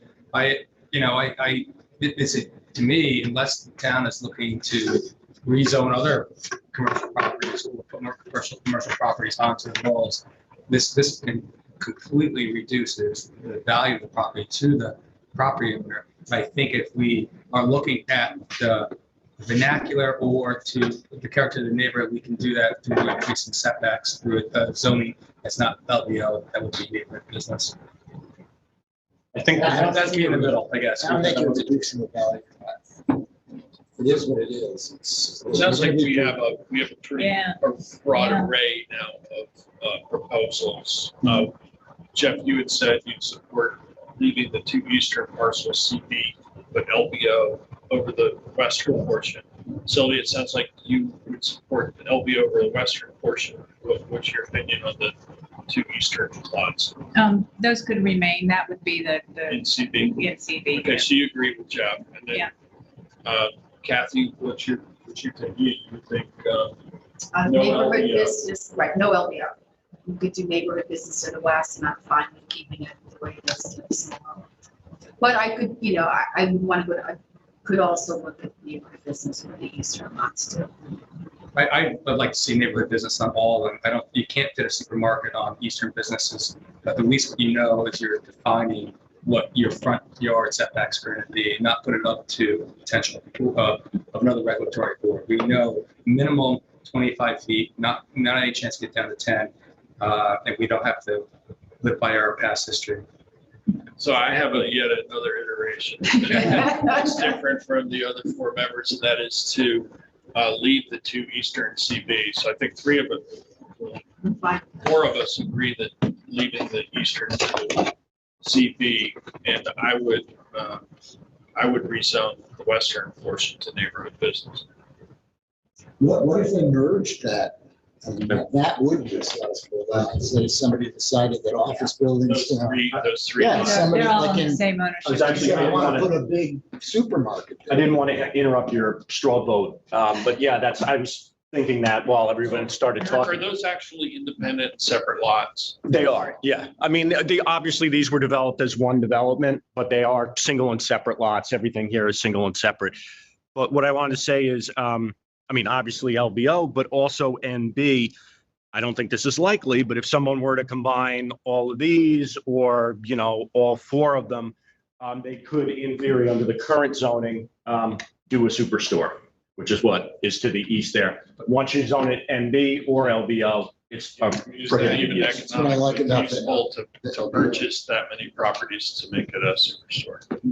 Well, you never know. It's a lot of money. Times change, and if the offices aren't that profitable, somebody might come in and go, hey, let's grab it, let's tear it down. And I think LBO locks it So in. neighborhood business basically means that you lose the first 25 feet of the property. Yeah, you'd have to, I mean, I don't know what the calculations are on coverage in buildable area there existing, or what the maximum you could actually yield under neighborhood business because while the uses don't change, the setbacks and the coverage do.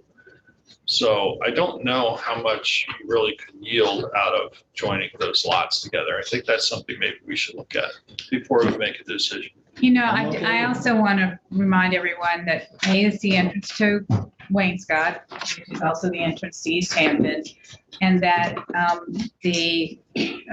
what's the name of the application, Eric, with the Wainscott Pit is coming up. Wainscott Commercial Center. Wainscott Commercial Center, hence the word commercial, is going to be a place where there might be a lot of commercial stuff going on there. So I think this is an opportunity. We're not getting, put that into the mix. And I think I'm still back to LBO. My first choice would be all properties. A compromised position would be just the western 4 properties under LBO. We're going to have a lot more in that area. Is everybody okay with the eastern portion, 2 lots, those remaining in CB? Is there anybody object to that? I mean, I know you had said you might want it in neighborhood business, David. But honestly, I didn't want to change anyway. I was trying to meet in the middle. So change the CB, but yeah. So we are all. Yeah, the majority, yes. Okay. Can I suggest that being the case, it sounds like we do agree that the eastern lots should stay in CB. I personally would like to have more information about the implications of NB, neighborhood business, over the western lots versus LBO. Did you do it as a single, separate, and also combined? Sorry to interrupt. Yeah, no, I think that's exactly the right way to approach it, David, because, as it has been pointed out, perhaps future development would include purchasing all the lots and merging them. And, I think we should be careful about that. So I could maybe look into that a little further. Yeah, absolutely. Okay. Thank you very much, Eric. Sure. And that brings us up to the next topic of discussion, which was the primary topic of discussion for much of the day today. 3 hours of public comment regarding the update of emergency communications upgrade. And we have Eric here with us, Eric Shantz, Assistant Director of Planning, and Eddie Schnell, who's our communications expert. I was going to say, I'm not sure if the board is familiar with this project. Can you give us a brief introduction? Make it less than 4 hours. Yeah, I can do that. So in 2018, the board adopted a negative declaration for this collection of projects to upgrade emergency communications. The projects, some of the aspects have changed. I'm informed by East Hampton Police Department. 2 of them are relatively minor. We want to add equipment on a water tower in Montauk. We want to add equipment to the Bullpath brush dump tower. Obviously, as you heard this morning, the most significant upgrade or change here is the Crandall Street facility, which is intended to replace what was originally adopted in the negative declaration, which was a proposed new 150-foot tall tower at the Girl Scout camp. Again, something that the supervisor spoke to. We did speak with the Girl Scouts about this. They had misgivings about finding an appropriate location on the property. I think it just basically wasn't their priority. I don't want to speak for them, but that was the impression I got. We do need a macro site, meaning a tall structure somewhere in northern Central Springs. If you look at this map here, I'll explain it in greater detail, but this is Springs. Also, and again, this is a project for emergency services communications upgrades. We were cognizant of not representing segmentation and considered that this is going to be a facility that's going to have cell carriers. So in looking at this, we did consider that as well. We considered where there was population, where we needed coverage. But the most important thing was creating that link that Eddie illustrated to you last week, that physical link between radio communication nodes. So we considered, I believe, well, we considered a whole bunch of properties, but really 5, I think, in particular that I can point out here. One of the first that we looked at was the Accabonac Road Solar Farm, which is this property. I guess red's probably the best color to use. This property down here to the south. So that was my original idea. It's right now just a solar farm. It's owned by the town. It's deemed 100% cleared of naturally occurring vegetation. Basically, this was a non-starter. Eddie described this is too far south. It doesn't provide anything. And along those lines, you heard some comments about building something at the town landfill location. It's also much too far south unless you want an 800-foot tall tower that's going to cover the entirety of the town. It's simply not functional at that location. So I guess the next thing, well, maybe I'll skip a little here and I'll go to Spring School, which is here. So again, this is something you heard about already today. The school really, they're undertaking their construction project. I'm not sure how great of a sell, no pun intended, of putting a cell tower at a school location would be to begin with. Also, that is a bit too far south into the east. I think it's someplace where we could make something work. Eddie might be able to explain the physics of that better. But again, you're looking at something that's going to be very tall if you want to reach to the far areas of Northern Springs here. Well, I guess I probably should have circled this to begin with, just in case anyone doesn't know. That large property right there is the Girl Scout camp. So then the other location that we looked at is one that you've heard a lot about, which is the Springs Fire Department, who are located. Can we just stop for a second? Yeah. Just talk about the Girl Scout camp. So that when we did the secret back in October of 2018, that was the site that we, at that time, really thought we were moving forward with. What I think it was 103 Flaggy Hole Road. Correct. And actually that small yellow circle there represents the Crandall site, just so you know, but I was going to. And as the supervisor said earlier, as we got into discussions with the Girl Scout camp, they had given us a height limit, and that didn't work for emergency communications. Yes, that's my understanding, based on what the communications technician said was the stated need. Okay, so Springs Fire Department is right here. It's this little blue dot on Fort Pond Boulevard. So as you know, there's an existing 150-foot tall stealth monopole. That design cannot accommodate the equipment that the East Hampton Town Police Department needs now. Basically, the short answer to that being that they need a dish. And that stealth monopole design can only accommodate interior mounted equipment. You can't externally mount equipment, and that's needed. They are now proposing at that location on a slightly different spot on the site, a 185-foot monopole. See if I have this here. Okay, so again, I got to stop screen sharing. I apologize. I'm going to start again. So this is a little confusing, but there's red and blue circles here. You've heard about the fall zone requirements under the town code. Those do not apply to radio transmission facilities for emergency communication. They do apply to personal wireless service facilities. It's a little bit of a catch-22 here because you figure when a tall tower is going to go in, whatever it's going to be used for, it's eventually going to be used for cell service. So keeping that in mind, what the Springs Fire Department is proposing right now in the application that they submitted to the planning board is that it is only for emergency services communication.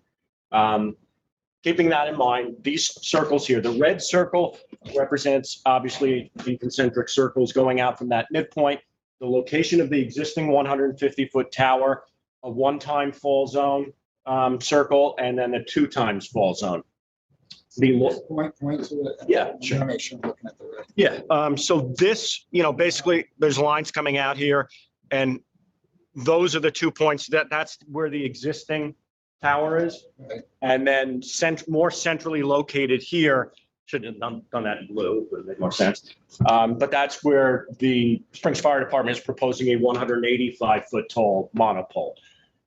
So now It's just a communication. So if they were to put cell phone communications on there, is that a segmentation of their application? Well, that's a good question. I'm not an attorney, so I can't necessarily say that. But You should ask an attorney. I could see the argument, and I believe that the planning board saw that as well. But anyway, just if you look here, those are again, single and double fall zones. You can't have a property line within 1 times the height of the support structure, and you can't have a habitable building or area where people congregate within 2 times the height. You can see here, I haven't illustrated all of them, but their current proposal, if you just went along here and just counted the residences that are within that 2 times fall zone, you'll see that there's plenty of them. So this again is under the current proposal. So all those yellow dots are individual residences that would be within 2 times the fall zone.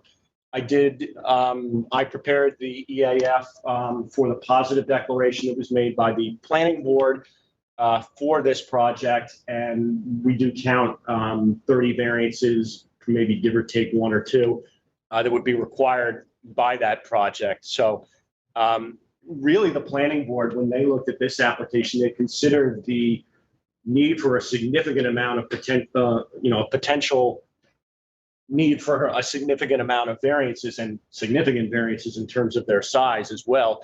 But then also consider the proximity of the Springs Historic District and most importantly, the Jackson Pollock House, which is on the National Register of Historic Places. If I zoomed out on this property, if I can do it relatively smoothly. Is it a landmark or historical place? No, it's a landmark. Landmark. We have 3. So that property is, let me just pan here. That is this property right here. That is in fact the Jackson Pollock House right there. And everything on the eastern side, Yeah. Further to show where Crandall is, it's near there, right? It is, yeah. It's right on the end of Fort Pond. That's It's also a not, historic district too. Story, That's outside of the below it. historic district. Yeah, the It's historic outside district- The area. I just wanted to see. Scenic area of state significance is also visible from there. you know what? Yeah, this is just confusing because that's not on my map. That's on, the Crandall site is here. And where's the Pollock at? I will show you. Just let me reorient the map. Oops. You know what? Your circle doesn't go with you. Yeah, because the drawing is on GIS and that's on the screen, but just give me 1 second. That's I'll okay. fix that, please. That was a surprise. Yeah, Yeah. that's kind of. Me, I don't know. I don't get the electronics on that. Okay, so X that out. The Crandall site is here. So that's Springs Fire Department and this, that's the Jackson Pollock House. And this is the dividing line. These properties are in the Springs Historic District.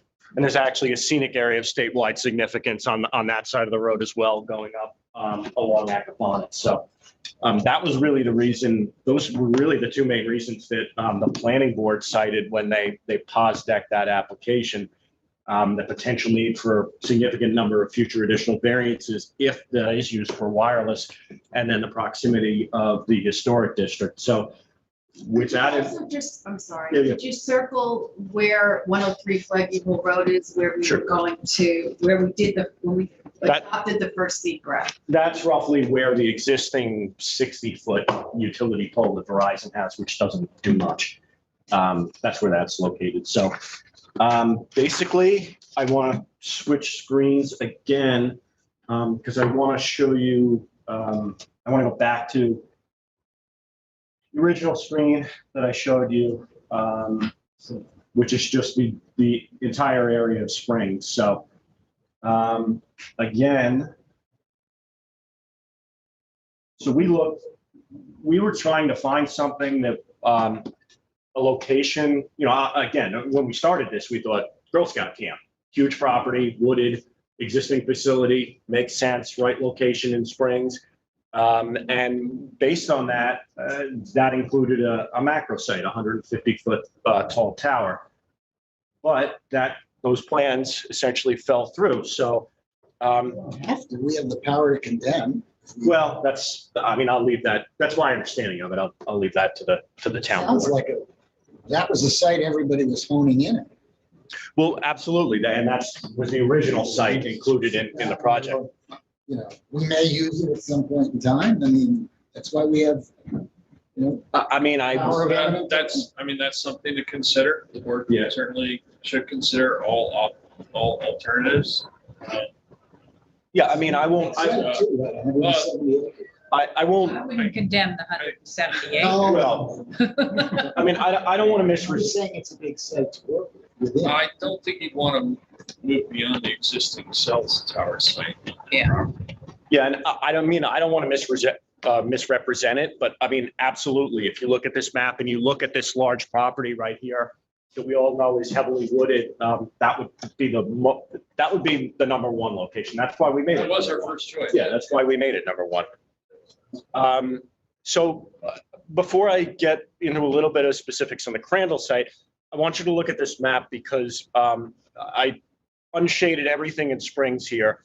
Everything you see in there's actually two different shades of green there, is either, and the ones that are highlighted in that like turquoise color, those are all CPF purchases. We can't put a facility on them. Everything else that's green there is either a nature preserve or owned by the Nature Conservancy. We don't own it.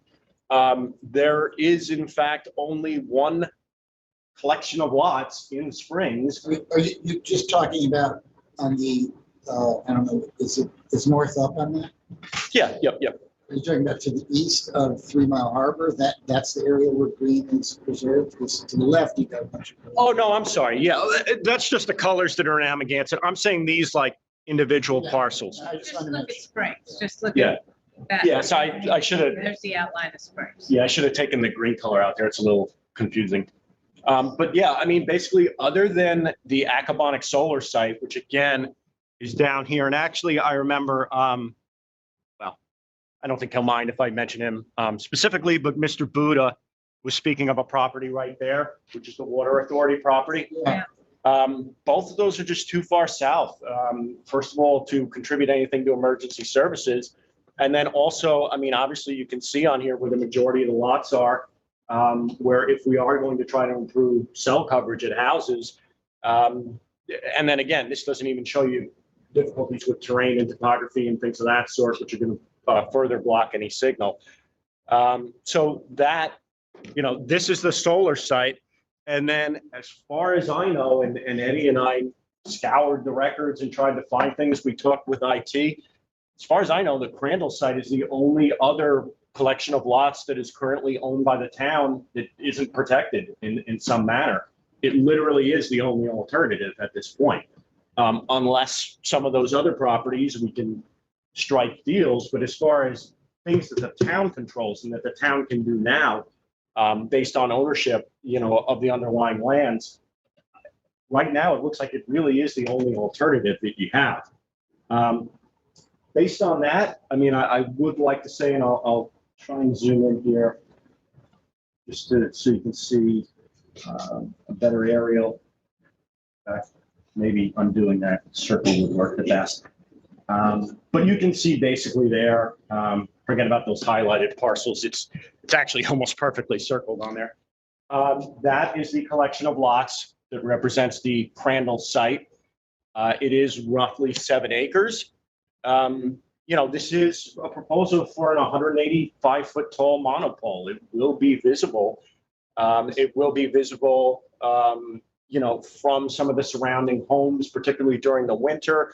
But it is heavily wooded, and due to sight lines, you're probably not going to see it unless you know what you're looking for. You're not going to see this through the woods if you're driving on Fort Pond Boulevard or in the surrounding areas. But yeah, it's have a visual impact, and it's much more than 20 homes. This is a completely, residential neighborhood with a park in the middle. Well, for sure, but if you can. Not a park. I know. Well, I'm saying let's just be. space. Let's try to be accurate.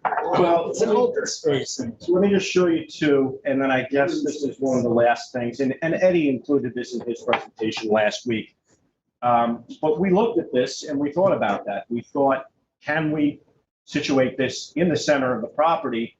Again, it's a very tall structure, so I'm not saying that it's not going to have any impacts on any neighboring residences, but we tried to look and we tried to see if it could meet the fall zone requirements. Now, this is a little bit misleading because that outer black ring, which you can see clearly, for example, here, you do have a residence within that outer black ring. There's one that's clipped there. It's debatable whether or not you could say those are there, but that's the 2 times the height of the tower. That's 370 feet. Communications, which actually only has a single fall zone. Technically correct, but we wanted to look at it. We wanted to see whether or not it met the spirit of the code. Those inner circles in the different colors would be the different center line mounts of the 3 major carriers if we did let them go on this tower. And if we do centrally locate the tower, we can keep those rings. That seems like segmentation to divide up the fall zone, Well, that's why we're addressing it. But it varies based on code. The code actually addresses that differently for cellular communications. Yeah. But we're still gonna be looking at. No. Yeah, that's why I'm looking at it now. It'll be I'm not pretending that it just It's won't not happen. segmentation because we're talking about it now together with. Right, and that's what we're thinking about. When segmentation is when you do something like what's going on at the I park. know what segmentation. Well, apparently you've mischaracterized this. No, I don't think It's so. a mistake. You want me to tell you what the standards are? No, I don't think we want to rely No, on we're it okay, here. so. Okay, you sure? Yeah. I'm okay. I'm So- good at things. With that in mind, I mean, I guess I'll let the board have its discussion, and obviously I'm here for, Approximately 7 acres, which is about 304,000 square feet of the would be the initial cube that we were looking at. We also have property to the south that we actually purchased on Crandall also. There's I think 2 or 3 other lots in the area that were CPF, which actually have usage for recreational and open space that's not within that 7 acres that were discussed. Is that correct? I believe that's correct, yeah. Okay, so So you could 304,000. effectively add it to the. If area that we're looking to have the tower in for a footprint is approximately 10,000 square feet with an access road of maybe another 10,000 square feet. So it's approximately 20,000 square feet within a 304,000 square foot area. But is that, So it'd be roughly a half acre out of the 7. Yeah. With the road, yeah. The area is about 100 by 100. The compound area is 10,000. Quarter of an acre. Yeah. Or actually just less. So I'll put this back up, but I guess basically the point I want to make, to reiterate, this is, you're amending SECRA. This was adopted. This is the most significant change, obviously, of the proposed changes at this time. And I don't want to say that this isn't going to have an impact on any neighboring property. It will. But I do know, as most of the board does, that SECRA is a balancing act. There is a dire need here, community need for emergency services as well as cellular equipment. We looked at this and we designed something that, even as you pointed out, a radio tower for emergency communications is not beholden under the code to the double fall zone requirements. We looked at it, we found a site, again, we looked at alternatives and this is really the only viable one, but we found a site that actually could meet those requirements, even though technically the town code doesn't mandate them. I think there's something to be said for that. And then additionally, this is not an area that's right next to a property in the National Register of Historic Places. It's a very tall structure. I'm sure it will be able to be seen from 3 Mile Harbor, probably not from Accabonac. That's probably too far away. But I mean, I think you have an established need, and this board unanimously adopted an EAF a number of years ago, stating that need. In light of other solutions that somebody might be able to find, it looks like this is the only property in Springs. And again, it's wooded and it meets all of the requirements of the town code. So we would recommend that you reaffirm your negative declaration under SECRA. There was obviously a very long and passionate discussion this morning and into the afternoon about this. So if the board does feel that there's anything additional that they need, I would urge you to be cautious with this. Again, I wouldn't put anything in writing in here that I don't believe in, but this is a document for the town board as the lead agency under SECRA. I'm essentially drafting this for you in keeping with what I think are the standards of review under the town code and under SECRA. So this would be, this is and was your document when it was adopted. It still will be under the amendments here. But this is for the town board. So if the town board feels that there's any additional information they need either myself or somebody else to collect in order to be competent with reaffirming the negative declaration, then I recommend you have that conversation and do so. But in light of that, I do. Yeah. I think you do need, I think I need more information. I'll do it in writing if that's helpful to you, but I want more information on this. I don't think that this EAF does the job. I think it's pretty scanty, to be honest with you. And I think we need more, I need more data. I'm particularly concerned about the visual aspects. I don't think the analysis here is good. I don't think we've invited in the Natural Resources Department. I'd like to know what's going on in the woods. I'd like there to be a more extensive description of its importance to the community as a recreational resource and an aesthetic resource. And I think I think we've got to take a very careful look at, how visible this is going to be, because it looks to me like it's going to be equally visible at the Paula Krasner house. It's outside of the zone, but they're going to be looking at it up the street.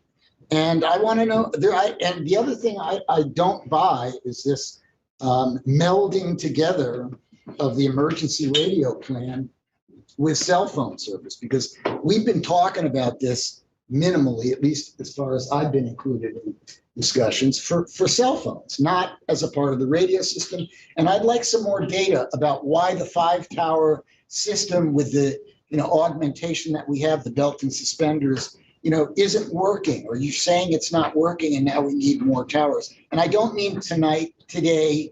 No, I want to hear from Eddie on that specific. Yeah, I am too, but I want to have something in writing that I can look at and think over. So it also answers one of the caller's comments. Yeah. Yeah, and I knew the whole backhaul aspect. Yeah, so the original 5 towers are just that. They're the original 5 towers. There's actually originally in the 90s, 3 towers. And the original was designed by Motorola in the mid-90s as 7, but it never happened. At first, the town didn't have enough money or didn't want to spend enough money, so we ended up with 3.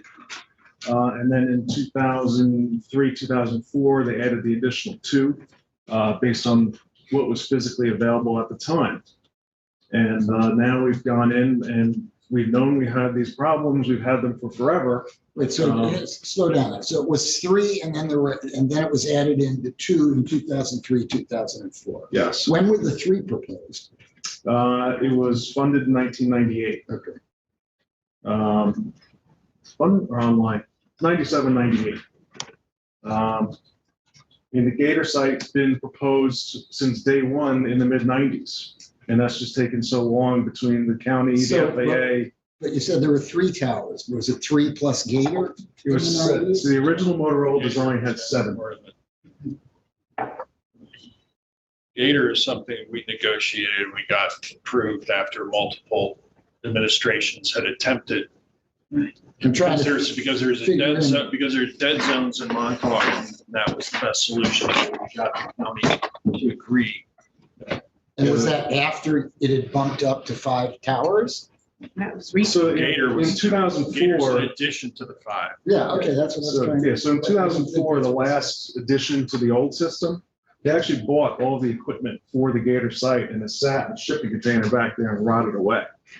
That's how sure they were of it in 2004. And it obviously never happened. Still to this day, it hasn't happened. The Gator was sort of a maybe third tower in 2004. Gator was the 6th tower in 2004. The 6th tower. And you know, that's an accomplishment of this administration. Right, okay, that's correct, that's what I said. Yeah, at this point, we're basically waiting for the Osprey to leave for the winter to break ground on that. So these other 2 sites to get to 8, obviously the Northwest Brush Dump went through its whole process and is now standing. So we'd like to use that, and we're included in the design of that. And the last major hole is in Springs. And we've been working since before 2017 when we initially came forth with this. And you'll see actually in the big binder that was brought up, we wanted to use the tower at the Springs Firehouse and actually abandon the tower at the Amagansett Firehouse. But with further review of that, we can't get off Amagansett with Springs. The land. So is Springs emergency radio not working now? The guys that were working the fire today don't have emergency radios? So the Springs Fire Department uses the town's radio system. They do not have their own system. They do have some low band licensed stuff from back in the 90s was the last time they really used it. But that's not their day-to-day operational radio. They use the town's 700 or 800 megahertz system to communicate radio to radio, and they use our UHF paging system to set off the fire pages that everybody carries. Is the low band a backup system? Low band's like the backup to the backup, and at this point, it's held together with scum and tape. And you can't buy anything for it for the last 10 years. What is the whip antenna that was placed without license on top of the tower? They have a low band antenna up there, which they not only didn't get town permission for, they don't have an FCC license for at that height. They're only licensed for the roof of their building. They also placed a UHF Yagi antenna pointed back to this site, I believe, that they could use to activate the town's paging system, which they don't have a license for, and it's the town's license, so that's in violation of FCC. They were licensed under the town's license with it's called the 6.1 meter rule, which is really if it's under 20 feet, as long as it's within the confines of the town, we don't care. It doesn't need a specific FCC license, but once you break 20 feet, that location needs to be called out on the license. They don't have that. They also installed the 100 megahertz Yagi antenna pointed back to here with the same deal. They don't have a license for it, and it's above 20 feet, so it's in violation. As long as they don't transmit on it, it's not actually a violation. They can have it under FCC. You can receive whatever you want. But if they were to transmit on it, they would be violating some federal laws. But they're using the tower system, you're saying? They're not. I thought you just told me that they were using the tower system with the backup. They're not using it, though. They don't use it. It sits there and collects dust. We went down there one day to test it, and nothing worked. On which system are you talking about? Springs Fire with on their backup system? Yeah. Okay, but you said initially they're using the town's system. They're using the town's radio system on the town's tower. We had initially planned with the Motorola project to use their tower and to ship one of the 5 sites that we had money for to Springs to provide coverage in Springs. And the initial coverage plots that we got from Motorola showed that we could eliminate the site in Amagansett and slide it up to Springs, and it'll kind of cover in through the backside. But now that I'm running my own plots, that would have never worked. So we proceeded with going on the Amagansett Firehouse Tower, which was an existing site on the old system. I think there's some validity to saying that talking about the emergency system at the same time you're talking about cell coverage is talking apples and oranges. Well, if we didn't talk about the cell Well, it's coverage, not that would really, be because segmentation. our overall strategy was that, as we work to take care of these coverage gaps, and part of the reason we have these problems is because it's all private sector with competing providers who don't want to they want to improve the coverage for their company, but not their competitors.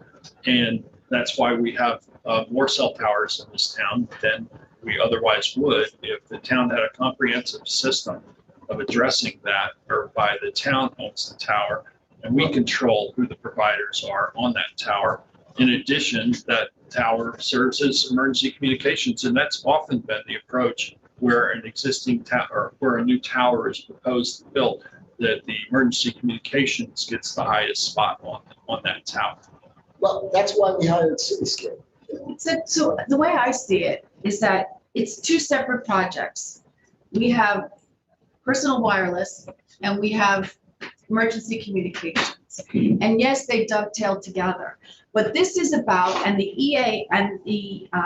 EAF is written to emergency communications. I mean, when we did the resolution adopting SECRA that was unanimously adopted in 2018, it was for 8 towers, and there was a tower in Springs.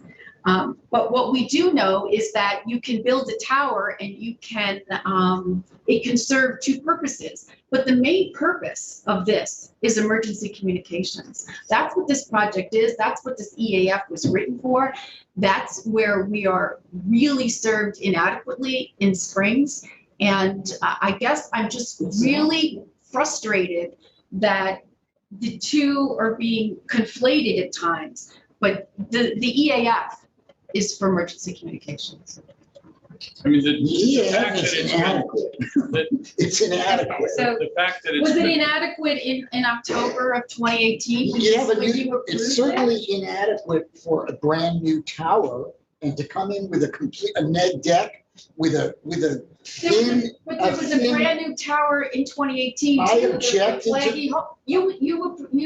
You voted for it. I may have, because along the way, I was commenting and talking to planning and saying, you should not be neg decking this stuff when you're bringing in new towers and getting nowhere. I started out on this project objecting to it from the very beginning. Emergency communication system, you saying, objected to? I objected to the way you handled it. So you objected. Excuse me, Peter. I'm just trying to Don't clarify. miss- No, you're not. You're I gonna am. try I'm to trying to miss- clarify it. No, I think what I'm happened, talking about I recall process. you talked about segmentation, and that's why, so we did an EAF and we adopted, a negative declaration on SECRA back in October of 2018.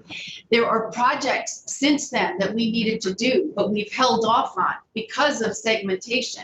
And that's why this second amended EAF couldn't be done until now, until a spring site was identified.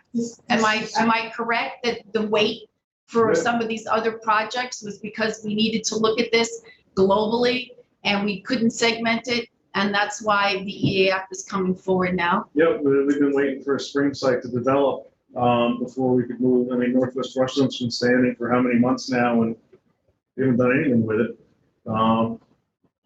Solely because we're waiting for SECRA, and we didn't want to get into this whole talk about segmentation because we definitely didn't want to segment. It's not our purpose here, and that's why we included both cellular and public safety in the EAF, so it's all there. Well, I'm not sure if that's even the issue. The issue in my mind is this is not an adequate EAF to support a neg deck on the Crandall Road site, as far as I'm concerned. It's Kathy not still there. had questions. I'd like It's not to, there. Kathy's. No, and but I also want to say that, so they do run parallel, the emergency communications and personal wireless. But when we identified the Crandall site after an exhaustive search of property where we could do this and try to be where we wouldn't need any variances and we would be able to be self-contained, the fall zone, we reviewed the Crandall site with Cityscape, and their engineers looked at it. So Cityscape, I just wanted to be clear that Cityscape has been involved and did comment on the equipment that we were looking to put on the Crandall site. That may be, but that's not the process that they've described. They've described a process here to follow, which makes sense and is orderly, where they're going to do coverage maps first. Then they are going to do an inventory of infrastructure. They are going to survey the communities. All of this would have alleviated the anxiety-ridden hearing we had today if we followed it. No, I don't see that, Jeff, because this was, what you're looking at for the cityscape is for personal wireless service. And they did the inventory, and they did the coverage maps. You're interrupting me now. Yes, sorry. They did the inventory. They did the coverage maps. Right, and we saw that there's an issue with coverage, particularly in Springs and Northwest Woods.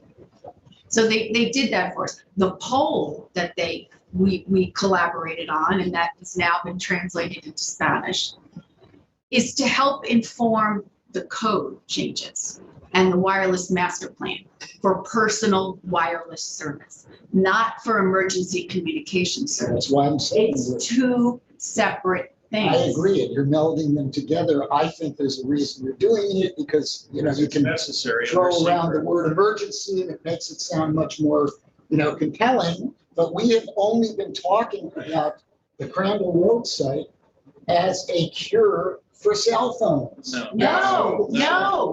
Emergency communications, as it was said, we needed a site that was in North Central Springs. And that's, the fire department was going to be the first choice, but that didn't work out. Then we moved to Flaggy Hole Road in the Girl Scout camp, but we couldn't get the height we needed in order for the backhaul to make the connections. So then we scoured Springs and found, actually Zach Cohen found the 6.9 acre property, you know, south of Fort Palm Boulevard that could accommodate on 100 by 100 the tower, without talking about the pit is still going to be the pit, right? Kids can still ride their bikes through there. You know, kids can still do paintball down there. You know, there's still going to be foliage, you know, when you go for your walk in the neighborhood. But the reality is, right now, if somebody on Lincoln Avenue was back in their pool and a kid was drowning, they couldn't call 911. Because there's no cell service. And then, when the first responders showed up, they would have problems because there's no emergency communication tower in Springs covering that area. I mean, look at the maps that are in here. Look at the maps that are in here. Which does not have adequate coverage of Springs, which I talked about last week. I don't think the EAF supports a neg deck for putting a tower on Crandall. I think you need more information. So how long will it take for you to put that in writing? Days. So we can have it back for discussion on August 3rd. August 3rd, we can have, you'll have gotten it to Eric and Eric will have time to make any changes or revisions and we can discuss your comments at the August 3rd work session. Maybe all board members' comments. Yeah. Well, yeah, I mean, I have some issues with the draft. There's some things I'd like to change. And also we as heard a well. lot from the public too. So I'll be supporting some changes to this draft EAF, as Eric stated, and as I stated earlier in the meeting.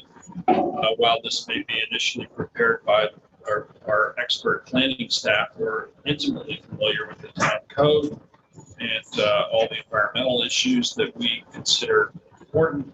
It is ultimately our document, and I know we've had comments from board members today about some suggested changes to the EAF before we adopt it.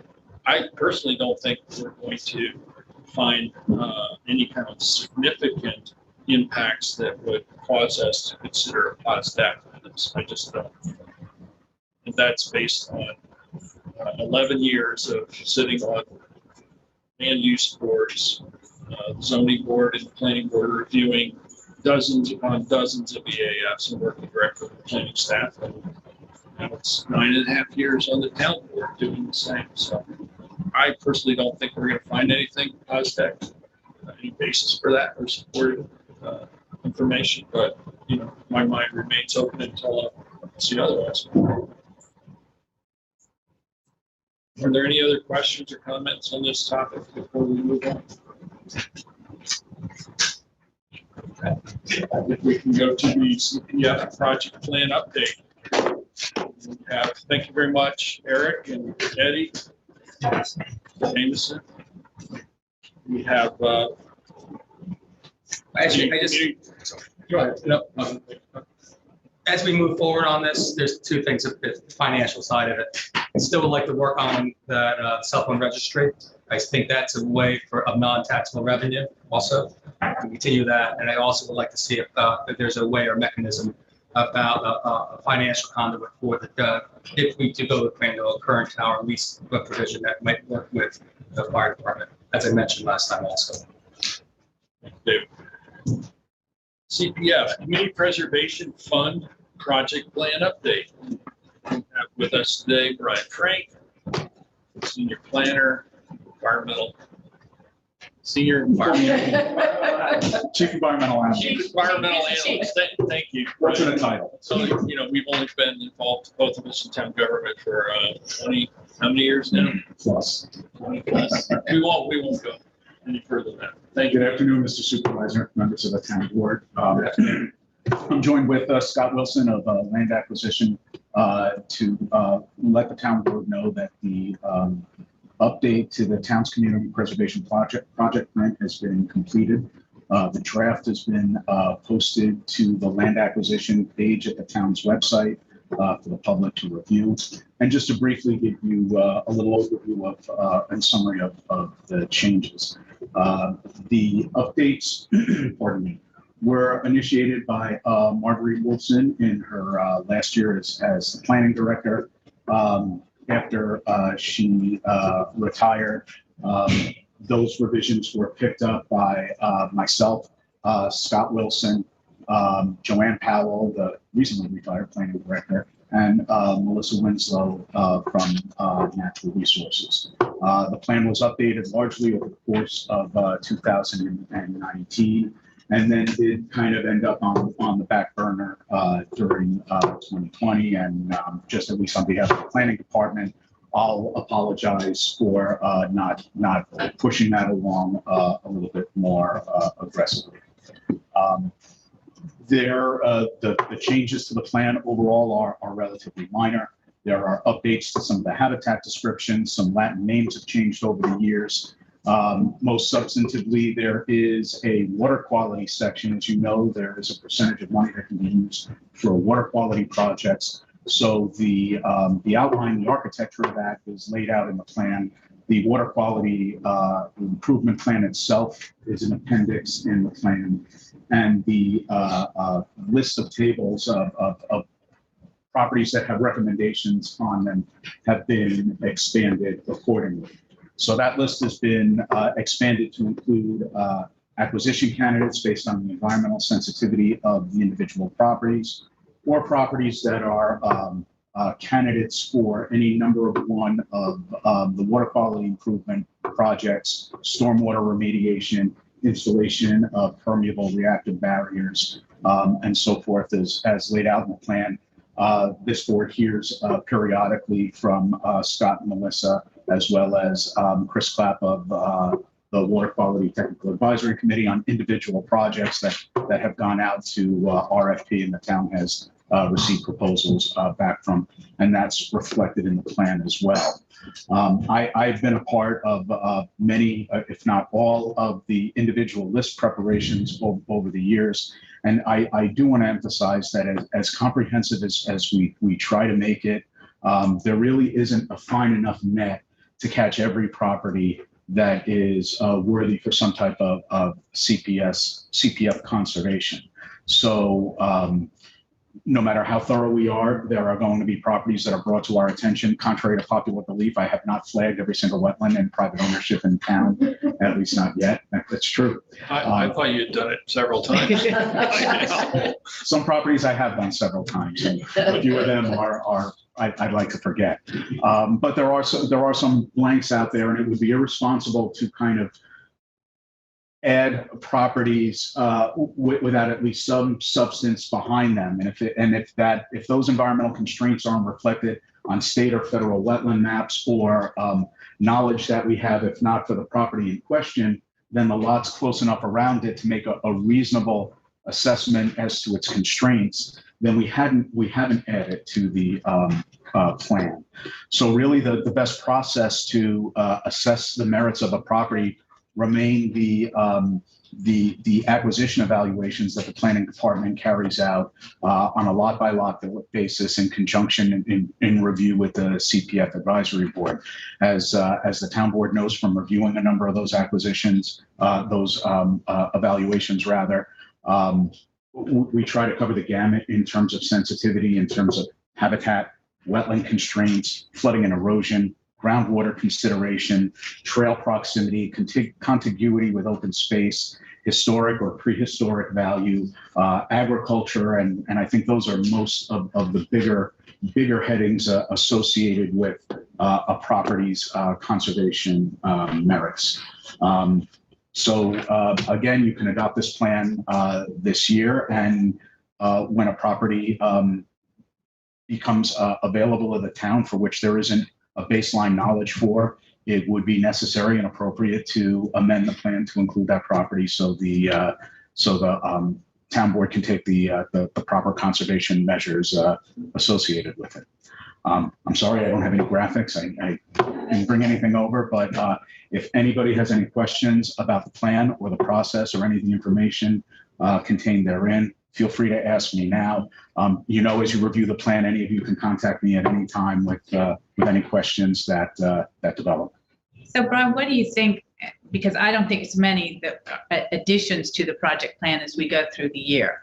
I remember early on, it was probably more additions as properties became available and they weren't on the plan. But in the last, I'm going to say 3 or 4 years, there aren't that many unless, there just aren't that many. I don't know if there's a percentage that you want to talk about or if that's even, if it means anything, if it's meaningful at all.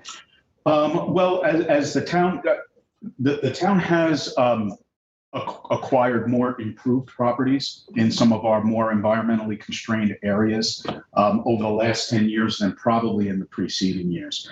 So in terms of how the list has been expanded, you will see more improved properties in the draft plan now, reflecting the extreme sensitivity of some of the areas in town, like Gerard Drive, the north side of Old Stone Highway, and similarly severely constrained properties like that, properties that were not properties that ended up getting added individually because they came to the town for acquisition. And frequently they adjoin open space, they're flood, they're erosion prone.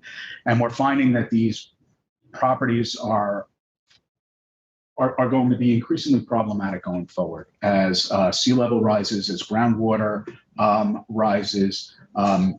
Maintaining these properties, let alone redeveloping them, are going to be increasingly problematic. Properly operating sanitary systems, flooding and damage to the structure are going to become more common than they have. And I think that's probably one of the more substantive changes in the list of acquisition candidates that you'll see when you review the plan. That and of course the water quality projects. It's fair to say that we'll still end up running across properties that aren't included in the plan, and we'll have to amend the plan because of any number of circumstances, some of which you alluded to just then. Yes, I expect so. Changing circumstances. And, while we have certainly prioritized properties with this plan, there may be other opportunities that present themselves that are not contemplated in the plan. It's a very extensive plan. It's over 380 plus pages, has a number of appendices that are very interesting. I would encourage anyone to take a look at the plan and see how thorough and comprehensive it is in addressing the town's interest in preserving the character of our town, preserving our habitats for wildlife, and the aesthetic beauty of the town. So it really is a really great guidebook, I think, as to what we envision the future should look like and how we can get there. Agreed. Honestly, back to what Peter said there. So I remember you fed me the LWRP, you fed me the Chapter 255 zoning code when I came on the zoning board. I read that through because I was injured at the time.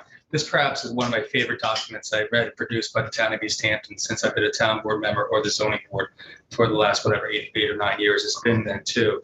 the additions that you've added. There's just so much good stuff in here, gentlemen. I do have to say, thanking Marguerite, Joanne, and them to get this moving forward.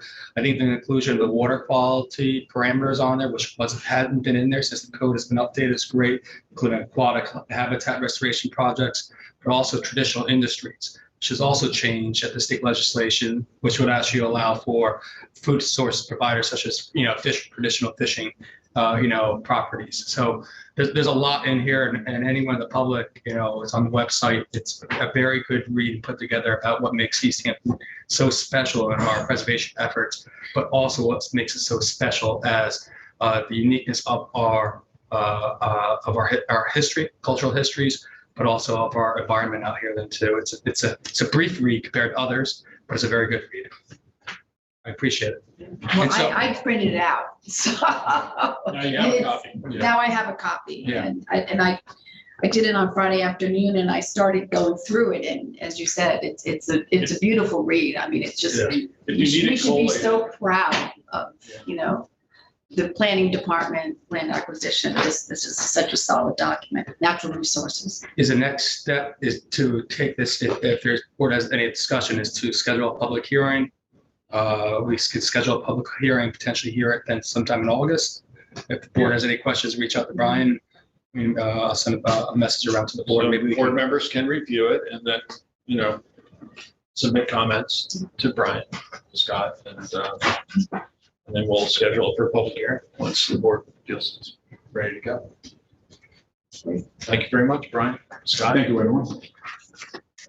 Okay, that brings us up to liaison reports. We've completed our agenda items, and it's only 4:30. Okay, let's get situated here. All right, Human Services, the Senior Center, we welcomed everyone back for lunch and activities at both the East Hampton and Montauk centers. Everybody is so grateful to be back together. We've also resumed senior transportation, in-home services, and residential repair. So if anyone wants to inquire, they should reach out to 631-329-6939. I just wanted to remind folks about the night paving that's going to start beginning the week of July 26th along Springs Fireplace Road from North Main Street all the way up to Woodbine. It's going to be every night from 9 p.m. to 5 a.m. and it's anticipated to last 6 nights. And then I just wanted to say that I've got 2 resolutions on today. But the one that I wanted to talk about was resolution 859. So this has come to we had discussed it in the enforcement meetings and also at the special event committee. There's a company that's doing business as Hampton Beach Service. They provide beach fires on our beaches, code-abiding beach fires, because we're finding that folks aren't, doing their fires in metal containers and far enough from the dunes and having, the water right there. And when we looked at the code this service doesn't really fit into our code. So the committee had agreed that what we could do is give them a special event permit for the remainder of the season to be able to operate. They're looking to operate on 3 beaches, downtown Montauk, Indian Wells Beach, and Beach Lane. No more than 6 beach fires total across those locations, no more than 15 people per beach fire. But we just wanted it understood that this was not going to be, it's not renewable. It no way obligates the town to issue this permit, and that over the winter or in the off season, we were going to look at our code and see if this is something we do want to include in our code or something we want to specifically exclude. And either way, the language in our code needs to be explicit. So that's what I'm. Kathy, what's the 6 beach fires minimum? What was that? Maximum. 6 beach fires maximum. That's across all. That's across the locations. downtown. Yeah, the downtown Montauk, Indian Wells, and So no more than 6 on it. any given night. Okay, can I ask, where's the office for these guys? Where's all those stuff? Where are they gonna now? I have a copy of their application. I could share that with you. If they have they operate I'm not sure if it's a commercial operation or if it's, home office, but it's in Montauk.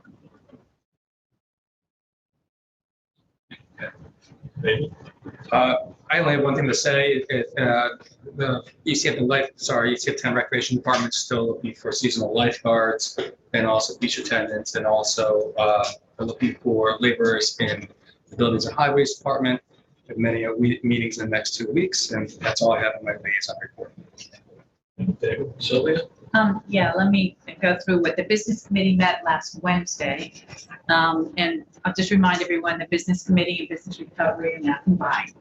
We did have Robert Ross attend for the first few minutes and talked about COVID in our local area. Southampton Hospital has one COVID patient.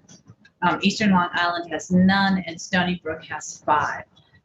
None of these patients are on ventilators at this time. That's good news, although the news, nationally seems to be much more mixed. 5 patients at Stony Brook. I think Robert Ross called it the mothership. Only having 5 there is really a remarkable, deduction in the number of cases there. The business recovery group, just reiterated, there are lots of people here. One of the things that they're experiencing is lack of employee housing, an issue that's here and really everywhere across the country right now. Several members would like to work with the Community Housing Opportunity Fund Committee on this issue, so we'll invite them to the next issue at the next meeting in August. I did speak to Fred Thiel about the SLA and the sidewalk issue, the legislation that just came out. He said, I just wanted to clarify it for our business committee, and he did feel that what was passed in the legislature covers the sidewalks use with the DOT. So just as long as he hopes that the proprietors will just inform the SLA that they are serving alcohol as specified in the original executive order. We'd also like to talk to Fred, and I did not at this last phone call, but I'll call him again, about use of a section of the state-owned Camp Hero that might be used. I'm going back to affordable housing, sorry. That might be used for tiny homes or trailers in the future for use as employee housing. We don't know if that would be available to us to consider using. Our next meeting, we're going to skip 2 weeks, is going to be August 4th. The Anti-Bias Task Force also met. We had a guest speaker named Andrew Ferguson, who is a professor and a PhD from the University of Missouri in Kansas City. And he spoke to us on intersectionality, S-E-C-T-I-O-N. Somebody said they thought maybe it was S-E-X. Anyway, it's an interesting thing that is being taught in our schools today. And we had Kevin Shabla, who is a member of our committee. He was there and spoke about how it, some of the understanding that he has of intersectionality. We had a really good group discussion. I think the bottom line that I walked away with is that we need empathy for all those that we interact with every day, all the time. We don't know where they came from, what they're, they have all layers of things that make them who they are, and we need to understand and have that empathy. So I'm not trying to preach here, but it was really a good conversation and something that I would do again. We hope perhaps he would do our diversity show, or they would come back at another time and actually do something where we could have it in person and really advertise it. At the diversity show, Chief Mike Tracy is working on that. He's setting up an LTV live interview. We've been doing them by Zoom. So Kevin Chabla, who was scheduled to do one by Zoom last month but couldn't do it, is up next to do it, and he's going to be interviewing Aubrey Peterson. So 2 high school graduates, and we're happy to have that. The Energy Sustainability Committee met yesterday. I would say it was a wide-ranging topics and a lively discussion again.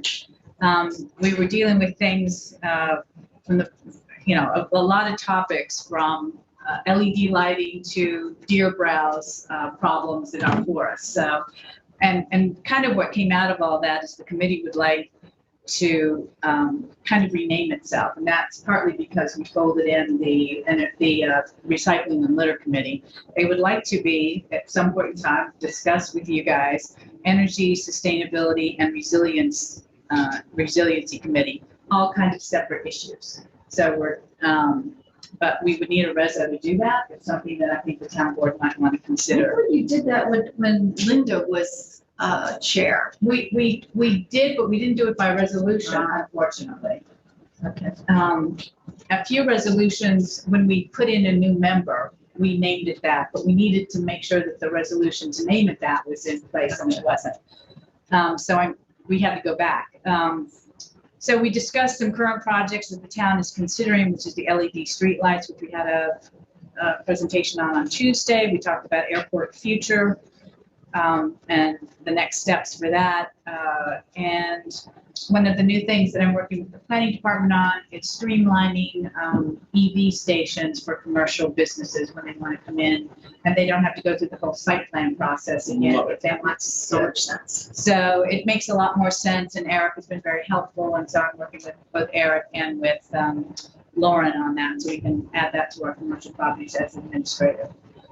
Edwina Van Gaal was on the Zoom call, and this committee still wants to meet by Zoom, and the anybody's task force wants to meet in person, so it can be kind of either or.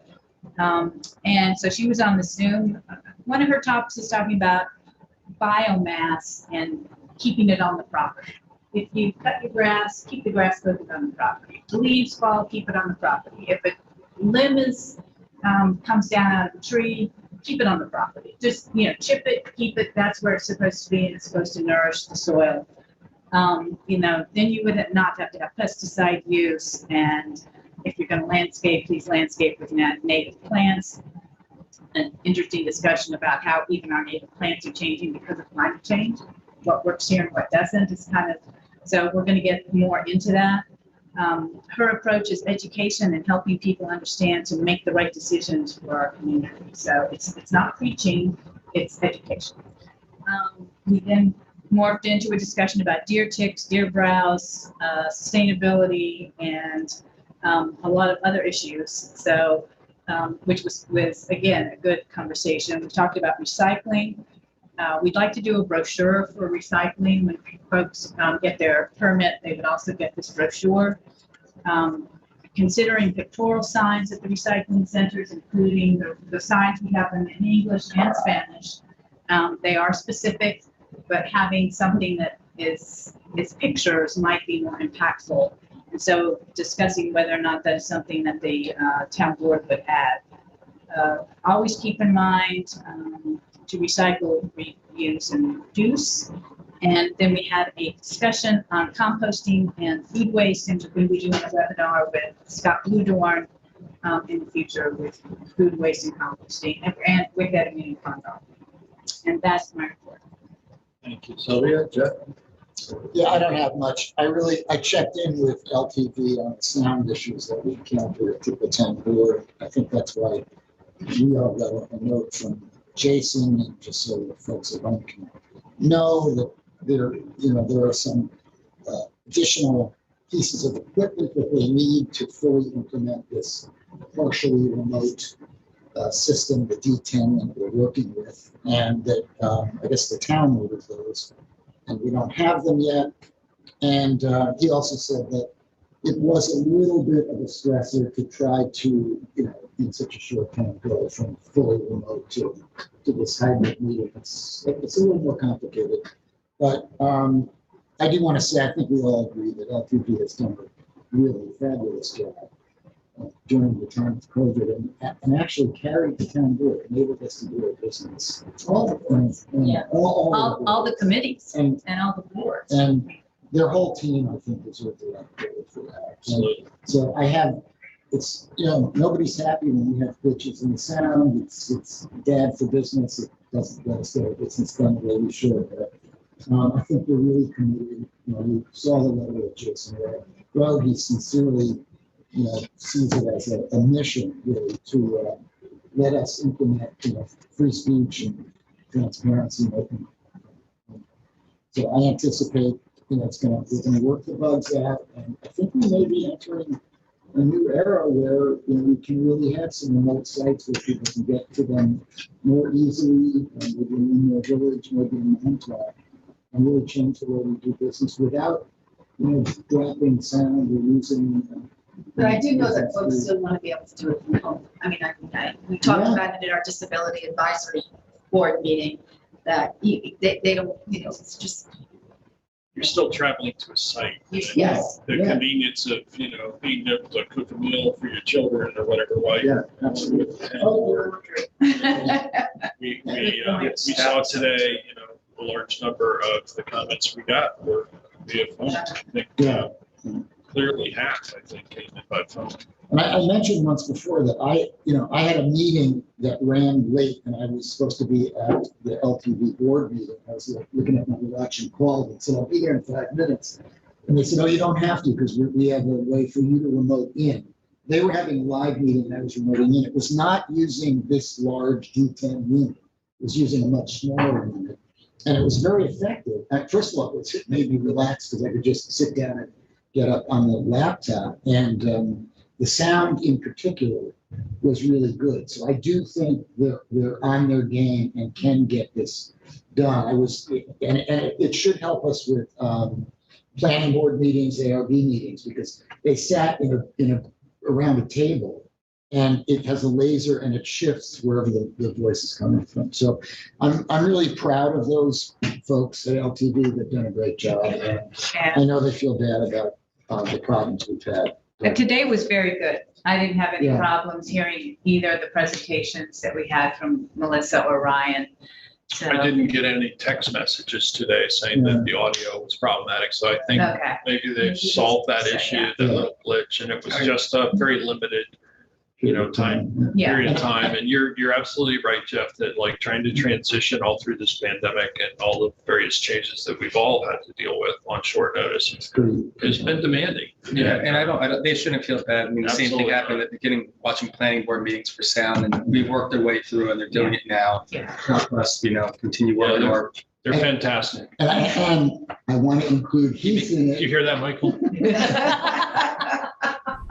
I want to also give a little bit of a shout out to Heath, who is, you know, the man on the spot. If there's an emergency, always puts his heart in it and helps fix it up. So the thank you goes to Heath. For those listening, Heath Liebman is our head of our IT department. And he came in and came to the rescue as well. And we've got good folks in IT. Yes, we do. I don't want to leave anybody out in that department.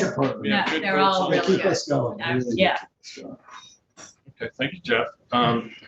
Stony Brook Hospital, Southampton Stony Brook, the mass vaccination center at the college, former college, Southampton College site, is winding down. Their last day will be 7/26. I think they're closing. Wow. We closed our mass vaccination site in June. Sylvia reported on the number of hospitalizations for COVID are extremely low right now, thankfully. And that's in large part to the fact that, you know, we have been very active with vaccinating here on the South Fork and in East Hampton. So I think that's a great thing. There are some folks that are getting tested for travel and whatnot, and they're finding that they actually are testing positive for COVID, but are asymptomatic, largely because the vaccination works. So if you're still not vaccinated, please take an opportunity to do that. It really will help us, you know, recover as a town, as a state, as a country. I know there's some unsettling news that really only, I think, 50% or less of the eligible people for vaccinations have actually gotten vaccinated. Largely other portions of the country. We're fortunate here on Long Island and eastern Long Island and the South Fork particularly to be an extremely high rate of vaccination. 82.6 first dose in East Hampton. That was the state's website last night. Yeah, so that's, and, you know, a tribute to all those volunteers who helped out at the vaccination centers, everybody who came together to respond. It's budget season, and, you know, I will be preparing the town budget for 2022. This coming month, I'll be meeting with all the department heads, going over town budget.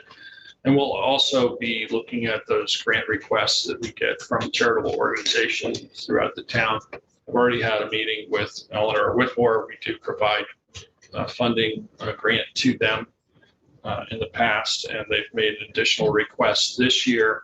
And while we may have, a very high vaccination rate, and we may be in a very good position in terms of infection rates and people actually getting sick, the impacts of this pandemic are still being felt and will be felt this coming year, perhaps the next several years. The impact on our local economy, people are still trying to choose between whether or not they're going to buy food on a given week and or pay that rent. And that is that's very concerning. But where children are involved, young children particularly, it's damaging to our society. We need to protect and support those who are most vulnerable. Eleanor Whitmore does a really terrific job of early childhood development, and they've seen an increased number of people. These are largely working people who are raising children, raising families, and they have, I think, 86 on the waiting list right now, 76 toddlers in pre-K. So, I expect that we will see, with this program and other programs, Meals on Wheels, Project Most, other charitable organizations we've supported in the past, will be making requests that may be an increase over previous years. And so we will do our best to look at those situations and provide some assistance to the degree that we can. Again, I would also ask that our community, which is an extremely wealthy community, in spite of the fact that we rank #1 in Suffolk County for poverty, to support these local organizations. They're so important to the future of our town and the future of our country. We have a new bargaining unit in town, as the town board knows. The Police Benevolent Association used to encompass all of those who are in the police department. And there was a move a while back to separate out senior officers into a separate bargaining unit that was supported by the PBA, by those senior officers, and by the town board unanimously. Just seemed like a good idea. So we successfully negotiated the PBA contract, and now we're in negotiations with the SOA. We've been making progress. It's very positive, and negotiating in good faith to address the senior officers' concerns, as well as the taxpayers of East Hampton. We had a Montauk Wastewater Committee meeting. Got a presentation to the committee by Nick Bono from H2M, our wastewater consultant firm.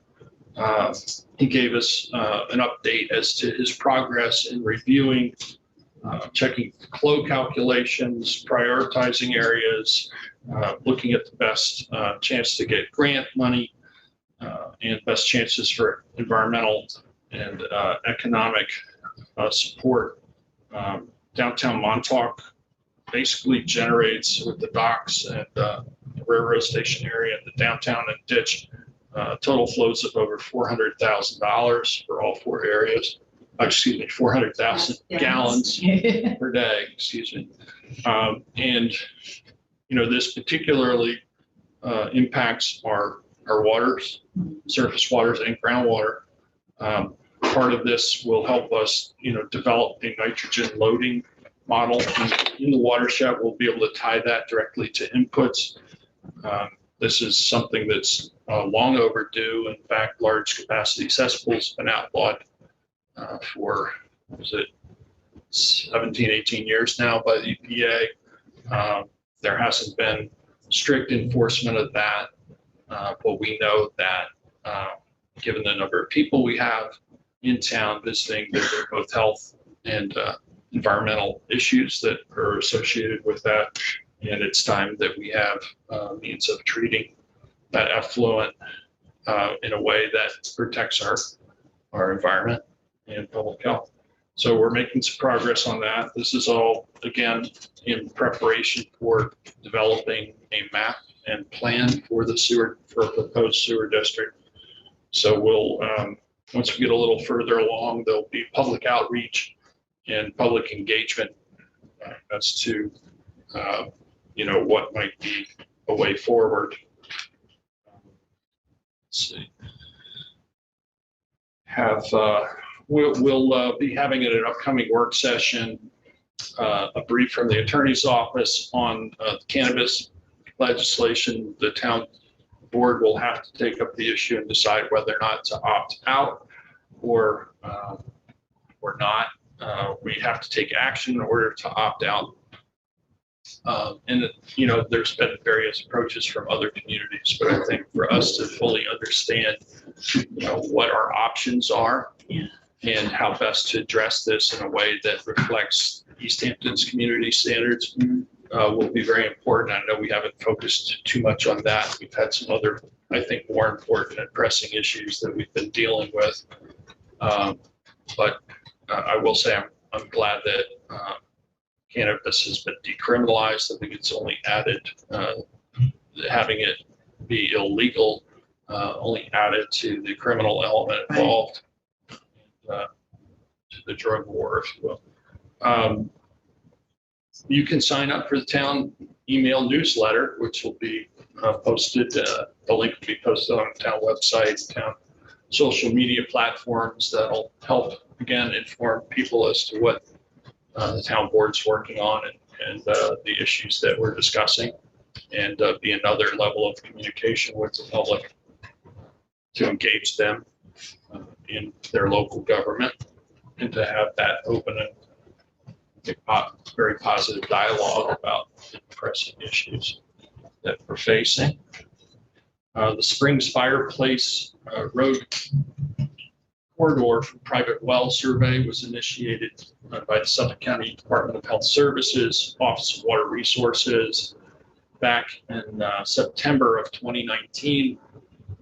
We chose an area around the landfill would be the centroid of that survey area. It's founded on the north by Abraham's Path, on the south by Floyd Street, on the east by Aquabonic, and on the west by Fremont Harbor.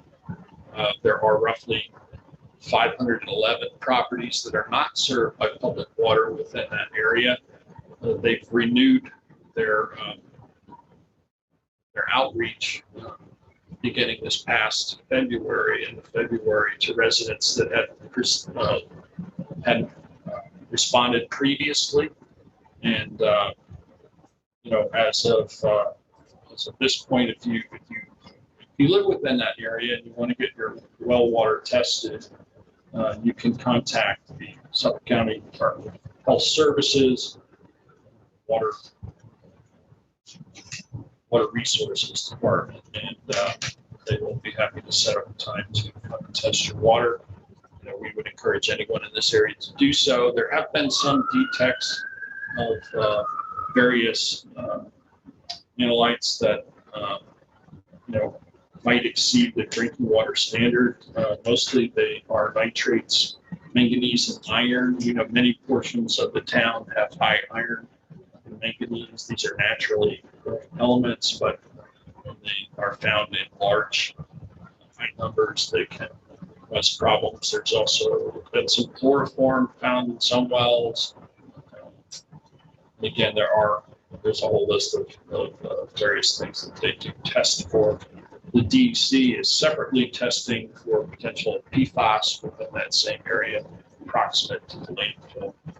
If anybody, again, if you're interested in getting more information, you can contact the Suffolk County Department of Health Services, Water Quality Division, or you can call the supervisor's office and we'll best to assist you.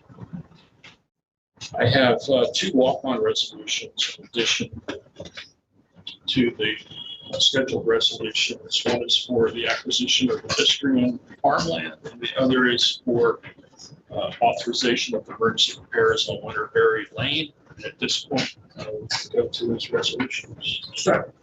So resolution 2021-858 is approval of various special event permits.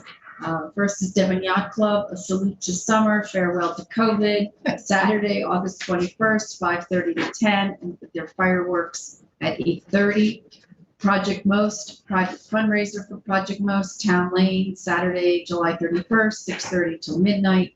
Sasha Bikoff, wedding for Sasha and Adam, Clearwater Beach Association, Sunday, August 1st from 5 to 7, and then the wedding reception on Kings Point Road in Springs from 5 to midnight. Second. All in favor? Aye. Aye, pass and carried. Resolution 2021-859 is approval of a special event permit, V&A Hospitality LLC, doing business as Hampton Beach Service. Second. All in favor? Aye. Aye, pass and carried. And resolution 2021-860 is a title change of lifeguard Darcy McFarland. She hereby appointed the title of ocean lifeguard, an hourly rate of $16.50 per hour retroactive to May 1st, 2021. Second. All in favor? Aye. Aye, pass and carried. 2021-861 is authorized a trip to the United States Life Saving Association National Lifeguard Championships for 18 of our East Hampton town lifeguards. To represent the town of East Hampton, the lifeguards are responsible for fundraising for the cost of the trip to the nationals. And where's it going? Oh, same South Padre Island. South Padre Island. Great. You going? Remote? Can we have a town board field trip? Okay. Do they have to swim to the island, or are they gonna? All in favor? Aye. Aye, pass and carry. Congratulations, by the way. Yeah, It's, that's great. that's Sending terrific. 18, that's great. Tribute to our great lifeguarding program and staff. Yeah. Resolution 862 is to appoint, and this should say, Deputy Superintendent of Highways, Robert Green. And that is an annual salary of $85,000 for a 40-hour work week. So entertain a second. Second. Amended. That's amended. That's effective August 1st. All in favor? Aye. Aye, pass and carried. 863 is to change in hours for Carmen Chacho, Senior Office Assistant, and she is reducing her hours from 40 a week to 30 per week. And that will be no change in hourly rate for budget account retroactive to July. Second. All in favor? Aye. Aye, passed and carried. 864 is to amend resolution 2021-46, purchasing policy and procedures manual, adding Rebecca Hanson as the new budget officer, whereas the previous policy listed Lynn Bernard, and was retired. She's taken over that title. That's what's generated this amendment. Second. All in favor? Aye. Aye, passed and carried. I have, as I said, 2 walk-on resolutions. The first would be to acquire the Bistrian Amagansett Farm, authorize CPF acquisition and amend the 2021 management stewardship plan. This is a total of 32.2 acres, 15.15 acres will be agricultural easement, development rights purchase, and the other 17.45 acres will be purchased in fee title. This represents the largest single acquisition of farmland by the town in its history. This is a really crucial, instrumental piece of property right in downtown Amagansett. Represents pretty much the entirety of the farmable land between Main Street and the railroad in Amagansett. Second. All in favor? You get a roll call. We get a roll call, please, Carol. Councilwoman Zarek Gonzalez. Aye. Councilman Dees. Recused. Councilwoman Overby. Aye. Councilman Bradman. Aye. Supervisor Gasko. Aye, pass and carry.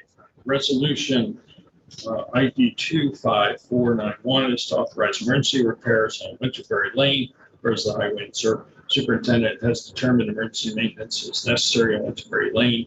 Therefore, the town board does hereby authorize highway department to perform necessary emergency maintenance of Winterberry Lane. Second. Favor? Aye. Aye. Passed and carried. That concludes our resolutions. I'll entertain a motion to go into exec session. I move to enter into exec session to discuss the acquisition of real property, to discuss personnel issues in the police department, and to receive advice from counsel. Second. All in favor? Aye. Aye, that's carried. It is now 5:00. Has anybody eaten lunch yet? Trail mix. I had trail mix, thanks to David. I had trail mix. I just wanted to. Gosh, David. If you have any more of that trail mix, we can go right into exec session. Otherwise, I don't even know what's open. So the board members want to try and just forge ahead and get through it. I would like to forge ahead and get through it. That's fine. If you don't mind. All right, so we can go right into exec. We'll send the link momentarily. Thank you very much, everyone. Stay safe and be well. All right, thank you.